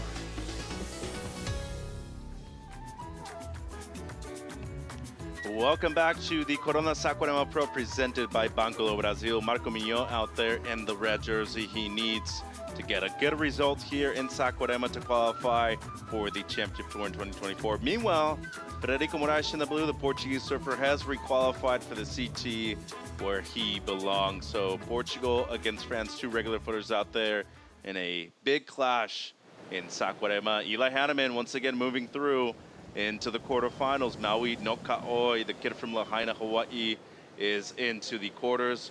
My name is Mitchell Salazar. That is Maida Pops, and that is the number 4 ranked surfer on the World Championship Tour, the local boy, Joao Chianca. Benvindo, Joao. Good morning to you. Yeah, thanks for having me, guys. Stoked. Well, obviously a big year on the Championship Tour for yourself, a huge rebound after last year. You end up being number 4 in the world at the end of the season, and you were able to defeat Jack Robinson at the Rip Curl WSL Finals. Talk to us about 2023 for yourself. Probably the best year of my life. You know, it's just pretty amazing how things coming together, like from 2022 to 2023, like just every day just putting into the hard work. And I mean, coming to 2023, pretty nervous. We never know like what's gonna happen. The cut is still there, so like we don't know if like the change is gonna happen. You know, we don't know if the hard work gonna be worth it, or like things gonna start to click in. So we never know. So like at the beginning of the year was pretty much super nerve-wracking about the cut again. Like super had that inner fear of like feeling the same emotions that I felt at Margs last year. So yeah, but things just came out pretty good for me. Like just putting my time in Hawaii, such a special place, always such a special place for me. Pipe and Sunset, I was super stoked with Sunset, and then like just set me up for the whole season. So finishing with the finals too, it was pretty special for me. It was unique, you know. Yeah, a top 5 surfer in only your second year on the Championship Tour. As we look at Frederico Moraes now, first wave of the heat for him. Once again, he has requalified for the Championship Tour. A great finish right there from the Portuguese surfer. No doubt riding a longer board out here in the biggest day of surf so far in the first 5 days of competition. Maida, we saw Marco Mignon open up his account. Seemed like a strong wave. We just saw Frederico Moraes. He is requalified for the Championship Tour for 2024. Yeah, true, Mitch. It was a quick start of this heat for both surfers. This wave looked pretty good for Frederico Moraes. And this replay here, this is the replay actually for Frederico Moraes. Look, very nice curve right there. And another one just got a little behind there. And the third was good, throwing buckets. Good combination for him right here. Nice. Strong finish right there, Chumbinho, as we saw Federico's wave. And the replay here from the drone angle, some good stuff on the back end from the Portuguese surfer. Yeah, pretty clean. The first turn was really nice. And looks like he was able to find those like little ones that come before the set, before the big wash through. So just got a nice line on it. And that step up though, like, seems pretty good. And how about Marco's opener right here, Joao? Marco, a little bit. It's just those beach breaks where you have to have that open mind. Like you have to like be creative, you know. And that was actually like pretty good 2-turn combo, like in the end of that wave. Like I like the last turn, set up here and just quick hit. That wave is super hard and bumpy to surf. So that turn really got me though. It's pretty good. A lot of people this morning were comparing this wave to Sunset Beach, but more as a left. So Marco Mignon, as that is Michael Rodriguez from the 2 heats ago. So 33 minutes on the clock, a 5.83 the opener for Marco Mignon, waiting for the opening ride of Frederico Moraes. Let's go downstairs. Eli Hanneman is with Manu. Yeah, I'm here with Eli, and what a big fight right there, Eli. How was it for you? Congratulations. Thank you. Yeah, it was a tough heat. Waves are really big and stormy and all over the place, so it's pretty easy to get lost. And I claimed a wave, and I was like, could have hit it like 3 more times. I don't know what I was doing, but I was just really stoked. So yeah, I don't know. I'm just trying to just find a rhythm out there. It's pretty hard. And now that you are already qualified, what are your goals here in Saquarema? My goal is just to have fun, just be me. It's my first heat ever with no pressure, so yeah, it felt good to just go out and surf and have fun. I'm really grateful to be in the position I'm in. It's just a dream come true, so I want to keep going all the way. I want to try and win another event this year, so I'm excited. And now that you're going to the championship tour, how's your mind about that?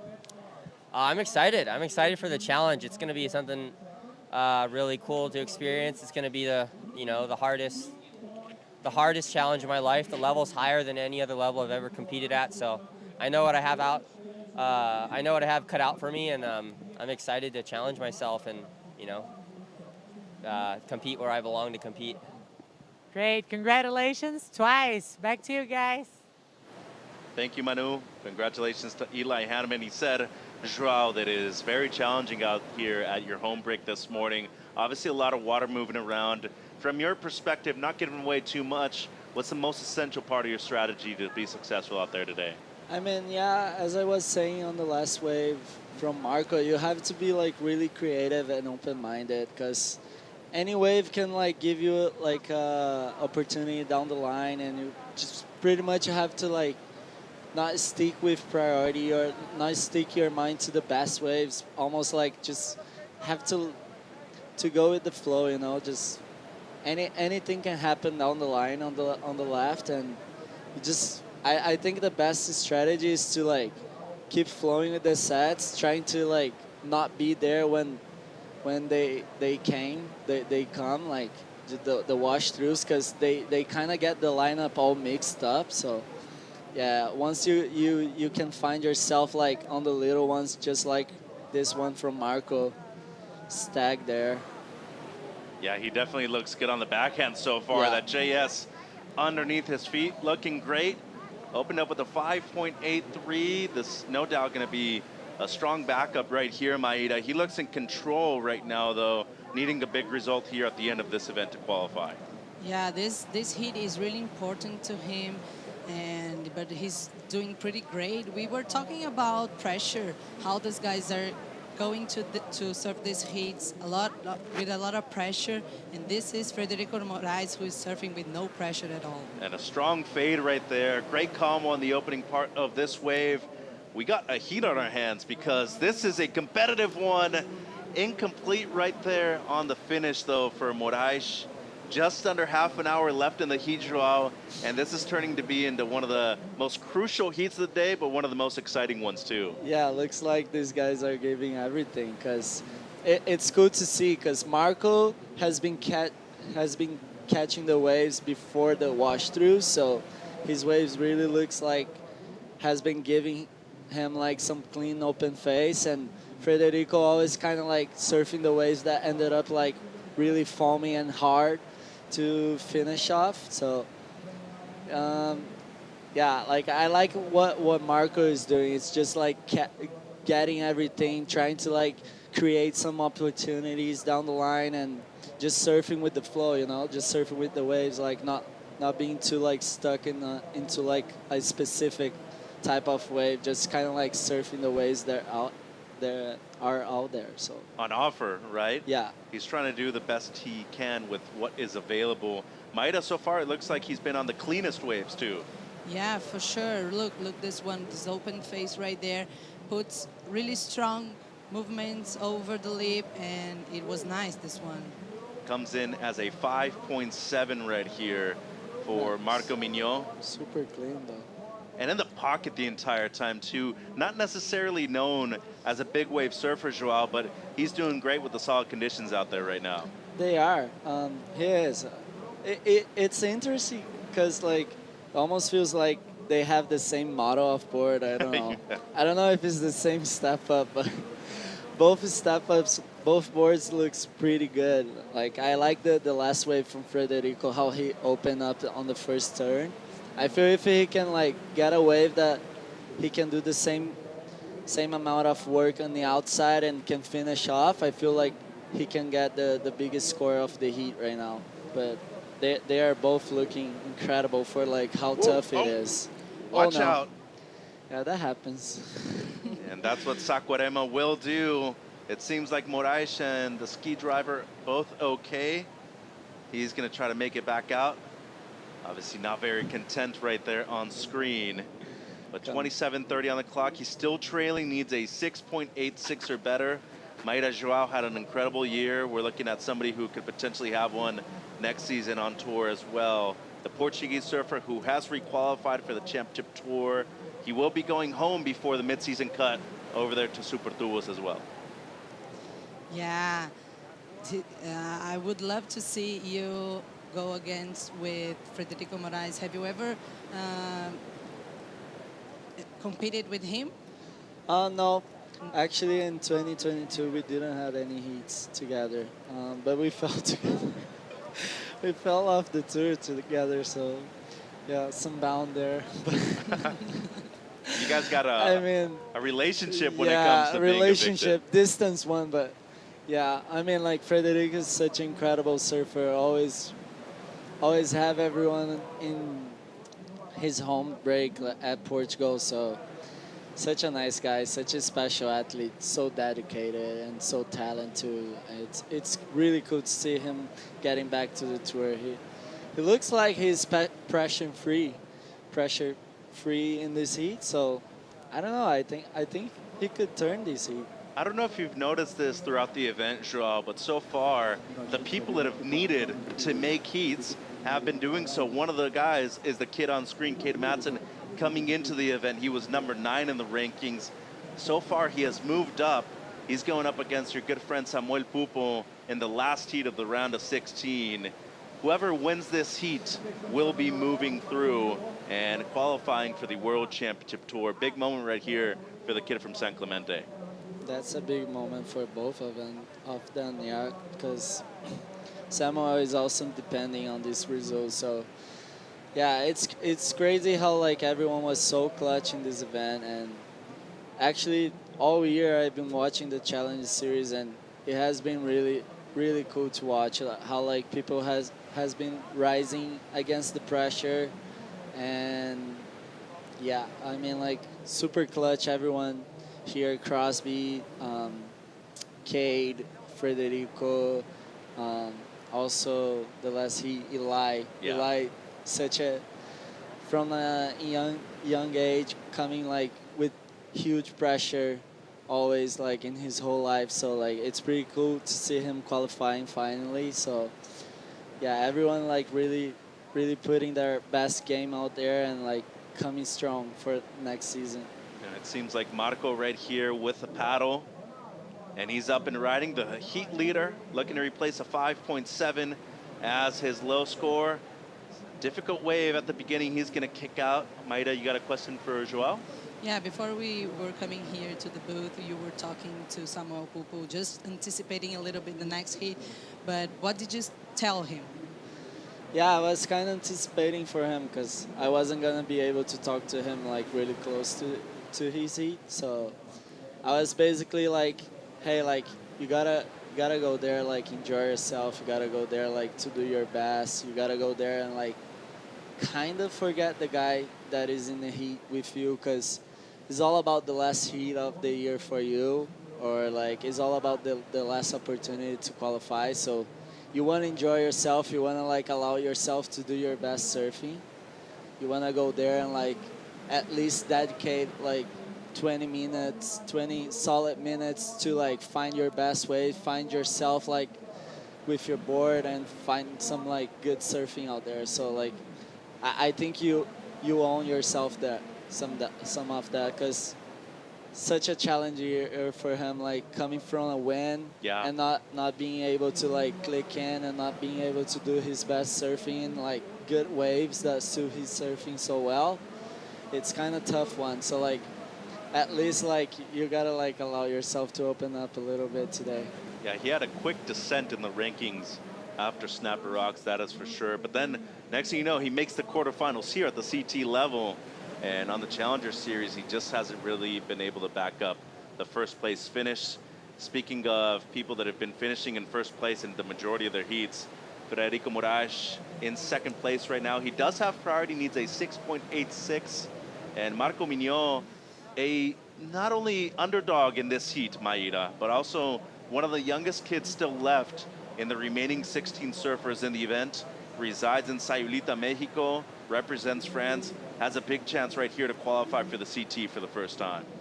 Yeah, he does. And actually, he won 2 QS's, 3,000 points, one in Caparica Surf Festival this year and also the Santa Cruz in Portugal. So he really knows how to surf those kinds of beach breaks, and he's doing a pretty good job here. Definitely seems that way. 22 minutes on the clock. Joao, you were mentioning that this year, this is the last event for all these surfers. It went from being 7 to 6, and now your 4 best results out of those 6 events are counted. For you, last year, your road to requalification started here, actually. You made the semifinals, went into Haleiwa needing a result, you got it there, and the next thing you know, you're number 4 in the world. How were you able to build momentum after having such a solid start to the year over at Pipeline, and then eventually being a victim of the mid-season cut? Yeah, it was kind of pretty like nerve-wracking for me all the time, because after the cut, I pretty much told myself that like I wasn't gonna make it for a while, and like just coming from a really low place in my mindset, and I know like by the middle of the year, I knew that like I only needed like kind of 2 finals to qualify again. I kind of had this like cut off points for in my head, and I just knew like 2 finals could do it pretty easy. And then like started at US Open when I made the final, and I was pretty stoked on that, because always coming from a place that like people would compliment me about my surfing in big ways, but never like really like look at me in smaller conditions. So that was kind of like a pretty game change for me. And coming to Saquarema, like so nerve-wracking. Like the city crowd loves me, and everyone just expect a lot of me here. So like even especially after Pipe and after the mid-season cut, like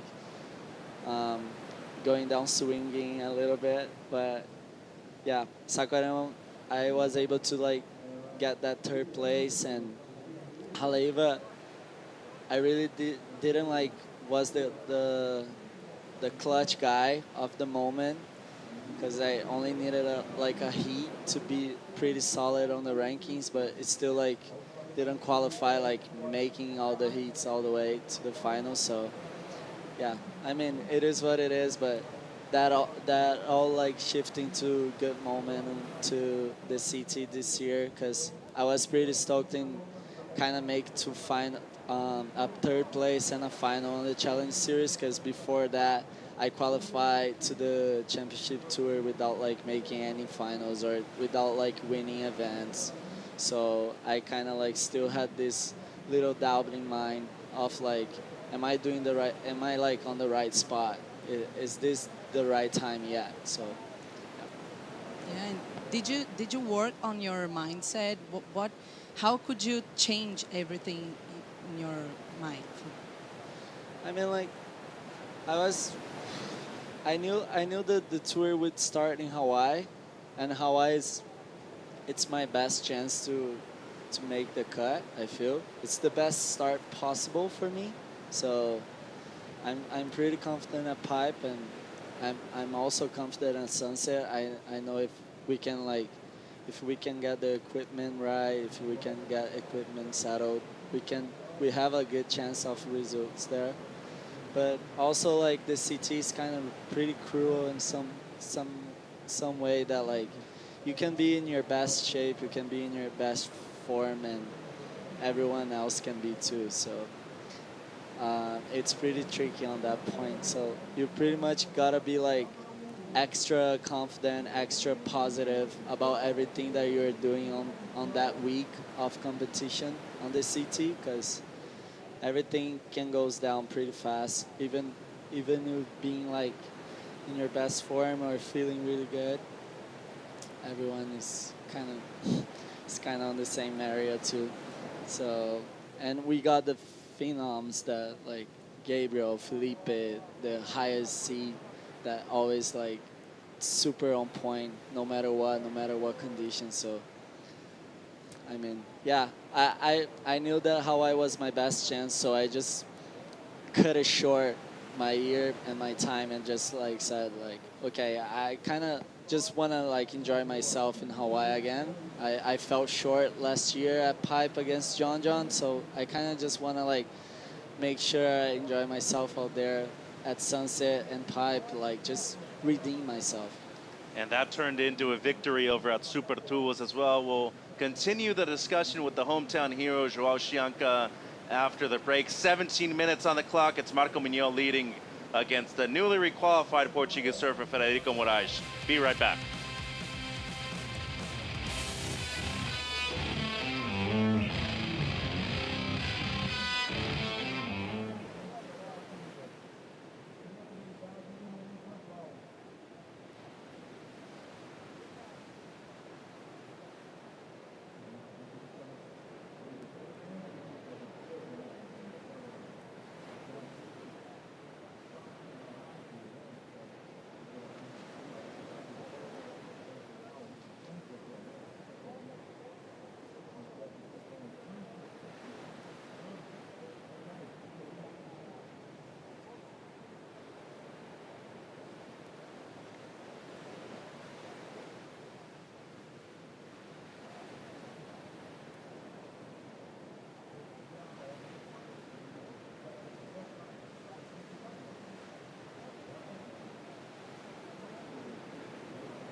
Back at the Corona Saquarema Pro, presented by Banco Do Brasil. Speaking of Banco Do Brasil, here's Rachel Apollonia with a little bit more about them. That's right, Mitch. You know how much I love the sponsors area. This is the Banco do Brasil booth, and they're offering many activities for the fans at the beach.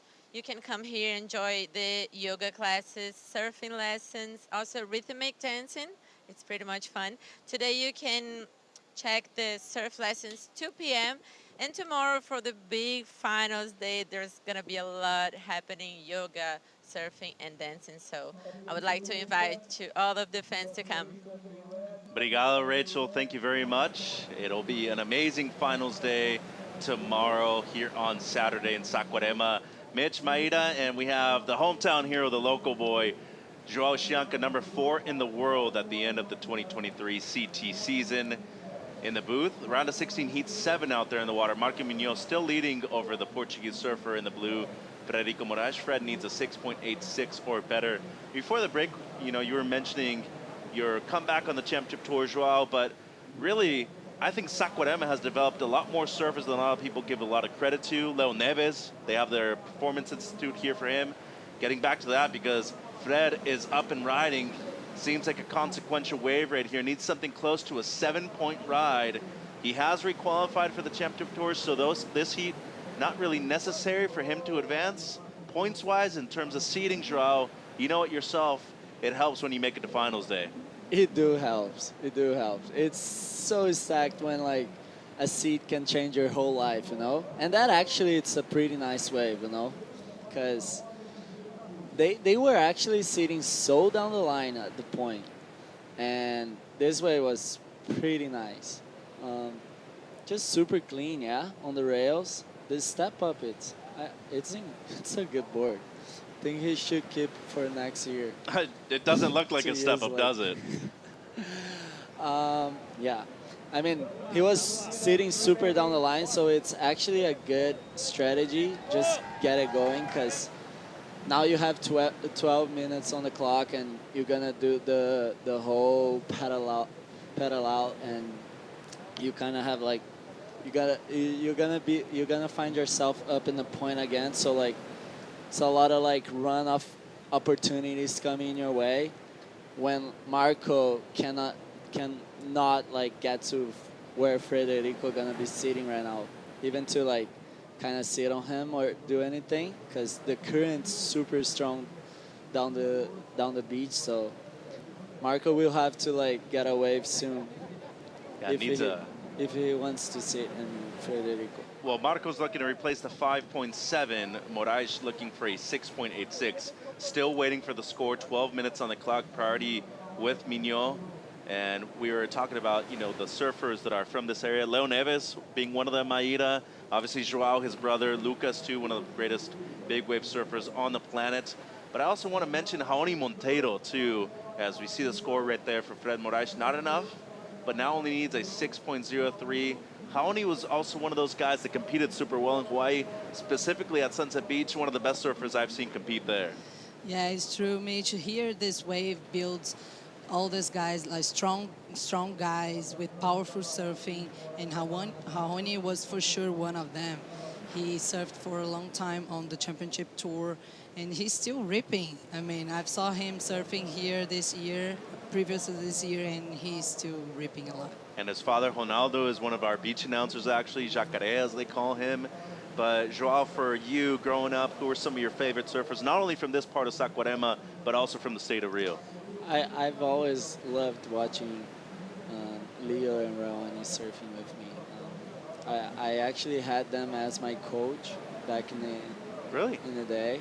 Yeah, Leo coached me like for a couple of years, and Raoni also did some work with me. And well, but besides that, they also has been so incredible in my life, super present every step away. They have been like by my side, you know, just backing me up. Leo, before on my first year that I qualified to the primes, which was the 10,000 points. Now it's called Challenger Series. Leo really had my back at Sunset, and just like before he died, I had like good message from him, just explaining the lineup pretty much for me. He was always so specific about like lineups and explanations and heat strategies. So that guy was awesome for me. And Raoni, my friend, my close friend until today. I was surfing with him in Bahia. We always trade a lot. We always like have so much care about each other. So it's pretty cool. Like growing up, watching them in the highest level. Raoni always like in the highest level was pretty cool. Never gonna forget that heat against Joe Parks and at Bells when Raoni like beat him with 2 9s. That was a pretty special one. So yeah, just super motivating coming from Rio. We don't get like a lot of guys that like kind of made the finals or made top 5 in the CT, but you gotta have like, you have yourself now, so yeah, I do have myself now, but what I mean is that you gotta have some special love and some special place for the place that you've grown up, and the people that live there, and the people that like start surfing there and like just push the limits. Because if you don't have the discipline to like keep the stuff that help you grow up back in the day until your success, like you pretty much learn nothing. So Raoni and Leo always gonna be a special one for me. 8 minutes, 20 seconds on the clock. Mignot still in the lead, playing some defense now against Frederico Moraes. It is a must-win heat for Mignot. Frederico Moraes has already requalified for the championship tour. Plenty of time on the clock for both surfers. Talking to the local surfer, one of the best in the world, João Chianca. João, you were number 4 at the end of the season on the championship tour, but surfing over at the WSL finals at Lower Trestles, you got there early too, brother. But what was it like surfing in that event, especially with the World Championship on the line? As we see Fred up and riding now, just a quick in and out. So surfing over there at Lowers with a World Championship on the line, going up against the very best in the world, what was it like? I was trying to rise to the occasion. I was trying to basically just improve my surfing at like 100% in basically 2 weeks. That's what I was trying to do, and I really enjoyed myself because I had my whole team there. I had my family, my coach Pinga, and my girlfriend too was there. So having everyone there during the training sessions, during the time that like I would really feel that I'm improving at something and putting into work in my boards with the CIs, and so I was pretty much enjoying my time like the most this year. Like it was probably the best time of the year for me. I was almost I would call pressure free because I really just wanted like to rise to the occasion and go there in the heat and do my best surfing. I knew I was surfing good on the free surfs. I knew I was doing like the right stuff. I knew I was just I knew I had like a good routine, a good team, the family was by my side. So pretty much like just enjoy your time on the jersey. And coming to Lowers, first time competing there at the highest level, you really just want to allow yourself to open up, though. You did. I can tell you that. You were number 4 in the world. You were able to take care of Jack Robinson in the first match of the event. And you eventually lost Ethan Ewing, but in your defense, it was going to be extremely hard to beat that guy on that day. Felipe was probably the only person out of everybody to be able to dispatch of him. Just under 6 minutes to go. Mignot still in the lead. Moraes needing a 6.03. If Marco Mignot ends up losing this heat, Kate Madsen will automatically qualify for the championship tour. That is not the case at the moment, though, because Mignot has the lead, even though it is slight.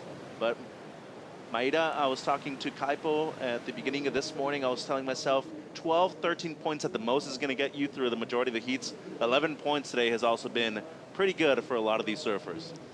Yeah, the conditions look like kind of difficult, hard today. So, I mean, many of the heats are be won by 11 points around. And talking about conditions, João, you said that you surfed this morning in Barrinha and got a little smashed there. How was it? Yeah, condition-wise, this swell is pretty mixed up right now. It's just so much power in the water, so much water moving. The tides didn't wake up in our side today. It was a full tide, so a lot of water moving. The swell was rising, so now we got some situation out there because they are again. They find themselves in the end of the lineup, really down the line at the point. So it's kind of tricky place if you don't have like the necessary confidence to find yourself in there. You're kind of only gonna be looking to the closeouts. So yeah, Marco have the nod on that one, but he kind of messed up with Pryor right now. So Yeah, he did.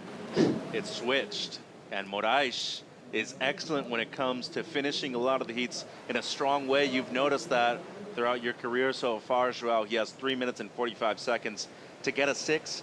Have you seen a ride yourself today that could get something above a 6-point ride out here at Itaúna? No, I haven't. I only did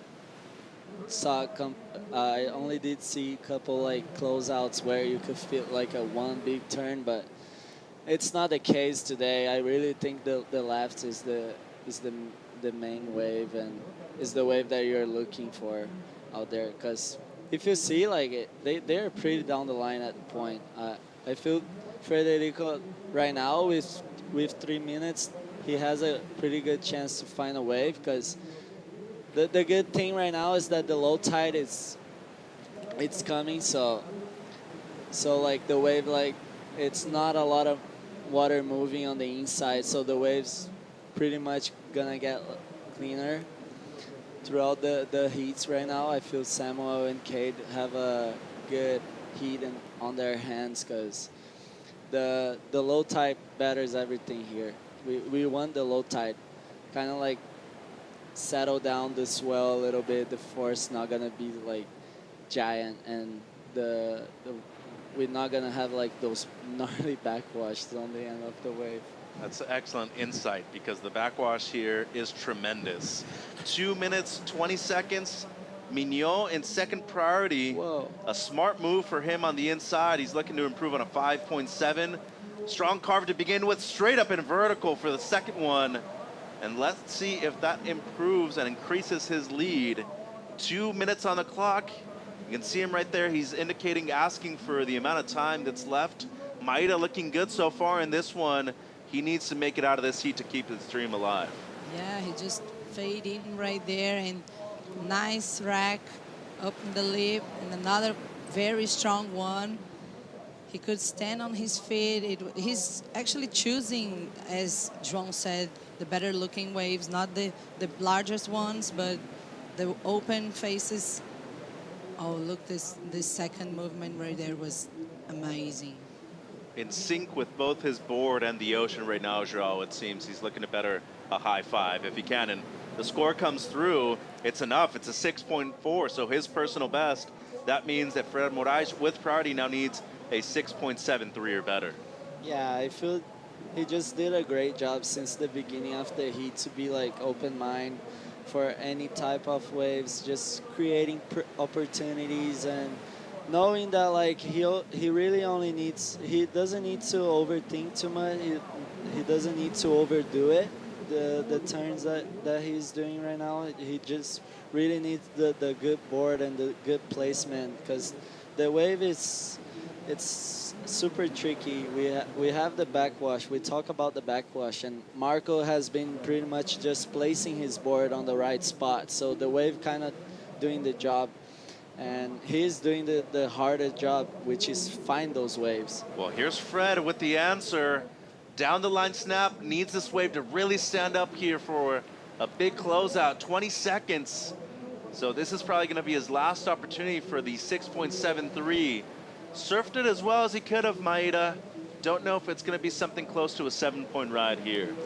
Yeah, it was a longer wave. He could pull many moves there, but I mean, I'm not pretty sure it's gonna be enough for him as well. What do you think, João? Something close to a 7? No, I don't think he's gonna get this heat done. But you know, he got a magic step up. I tell you what, that wave, not being able to like capitalize on the end of the section, but it's still like the two-turn combo in the beginning. Just great surfing for the Portuguese, and I mean qualifying, yeah. Yeah, a 4.53, not enough for Fred Moraes.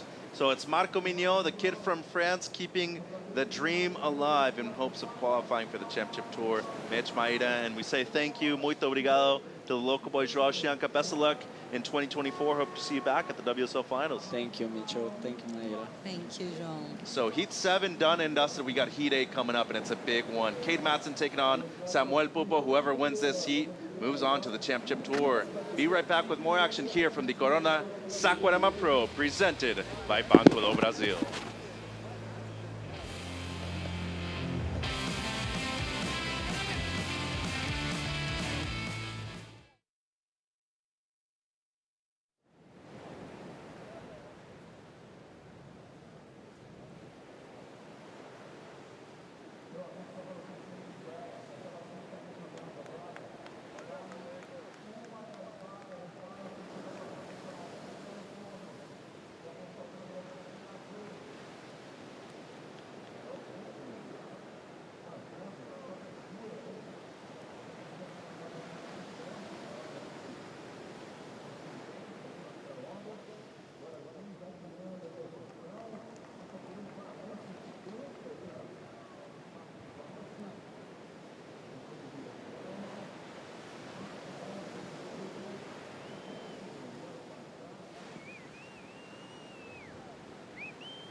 A clash of styles and a clash of surf cities in both the US of A and Brazil. Kate Matson from San Clemente, California in the red, and Samuel Pupo looking to rejoin his brother Miguel on the championship tour for 2024. It's a round of 16, heat 8 out there in the water. Whoever wins this heat automatically qualifies for the World Championship Tour for 2024.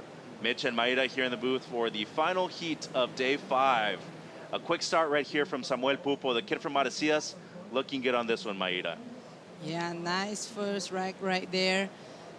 Nice bottom turn, straight to the lip, and strong movement. And the third one, oh, he found a really good looking wave, like very long, many major movements. Wow, good wave for him to start the heat. It's a good opener. Score came through as a 5-point ride for Samuel Pupo. Looking at the drone angle here, a lot of white water on this one. Maida did very well to manage all the lumps and bumps on this one, especially with the backwash. True, Mitch. Oh, look, a lot of water coming from every side of the wave.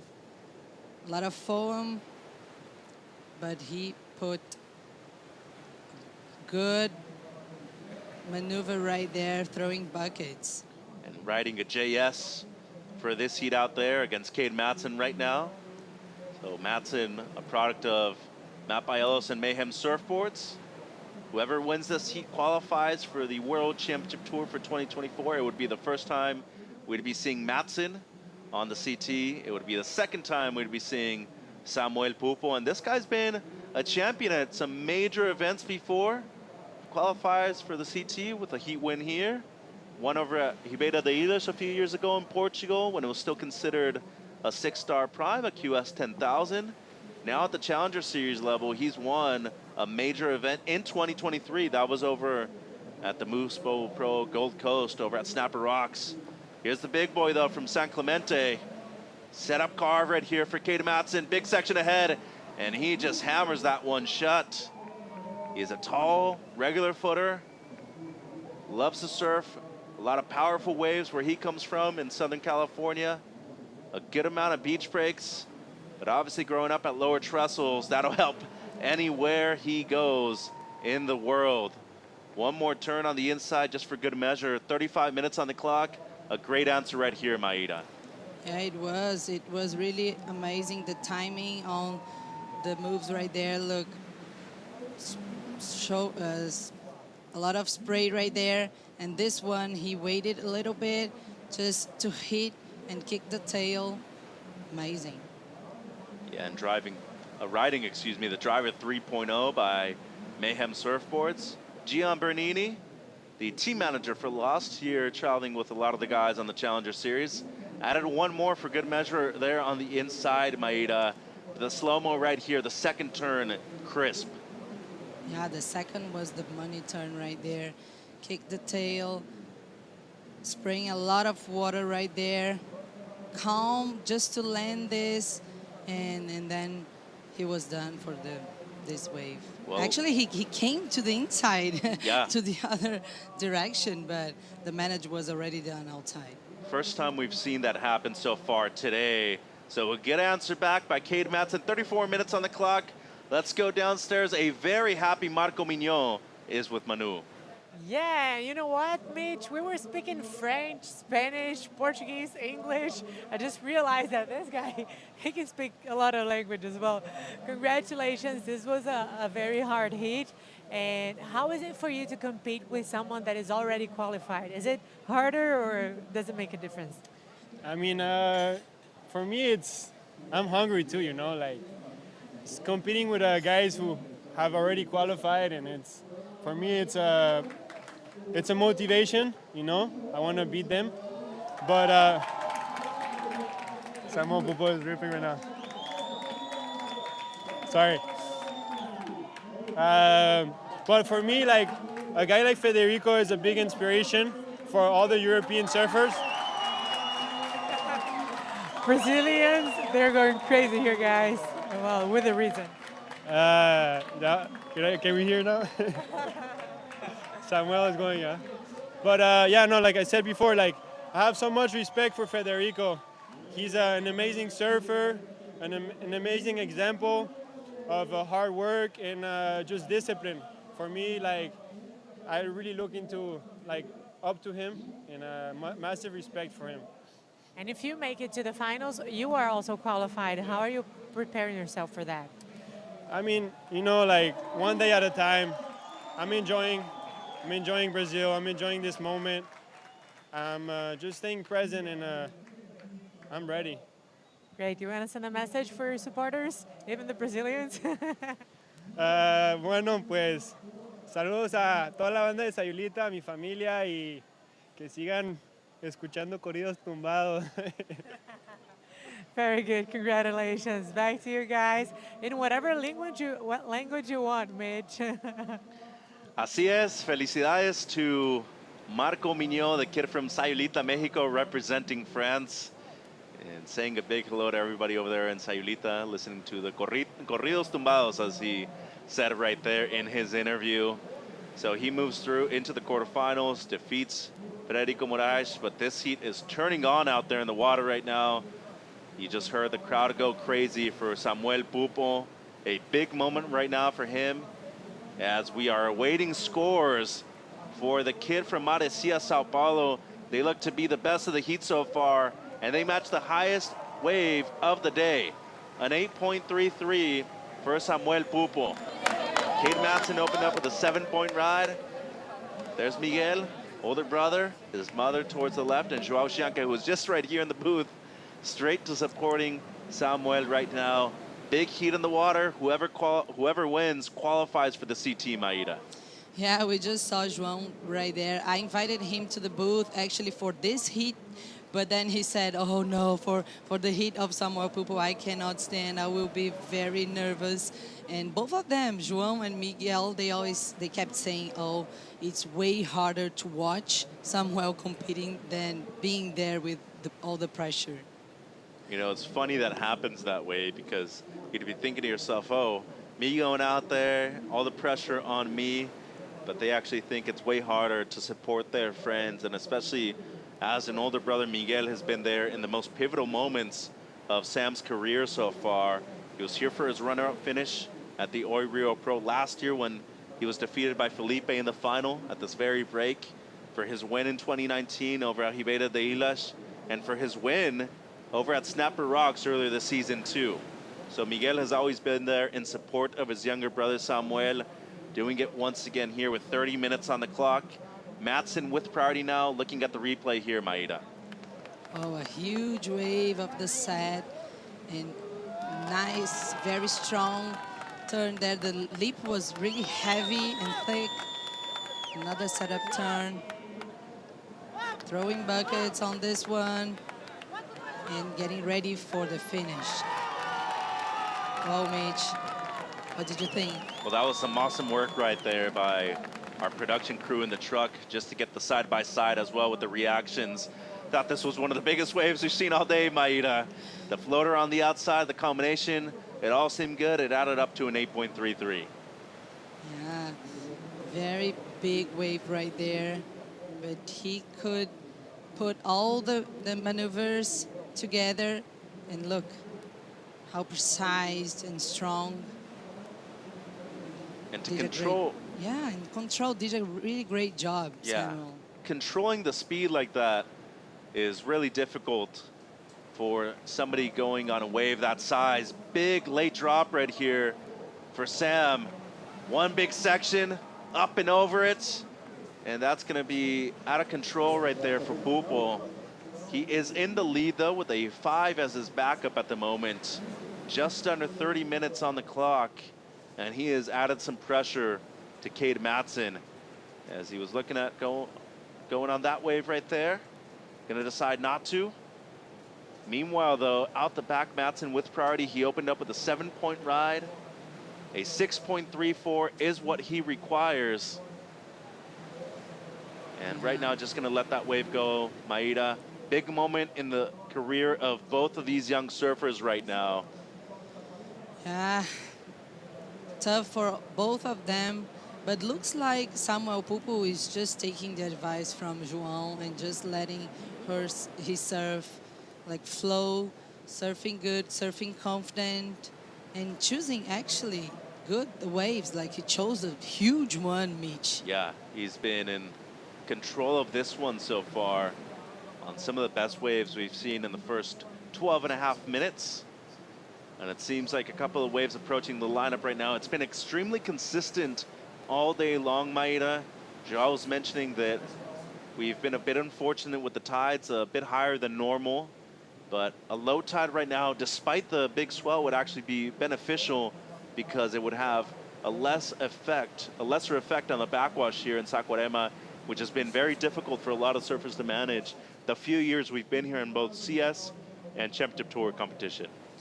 Yeah, it's true, Mitch. Once you realize how to deal with this backwash is when you were really able to pull all these maneuvers in the inside, and this must be the hardest part of surfing here in Itaúna.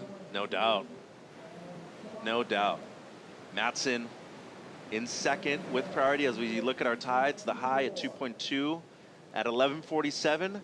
So not drastic when it comes to the change of the tides. The low of 1.9 at around 2:30 p.m. Maeda. Yeah, I think this already affected the conditions here, and the wave that Pupo just surfed was standing high, and for sure this tide is something that is in content of this. 26 minutes on the clock. Marcos Bocaiuva in the booth here with Mitch and Maeda. Marcos, a big heat out there in the water. Whoever is able to advance out of this one automatically qualifies for the Championship Tour. You have a clash of styles, a clash of surf cities on both ends of the world. South America against North America out there right now. Both guys know each other extremely well, but as of right now, it's been Pupo with the first excellent score of the heat. Looks to be on another ride here. Big section ahead, and he just hammers that one and rides out of it too. At least double overhead right there for Samuel Pupo at a big moment in his career, and he is truly showing up when he most needs it, Marcos. Oh my God, talking about rising, he's rising. And Cade Matson right there, it seemed like a quick one for him. Just in and out, 25 minutes on the clock. Looking at the replay here, Marcos, another huge section at the disposition of Samuel. Upside down, chunky conditions, and amazing off the top 12 o'clock situation turn there. And he's so he knows how to rise in those big moments. We saw Daisy as a runner-up last year here for the CT.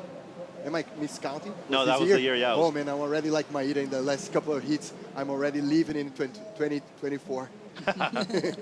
Maeda looking at the replay here, some beautiful stuff for Samuel Pupo. You've been able to cover him as a journalist here in Brazil, as an amateur, as a professional on both the WSL Challenger Series and the CT. When he most needs it, he is rising to the occasion. A must-win heat for him. If he wins it, he automatically qualifies for the CT. Looking great so far. His brother and his fans love it as well.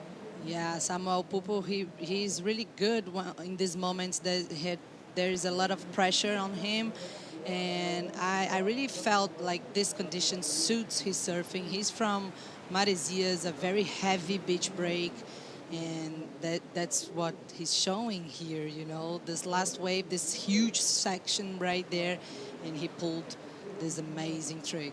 You know what's funny, Marcos, is that he is primarily known as an aerial surfer, but most of his wins have actually come by the use of the rail. At Snapper Rocks, over at the Ribeira de Ilhas a few years ago too, and his runner-up finish to Felipe, majority of times he was using the rails of his boards in comparison to his aerial surfing. Oh yeah, he can go like trick mode, he can go like top to bottom, you know, rail surfing. He got it all. Versatility is the key for Samuel with the legacy of the dynasty of the Pupo family. Oh, check it out, guys. 870 with just one turn. This is humongous. Yeah. Quality over quantity all day long. And they sent out the message this morning major maneuvers, especially in the most critical and difficult sections, will be rewarded highly. Drops one of the highest scores of the event in 8.7, has one of the highest heat totals of the event, 17.03. Priority now with Madsen. You saw him splash the water right there. He got the news of the last wave of Pupo. He is now in a combination situation, needing 2 new scores, Maeda, to move up into first place. As you can see right there, that's the total that he needs. Yeah. We have 22 minutes left, still a long time, but I mean, getting this situation with a lot of pressure for qualifying and going up against Samuel Pupo, it might be so tough. And it's not like Madsen hasn't surfed good so far. He has a 7 in the scoreline, Marcos, but Pupo has just been delivering when he most needs to. For sure, he's reaping. So far, he's reaping, but Samuel is rising to the occasion. It's a tough call. It's maybe the most major hit of the year. I know he was a runner-up here this year in the CT. He's trying to bounce back. And even though he maybe in the end of the heat, if Kate, got caught with the punch of Samuel here, he still have, points to score and still have, the opportunity to clinch a CT, slot for the next year. And Madsen, no stranger to big competitions. He's done extremely well worldwide. He's been a runner-up to the World Junior Championship. That was in 2019. Lost the final in Taiwan to Lucas Vicente, a Brazilian, in a very close final, by the way. He was in the lead for the majority of it, and Lucas was able to turn it around. But he thrives in these kind of conditions, too. One of the bigger surfers on the Challenger Series side of Maeda. He has 21 minutes to make things happen right here, needing an 8 and a 9, basically, if you break it down. And conditions are on offer for that. He just needs to find 2 waves in 21 minutes. Yeah, actually, he had third in Bolito this year, so we know these guys can have all the skills to do so here. But I mean, 20 minutes in these tough conditions for a 17.03, it's a lot of score. Yeah, but Pupo, Marcos, got his 2 scores in a matter of 10 minutes. Yeah, he still have plenty of time to bounce back for Kate. I think he had all the skills, all the knowledge. It's a matter of timing. Now he got to reassess, regroup. The mindset is still strong. The boys are there backing up. The whole, entourage is there, paying attention, sending the good vibes for Kate. So it's a matter of timing. Nothing's complete here. The task is still going on from somewhere for Kate. Absolutely. 20 minutes on the clock, halfway through the heat.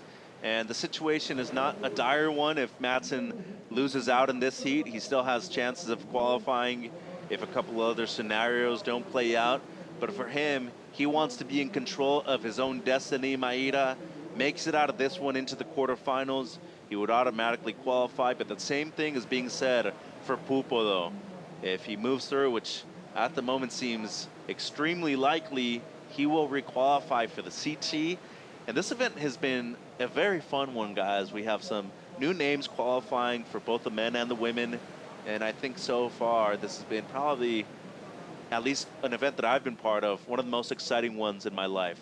New names, people rising to the occasion, and obviously the swell has been on tap the entire event, Maeda. Yeah, it's true, Mitch. It's amazing to see how many of the guys, they really rised on when they needed. And to watch this heat, the heat number 8 of the day, the last one, and knowing that both of these guys can qualify for the championship tour, it's very nerve-wracking and very exciting to watch. Samuel Pupo has been on fire throughout this heat. An 8.7 and an 8.33 in a scoreline. He has Kate Madsen needing 2 new scores. Be right back with more action.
The final heat of day 5 of competition out there in the water. It's the Corona Saquarema Pro presented by Banco do Brasil. Samuel Pupo taking on Cade Matson in a big heat for both of them. Whoever advances out of this one qualifies for the World Championship Tour for 2024.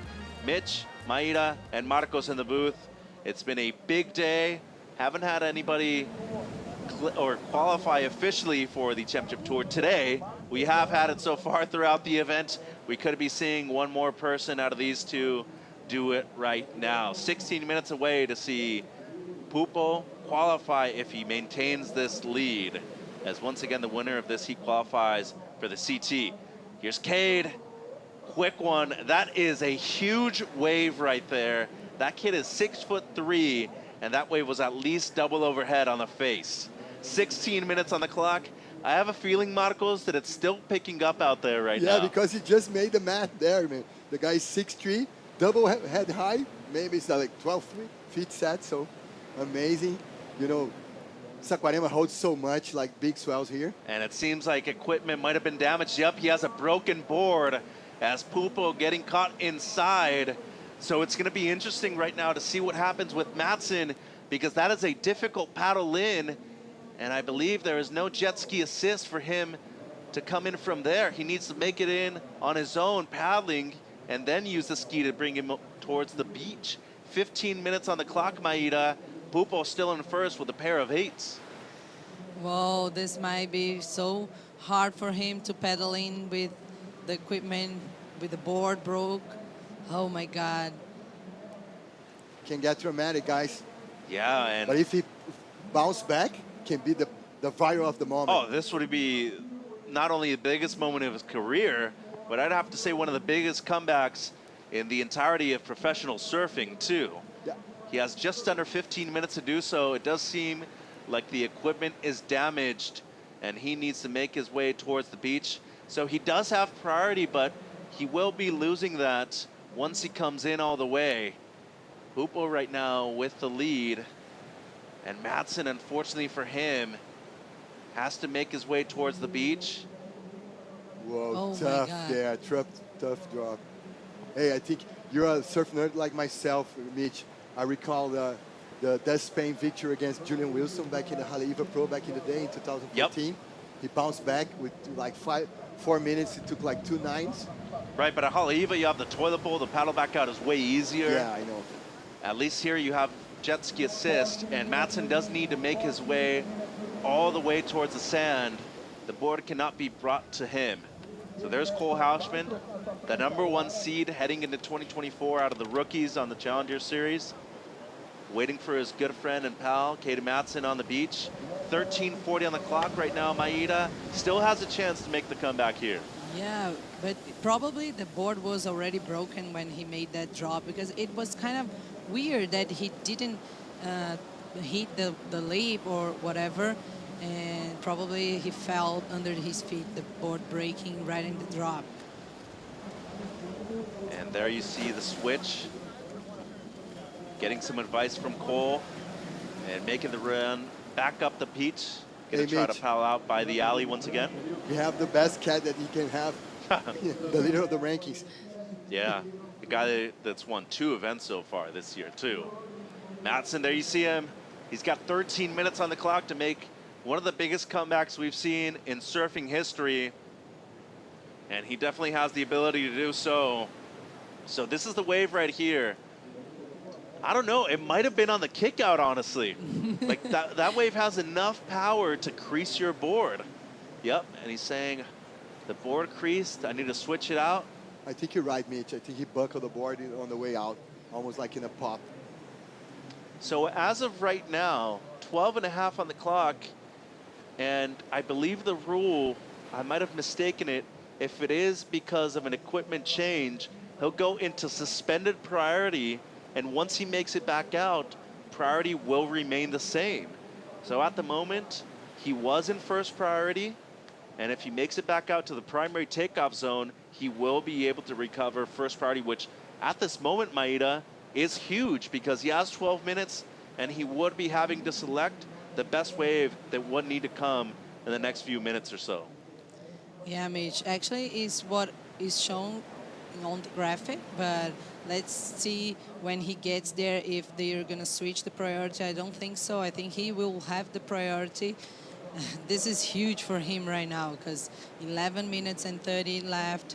Oh, look, the fins. Oh, man. Yeah. That wasn't the buckle, it was a fin buckle. Yeah, and I hope he's okay too, because that seems like it might have hit him. And that is not easy to do, especially with those FCS2 plugs. Yeah, they're Futures, strong and steady. yeah, Mitch. all of them nowadays are really tough. And for you to do that, you have to be doing it at a high speed and a big magnitude. 11 minutes on the clock. He's almost out there now. Needs an 8 and a 9 basically if you break it down in a simple manner. Bruno, or Marcos, excuse me. It's the first time I've done it on day 5. I apologize. No worries, man. I'm a twin. But I'm used to it. looking at the outline right now, Samuel has been a person who has gotten an 8.7 with just the one single turn. Normally the ski ride, it takes you around 3 minutes on average. You break it down well, you have 10 and a half on the clock right now. 2 waves, you want to get going in the next 2 or 3 minutes. What do you think? Oh, he can place a reaction right there, for sure. So it's a matter of dopamine. I think the only dopamine he have right now is to have the first priority, so he can choose whatever he wants. This is a replay for the 887, actually 87, sorry. Man, that was a big wave.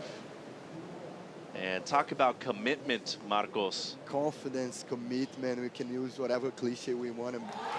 Rising to the occasion, Mr. Samuel Pupo, man.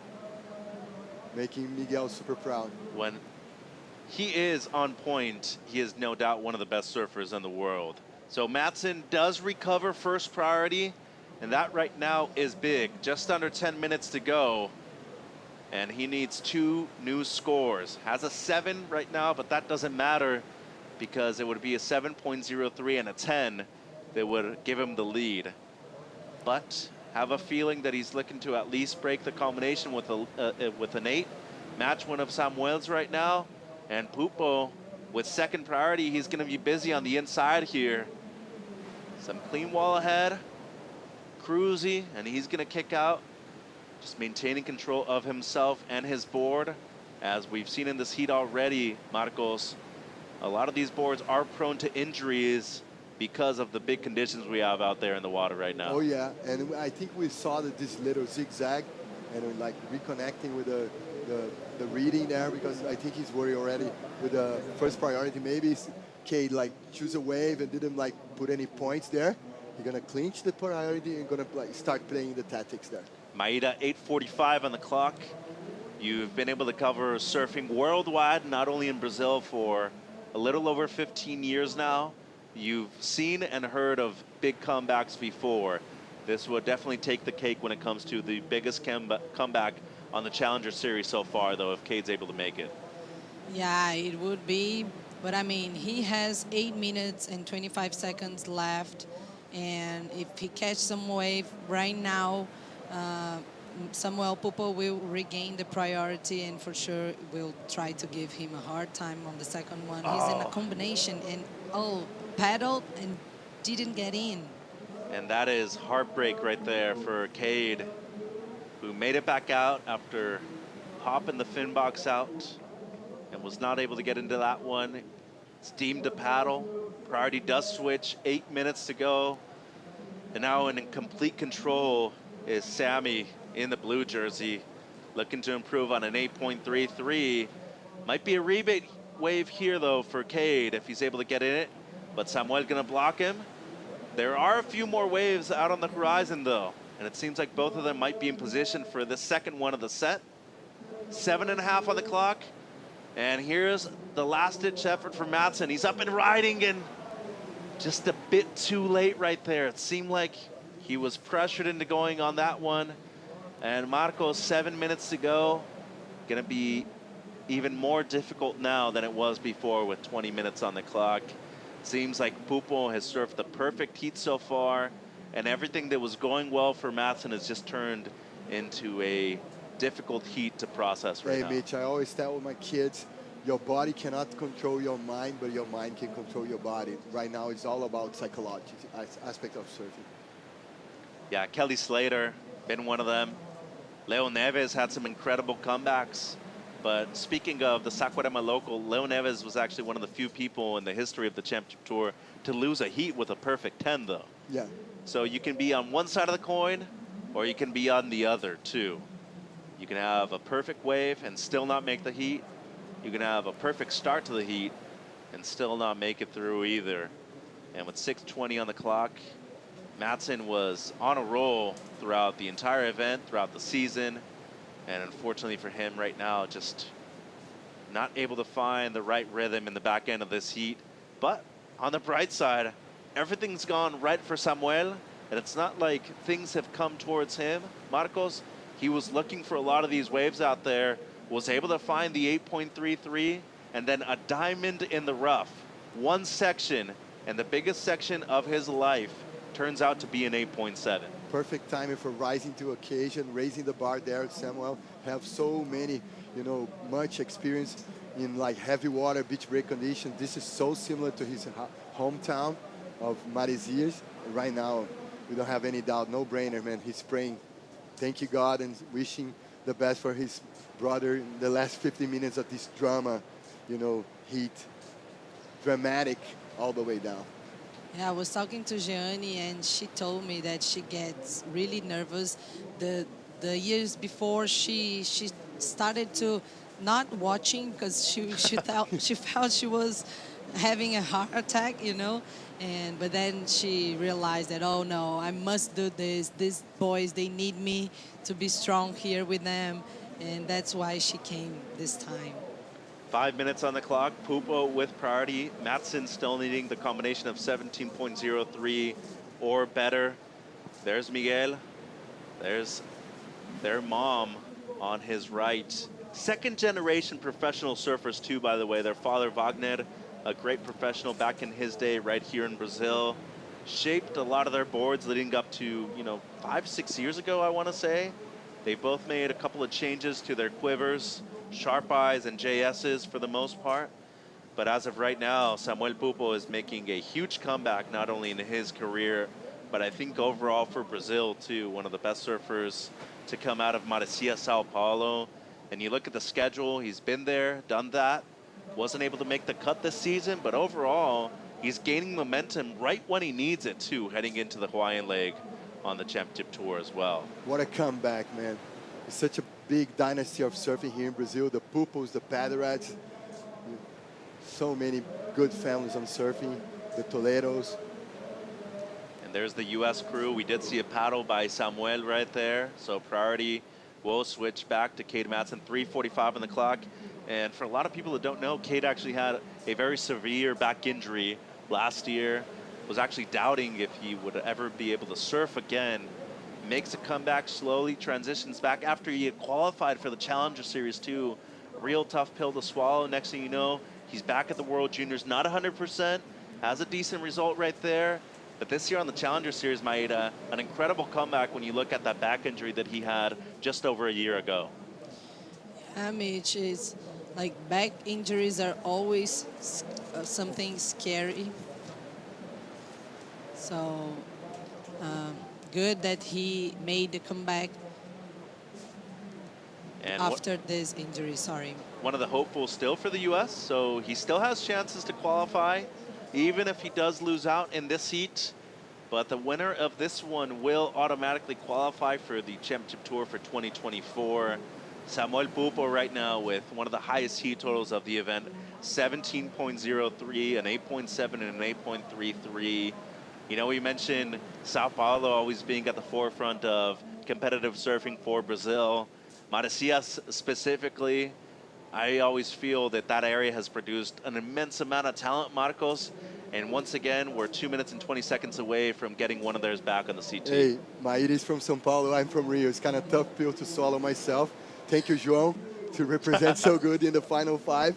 So it's amazing. We have like chargers in Rio. We have too many distractions like soap opera, jiu-jitsu, funk, raves in Rio. I think people are more concentrated you know, the North Shore of São Paulo, South Shore of São Paulo for sure. Yeah, Guarujá, Ubatuba, where our two-time world champ Felipe Toledo is from. And just looking at the area that has produced most of the world champions for Brazil on the men's side, De Souza, Medina, Toledo, and then the one outlier has been Italo from the northeast of Brazil, Bahia Formosa. But once again, Sao Paulo will be on top. They're going to have another surfer on tour for 2024. Requalifying was the goal for Samuel Pupo. He's achieving it right now, Maida. Yeah, it's just because there, like the coast, we have a lot of kind of waves, you know, different directions, swells, and these guys have like plenty room, plenty places to train and everything. So, I mean, Marcos, now São Paulo, now actually is leading for a long time, but I mean, João made a great job. For sure. Back in the day, you know, the people, Santos and Rio were fighting back who creates surfing. The first big scene in surfing in Brazil, Arpoador and Santos was colliding. Nowadays, it's no-brainer. São Paulo is in the lead with so many champions. You know, nice to have Italo there. But let's create the final ending of this drama right now. 35 seconds. Pupo with a quick in and out right there. That won't change a thing. Matson on the outside still with priority and has not been able to get anything that'll break the combination so far. A lot of support from the US of A. They've had a great crew throughout the Challenger Series so far this year. Got a text from USA Junior Surf Team coach Ryan Simmons, very proud of the performance that he's not only seen from Kate Matson, but a lot of the surfers in the draw. Still have a couple of hopefuls for that area of the world, not only to win the event, but to qualify as well. But this day belongs to Samuel Pupo, the kid from Marecia, Sao Paulo, Brazil, requalifies for the World Championship Tour. Brazil, you got one back. Samuel Pupo will be joining the ranks of the elite. João Chianca, Mateo Serdi, they're all happy. And Brazil once again on top. Marcos, they got another surfer on tour for 24. Oh my God, talking about quick reaction, fighting back, bouncing back, you know, finding space to get knocked out for the cut and the mid-ear cut, and right now like fighting back and bouncing back so quick. Magical moments in Brazil for the Pupo family for sure. Hana Pupo all there. Yeah, tears of joy right there from the older brother Miguel. He's got his younger brother back on tour, and they are the dynamic duo on the CT. One being a regular footer and the other one a goofy footer. So Samuel Pupo, big congratulations, requalifiers for the World Championship Tour for 2024. Big moment in the career, and in a scenario where he wanted to win and not leave things up to chance, Maida is able to do it right here in Saquarema. Yeah, what a moment, Mitch. Just to show his surfing in a very good heat that he pulled like an 8.7 and an 8.33. Now qualified for the championship tour. Look, everybody's happy. Oh, so amazing. And Brazil, they've won 7 out of the last 9 world championships on the men's side. Pretty incredible when you look at the names that we have on the CT right now. The only 2 world titles that haven't been won for Brazil in that timeline have been by John Florence in 16 and 17. This kid right now, though, he's had huge moments in his career with victories. He's looking for his first major victory in Brazil, Marcos. Pretty surprising that he hasn't won a major event here in his home country. Mate, it's about time he can clinch this one, and I want to see some Cola Bros and Pupo Bros, you know, colliding in the next season, man. It will be amazing. We got him on tour. And there's Cade, being accompanied by Gian Bernini from La Surfboards. And he put up an incredible fight, opened up with a 7-point ride, and he's not out of it yet. There's still a couple scenarios that need to play out, but at the moment he is still qualifying for the championship tour. So a lot of pressure on the shoulders of David Silva, Michael Rodriguez, Mateo Serdi still in that conversation right there. Actually, excuse me, Mateo Serdi, no, Marco Mignot is still in the draw, but he needs to win the event. So a couple of scenarios need to play out. Samuel Pupo, though, just was able to qualify and secure, guarantee his spot on the CT for 24. Big moment. Brazil on top once again. He's had major victories before all over the world and moves through to the quarterfinals over a very dangerous Cade Matson in the last heat of the round of 16. He's actually going to match up against Marco Mignon in the last quarterfinal. And it's being congratulated right there. Miguel Mateus, João Chianca, the local boy, congratulating Samuel once again, Maida. Huge moment for him. Huge moment for him, and it's so awesome to see João and Mateus, everybody like cheering for him and congratulating him. What an amazing moment to see him bounce back to the championship tour. If there's any surfer going to have any nails in the end of this competition? I don't think so, Marcos, but maybe a couple of the surfers that qualify for the championship tour can regain them while they're there. 2024 CT, you got Samuel Pupo back up on there. And it's a big moment for him. Moves through to the quarterfinals over Cade Matson. The Corona Post Show coming up. Kaipo is going to join Maida and Marcos to break down everything that happened on day 5 of competition here at the Corona Saquarema Pro.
Welcome to the Corona post-show here at the Corona Saquarema Pro presented by Banco Do Brasil. It was a ginormous day, both in wave size and in qualification implications today. There were tears of joy.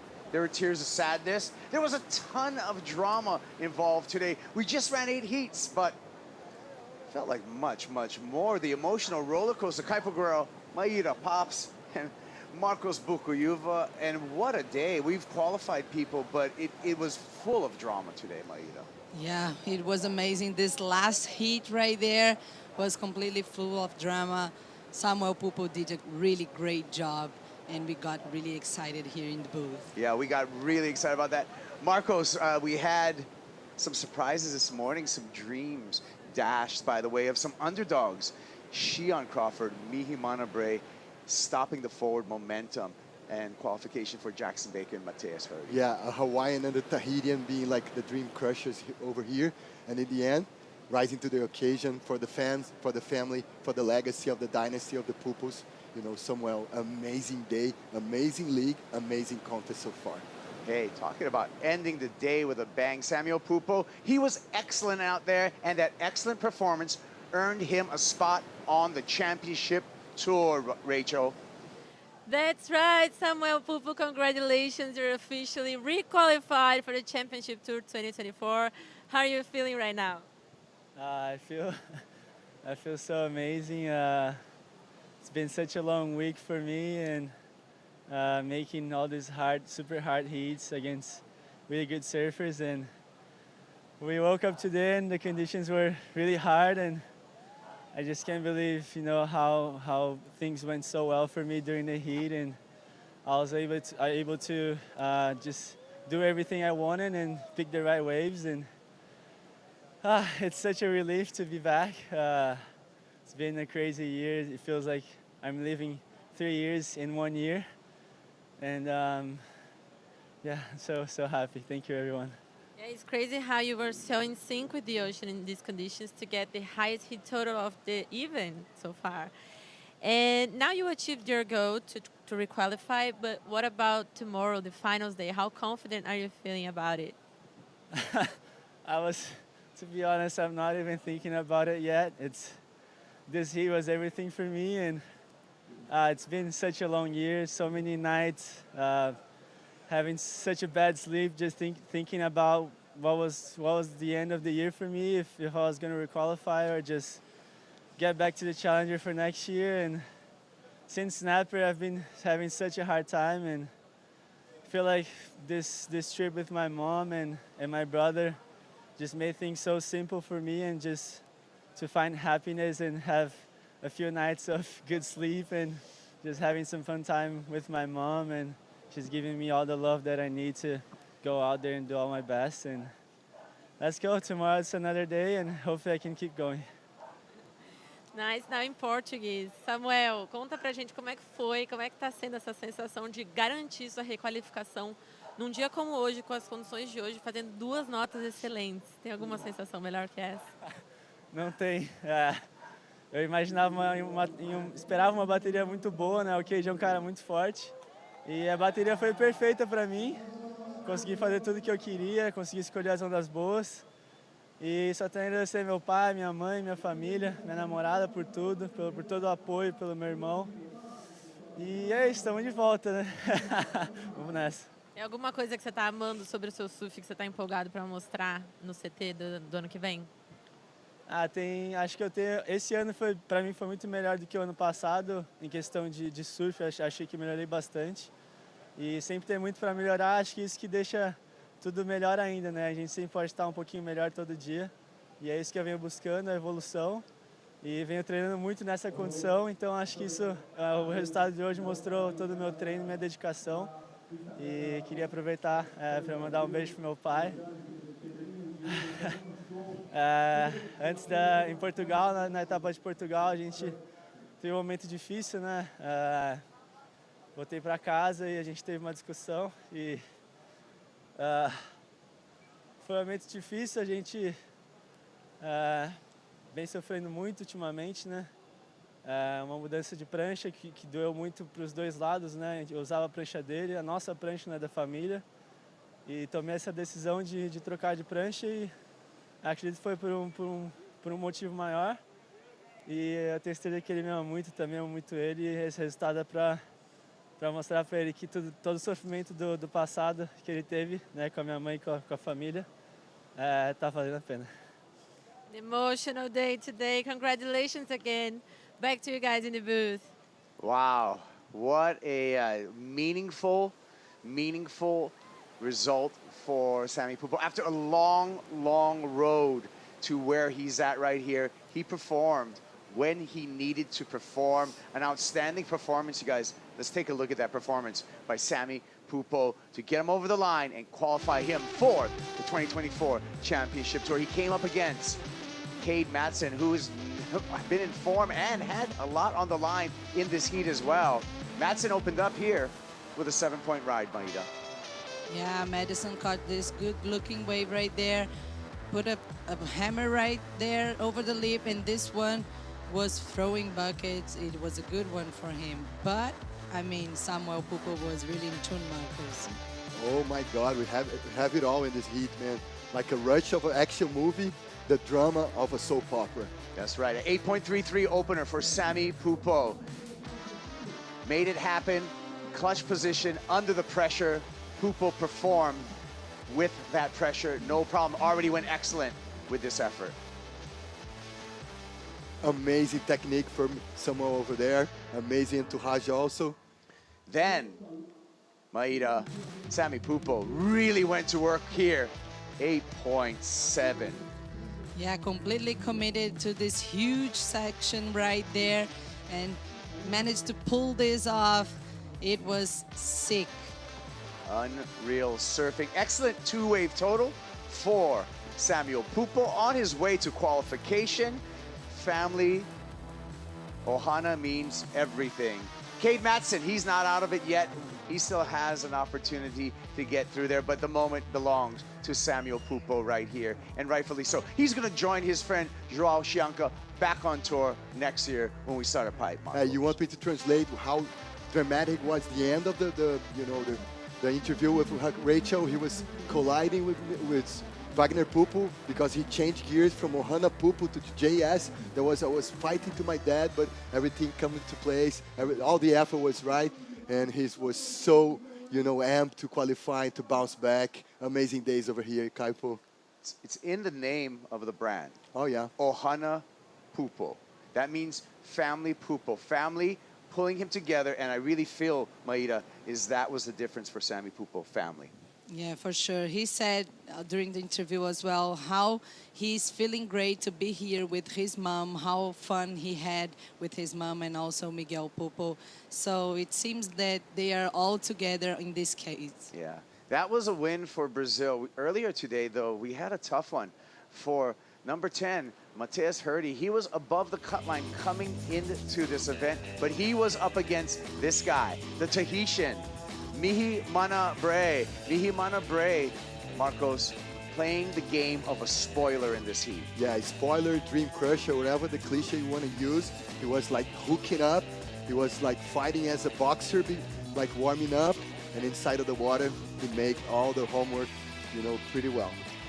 Came through here, Maida, and Mateus Herdy was in a desperate situation for most of this heat because Mihimana was able to pick off these waves under priority right on the inside. Yeah, he chose pretty well those waves under priority. Look, he was throwing a lot of water around and surfing really in tune with these conditions. The way he surfs, he's a very powerful surfer, and it really fits this wave here. Mateus tried to battle back, but the time ran out, the priority situation, not being able to catch that wave right there. Switched the priority within the last few seconds of this heat, closing it out. And Mihimana Bray, he scored one for Tahiti, but a really tough loss for Mateus Herdy, who I feel is a surfer that we should see on the championship tour. But there's the numbers, Marcos. The numbers don't lie. He want to join the club for sure. His best pals are over there. Samuel bounced back. João was in the final 5, so Mateus belongs there. It's a matter of time. Well, we had a lot of stuff going today as far as qualification. 7 spots taken. We have 3 spots available. 1 less spot right now. Let's take a look at all of our qualifiers. We just added Samuel Pupo to the list, Maida. Yeah, Samuel Pupo just joined all these guys that are already qualified. So we have 2 spots left, Kaipo. Yeah, so, and also for the women, we just have 1 more spot for the women, and it really is going to be a battle when we get back to finals day. Can Nadia Erostabe go all the way for a win? If not, then Isabella Nichols will be back on tour. That's the drama that we have right now, and that's what we're all setting up for finals day. And speaking of finals day, gang, let's take a look at our finals day brackets for the men as we anticipate. Finals day is going to be tomorrow, actually. I can tell you that right now. Look, Marcos, quarterfinal number 1 is going to be the battle of the spoilers. Shion Crawford against Mihimana Bray. Giant killers, one from an island, another one from another island. Amazing, you know, legacy behind them. And Crosby and Mai, going to be a high level heat also. Emrod and Eli, Marco Mion and Samuel. We got it all, guys. Heavy surfing for tomorrow for sure. Implications, quarterfinal number 3, Maida, and quarterfinal number 4 for both Michael Rodriguez and Marco Mignot. Both surfers have a chance to qualify for the championship tour. Mignot needs to make it to the finals and win. Michael Rodriguez needs to make it to the semifinals. Yeah, 2 very important hits right there. Michael Rodriguez, he's so concentrated on that. And also, Marco Mignot did a great job today, so it would be very nerve-wracking for everybody to watch this. Well, let's take a look at our Natural Kayak Wave of the Day. And guess what the Natural Kayak Wave of the Day? Which one could it be? There's so many excellent waves, but we ended the day with a really excellent wave. Sammy Pupo, not only was it excellent, Marcos, it was excellent when he needed to do it. For sure. Talking about rising to the occasion. Look at this, man. Amazing score, just with 1 turn. This is so rare. Talking about rising the occasion, not feeling the pressure. Since the beginning of the morning, he was so comfortable with the situation. And I can feel the breeze, Kaipo. I can feel the breeze. I can feel the momentum right now behind Sammy Pupo in this event. By the way, Natural Kayak, if you don't know by now, feel the power of freshness with Natural Kayak bringing us that wave of the day. Whew. Fresh? Yes, for sure. I'm feeling the power. So fresh, so clean, bro. So fresh, so clean. We're going to roll into always my favorite segment as we recap the entire day. Let's talk about our top 5 moments of today. And we got some moments to share with you folks. Let's check it out because it was an up and down day. Number 5, this young man, 18 years old, out of Haleiwa, Hawaii. Marcos, you talking about giant killer, Shion Crawford taking down Jackson Baker at the opener for today. Hey, we don't have the toilet bowl anymore in the schedule, but we have Shion. We got Shion Crawford. The young man came through here, and that eliminated Jackson Baker from any kind of qualification possibilities. But it was surfing like this, Maida, that won this heat for Shion Crawford. Yeah, he was surfing right in the pocket, the critical part of the wave, pretty connected to that, and this was Jacob Baker trying to bounce back, but I mean, it was Shion today. It was a tough heat for the Novocastrian. We'll see him next year on the Challenger Series. He's ensured a spot on the Challenger Series for 2024. But this heat right here, things just did not go Jackson's way. That was a pivotal moment in the heat, curling on that wave. You could see his crew reacting to that too. And that was all she wrote for Jackson Baker, rolling in to the beach and rolling into number 4. Another spoiler. Mihimana Bray takes down Mateus Hurdy and takes Mateus Hurdy out of qualification possibilities, Maida. Yeah, it was a shame for Mateus Hurdy, but this guy here, he was really surfing well these conditions, putting every single move in the pocket. Look, that one, spraying a lot of water, really in tune.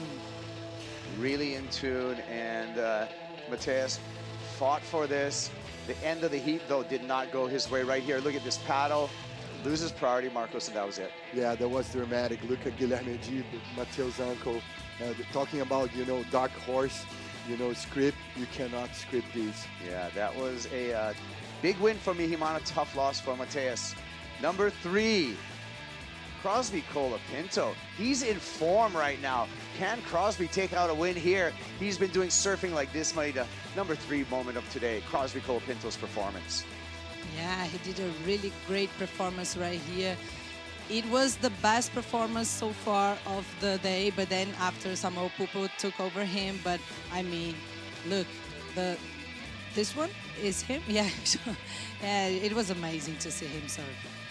Power surfing, big lad. Talk about siblings on the championship tour. We're gonna have brothers Colapinto. We're gonna have brothers Pupo in 2024. Sibling rivalry at its finest. We're gonna see the family tree grow at the World Surf League. Crosby Colapinto, part of that family tree. Leading us up into number 2 of the day, Emrod, Michael Rodriguez in a must-win situation here out of the dangerous youngster in the way of Heitor Mueller. But Marcos, Emrod got it done. Yeah, man, with the eye of the tiger. I think Stallone was watching us. Amazing. He's so serious. He's taking this effort super serious. He was always the smiley guy on the tour, on the compounds, and right now he's just focused on the task, and there's a heavy task ahead.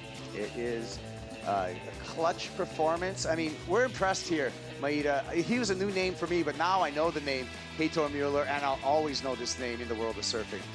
Nice debut. Yeah, he had a great chance to show his surfing to the world.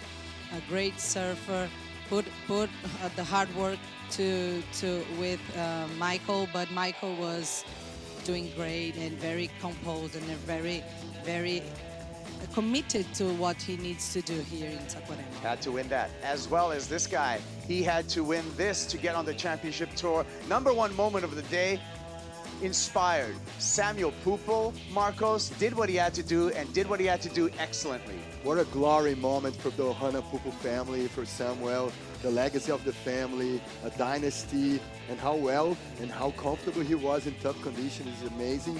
He was a runner-up against Felipe here, and we can expect amazing things for Samuel next season. I love this, Maida. This turn, I can watch it over and over. Gigantic. Yeah, huge wave, huge section, and huge move. And I feel like Sammy Pupo is going to be very dangerous in this competition, given that the pressure valve has been released for the young Pupo. No longer is going to have the pressure of qualification. When we talk about finals day, he's going to come here with light shoulders, fast feet, great surfing, and he will have a giant Brazilian audience behind him as well. So Sammy Pupo, really one to watch for finals day. But speaking of finals day, you guys, we got to talk about the women. Let's take a look at our women's finals day bracket. We're up to the quarterfinals for the women here in Saquarema, and it's going to be a very, very important heat. That quarterfinal number 3, Maida. Nadia Erostabe needs to get through the quarters, the semis, and win this event if she wants to get on the championship tour. Yeah, and she's really capable of that. And also I'm looking for the second one, Alyssa Spencer, because Alyssa Spencer has been like ripping here in Saquarema, and maybe she can make another win. Yeah, and also quarterfinal number 4, a really young one. 18-year-old Sawyer Lindblad coming up against a 16-year-old Aaron Brooks. That's something to tune into.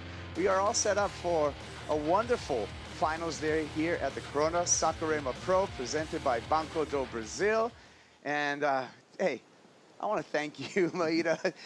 Thank you, Marcos. This has been just a wonderful day, bro. Like, it's 8 heats, but 8 heats of excitement. We got more excitement on the way tomorrow. Check in World Surf League, 7:15 local time for the call. We're going to get it going over here at Itaúna. And with that, I want to say aloha to everyone. Thank you, thank you. Check out the end of the day highlights.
This copyrighted event broadcast is produced by the World Surf League for broadcast around the world and may not be retransmitted, reproduced, rebroadcast, or otherwise distributed or used in any form without the written consent of the World Surf League.